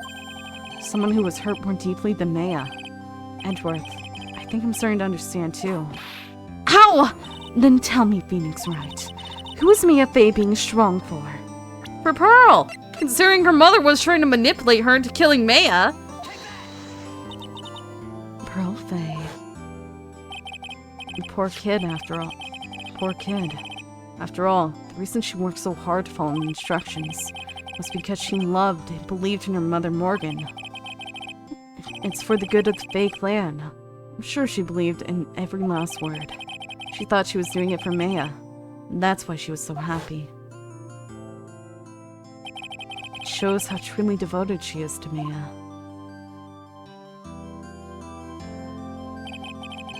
But it is cruel irony that led her exuberance that led to this tragedy.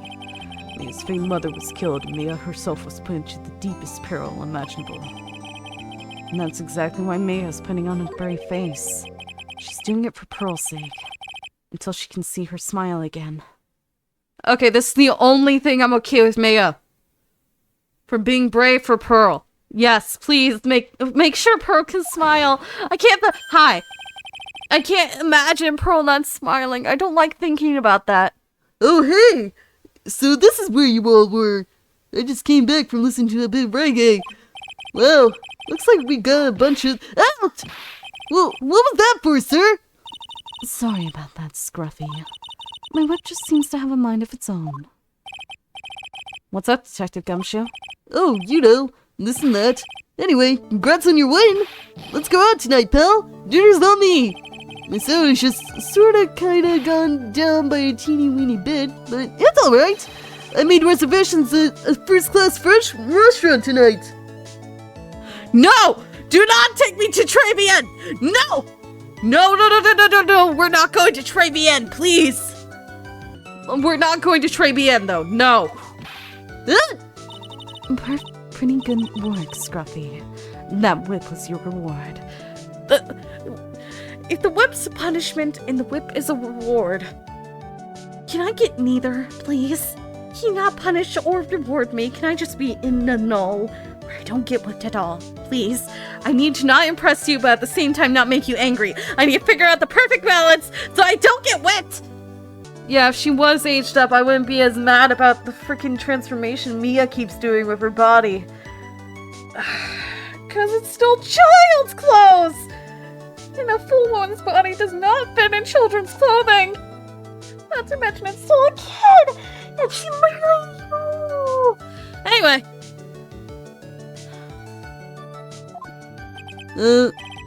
Detective Gumshoe? You said first-class French restaurant. You don't mean... Très bien. Where else? Oh my gosh. No, we're not going to Trevian! I knew it. We're doomed. Come on, let's go, everyone. Can't keep Maggie waiting, pal. Hey, you! Hey, you! Crybaby, you're invited too. Oh, forget about me. Pearl and I will be at the Loser's Shack eating potatoes. You know, it has taken an awfully long time to get back. She's still out looking for pearls. Where is Pearl? Where's Pearl? Where did Pearl go? Mia ran away with her body. Where'd Pearl go? Where's Pearl? Oh, Mia. What's wrong? Nick, what do I do? Pearly, I can't find her anywhere. Huh? I'll bet she just went back home. That's all. I thought so too, so I called the village. But no one has heard from her. This has never happened before. Actually, it has. As I figured. She has been badly hurt by this incident. She feels responsible for the tragedy that has befallen you, Maya. But none of this was her fault.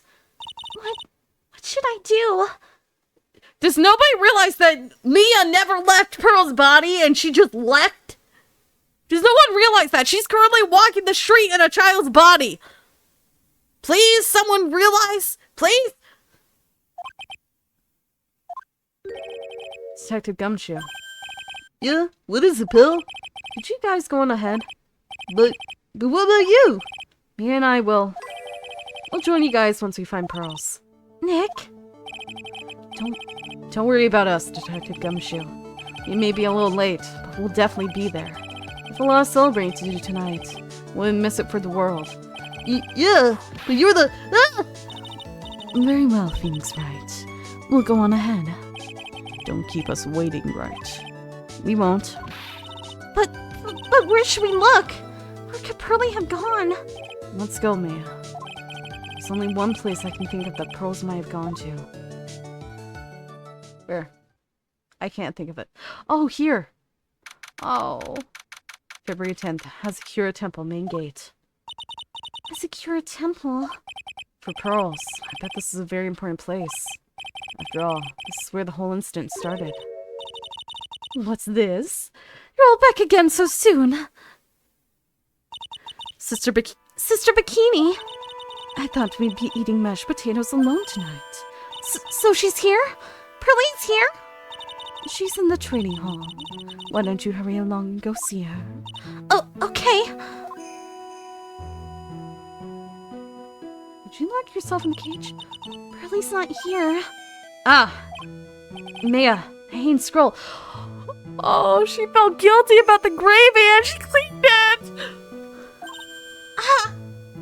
She cleaned it. Someone cleaned it off. It's gotta be pearls. Mystic Maya! just leave like that? Mystic Maya. Mystic Maya!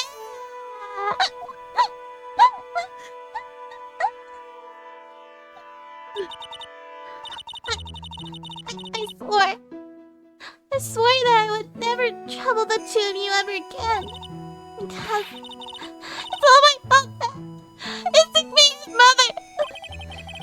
That's why you came here. That's why you came here? It's the least I could do. To pray for your happiness. You don't have to do that, Pearly. It wasn't your fault. You didn't do anything wrong. Of course, I'm sad that my mother is gone. And I never really got to talk to her or ask her why she never called or left a letter or anything for 17 years. There was no sign that she even was alive. But how do I see this? I'm still happy. You don't have to lie. Just to make me feel better. No, really. It's true. The only reason I'm still here at all is thanks to everyone who was there for me. My sis, my mother, Mr. Armando, Nick, and you. If even one of you weren't there, I'm sure I wouldn't still be alive right now. That's why I had to be strong. For all the people that were there for me when I needed them. That's all I can really do. Mystic Maya. I'm impressed. You truly are the daughter of Mystic Misty. Sister Bikini! Your mother, Mystic Misty, was a strong woman indeed. I want to tell you what she said to me that night. After dishonoring the good name of Wright, I don't have the right to face my daughter. But still, Mia's always in my thoughts. It's true. She'll always be with me till the day I die. What about Mia? Do you not... I know Mia died, but still, were you not devastated that Mia died? Do you not visit her grave? Your spirit was with her. And that's why your mother was so strong. Even at the end, I'm sure she had no regrets. She'll always be with me until the day I die, huh? There's a rule or something all masters are to follow, isn't there? To never take the charm off until the day you die? That's the master's talisman. The thing that Missy kept by her heart that would never take off. It wasn't the container that was important. Rather, it was the contents. What's inside? What's that? Is it pictures of Mia and Maya? Is it pictures of Mia and Maya? That's... A photo. Mother... It's only natural for living creatures to fight to protect their own lives. But what makes us human is that we fight for others. But who do you fight for? How hard must you fight? That's the true measure of what human life is worth. We defense attorneys are warriors who are constantly challenged by that question. They broke it before.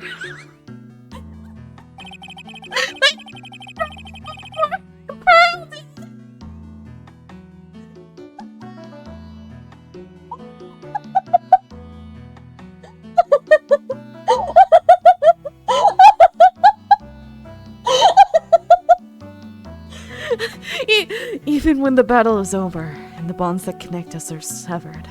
But she kept this by her heart this entire time, so she's never forgot either of her daughters, even the annoying one that's sitting over there crying. We always return, time and time again. Mia, Maya, Pearls, Mr. Armando. Is it now like a family tradition where each new generation destroys the pot? Is that what's going on? And Mia's mother, too. I learned that from all of them.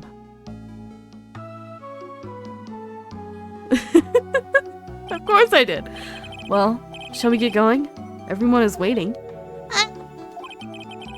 This is a day to remember. A day when a lot of things were finally put to rest. I think we should celebrate what we've overcome today.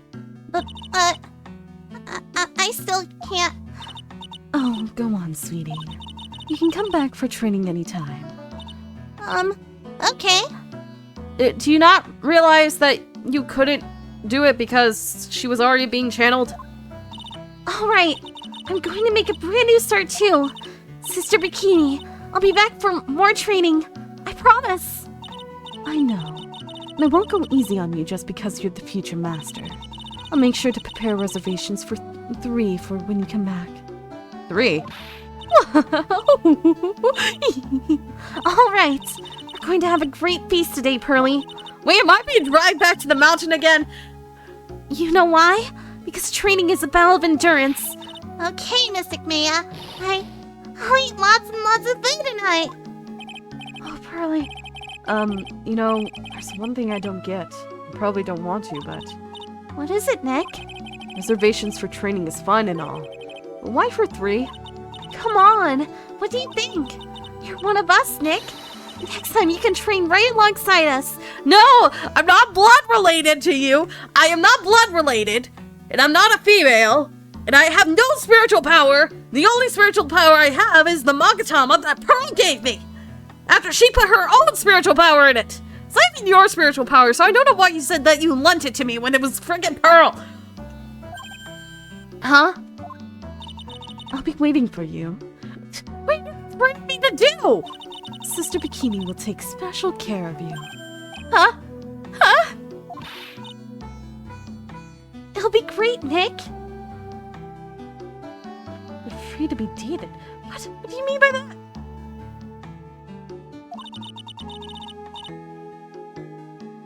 We're going to the special course, naturally. No! Huh? Huh? Huh? That's a great idea. After all, Mr. Nick, you'd do anything for Mystic Maya, wouldn't you? You don't walk on hot coals, right? No, I'd shove them all down her throat. No, I will not do anything for Mystic Maya. I didn't even want to do this. We'll have a nice big meal before we come next time. Right, Nick? This is one of the reasons why I don't like you. You decide things for me and don't care about what I want. You know, I was wondering if I can say just one little thing. I hate you. Sure, of course you can. I've always hated you. Oh, I love this part. I can't wait to hear it. I'm getting goosebumps too. Well, then, here goes nothing.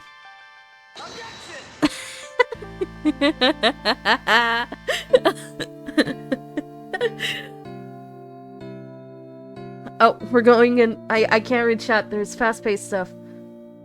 I'll really have to work extra hard now. Master Kurai and the office manager Ryan co-offices. And I have to be a good big sister to Pearly and Nick too. Well, as long as I'm not locked up or captured or something like that. Big, I'm older than you! What are you talking about? I'm older than you! You're not my big sister. So it's true. Mr. Nick really is Mystic Maya's knight in shining armor. He went through the special course all the way to the end. Actually, I heard there's a legendary rare special course. I think surprise of 2 of them by making them a secret reservation. No, do not put me on this ultra-secret special course. No, please do not do that, Pearl. No, I don't want to know what that entails. Oh, hi. Maggie bought me a brand new coat as a present, pal. I feel 10 years younger. I'll never take it off. Yeah. Yes. But somehow, I guess the dirty shabby old overcoat is just more detective-like, sir. Don't worry about it. In the name of love, a man will soil himself silly. I missed something she said because I messed up her voice for a second. No, not dating. Mr. Wright, I am once again in your debt. Thanks to you, the Treasure's curing exhibited great success. I even get to see Miss Von Karma, who I hadn't seen for a while. She taught me how to use a whip and said that I must show you what I've learned. No, don't! Please, don't do that! No! Von Karma, why? Why did you teach her that? Her specifically? Why? Desi and I started a company called Nasty Mask Consulting. We're dedicated to stopping the evil plans of all the criminals in the city. Our motto is, cut it out, please! Pretty cute, huh? Well, we also sell plans to the criminals as a kind of side business. Wonder if that's okay. Sometimes I think maybe we're the worst criminals.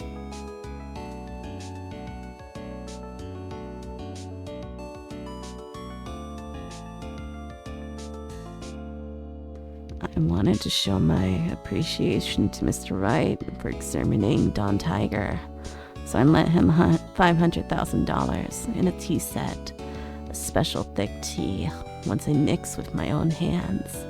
Betty's drinking it now, win through compromise.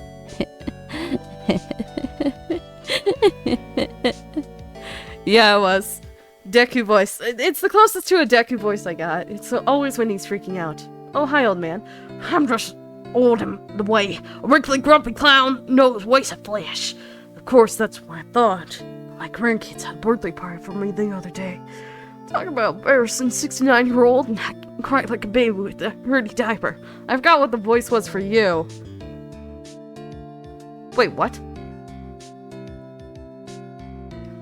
Oh, hi, motherboard.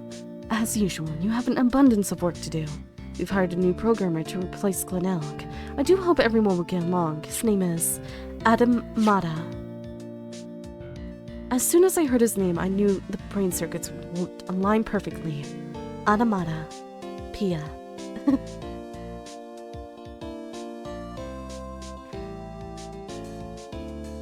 My. We're reporters. Since the murder, we've had so much money, I hardly know what to do. I think the magazines like us because it provides such a nice visual, especially in spring. I can hardly wait for Iris to come back. I can't wait for Iris either, so Pearl, shut up! About me dating frickin'... Pearl, I like you, but please stop saying that you want me together with Maya. I would like to be together with Iris, thank you. Hi, Iris! You've turned into such a respectable man, Fanny. That was so sweet of you and everyone else to come visit me the other day. Of course, I was happy that you constantly had your eyes on me, but I felt kind of bad when the little one slapped you so hard you got a nosebleed. I'm not interested in Maya, Pearl. Please understand this. Objection. What? Oh, voice. Ben, Rom, and Jude.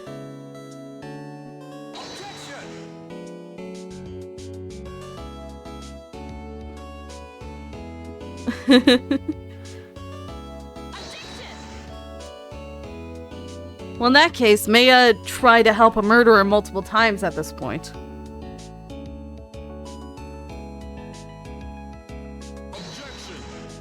Hi, Gato. Still chugging your coffee, I see.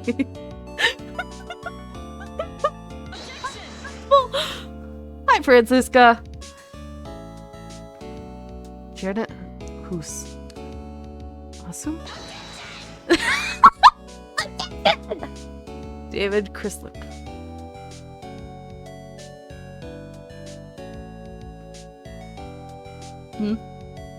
Oh, hi. Of course you're here. What's this? I'm back from a long and tiring vacation and no one is here to greet me. I guess while I was gone, my little whippersnapper buddy quit. Now I've got no one. What kind of lonely, crazy security room is this supposed to be anyway? What with the flashing lights and swishes, I feel like I'm a sort of space alien. And now that I'm doing these missions, I bring back over to Ajibu. I really can't accept these, I'm afraid. Oh, when will I ever?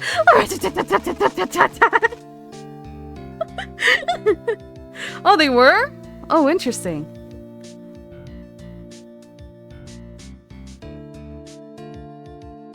I finally found something I love to do. Francie's Whipty Whip Trip is gonna turn the art world on its head.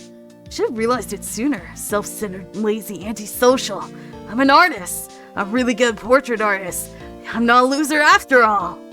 But I'll still eat the potatoes. Those are good. They're all I can afford being an artist. Oh, is this the portrait, Yujiro? Oh, Pearl looks so happy. And so does Gumshoe. And Edward seems so unsure. Aww.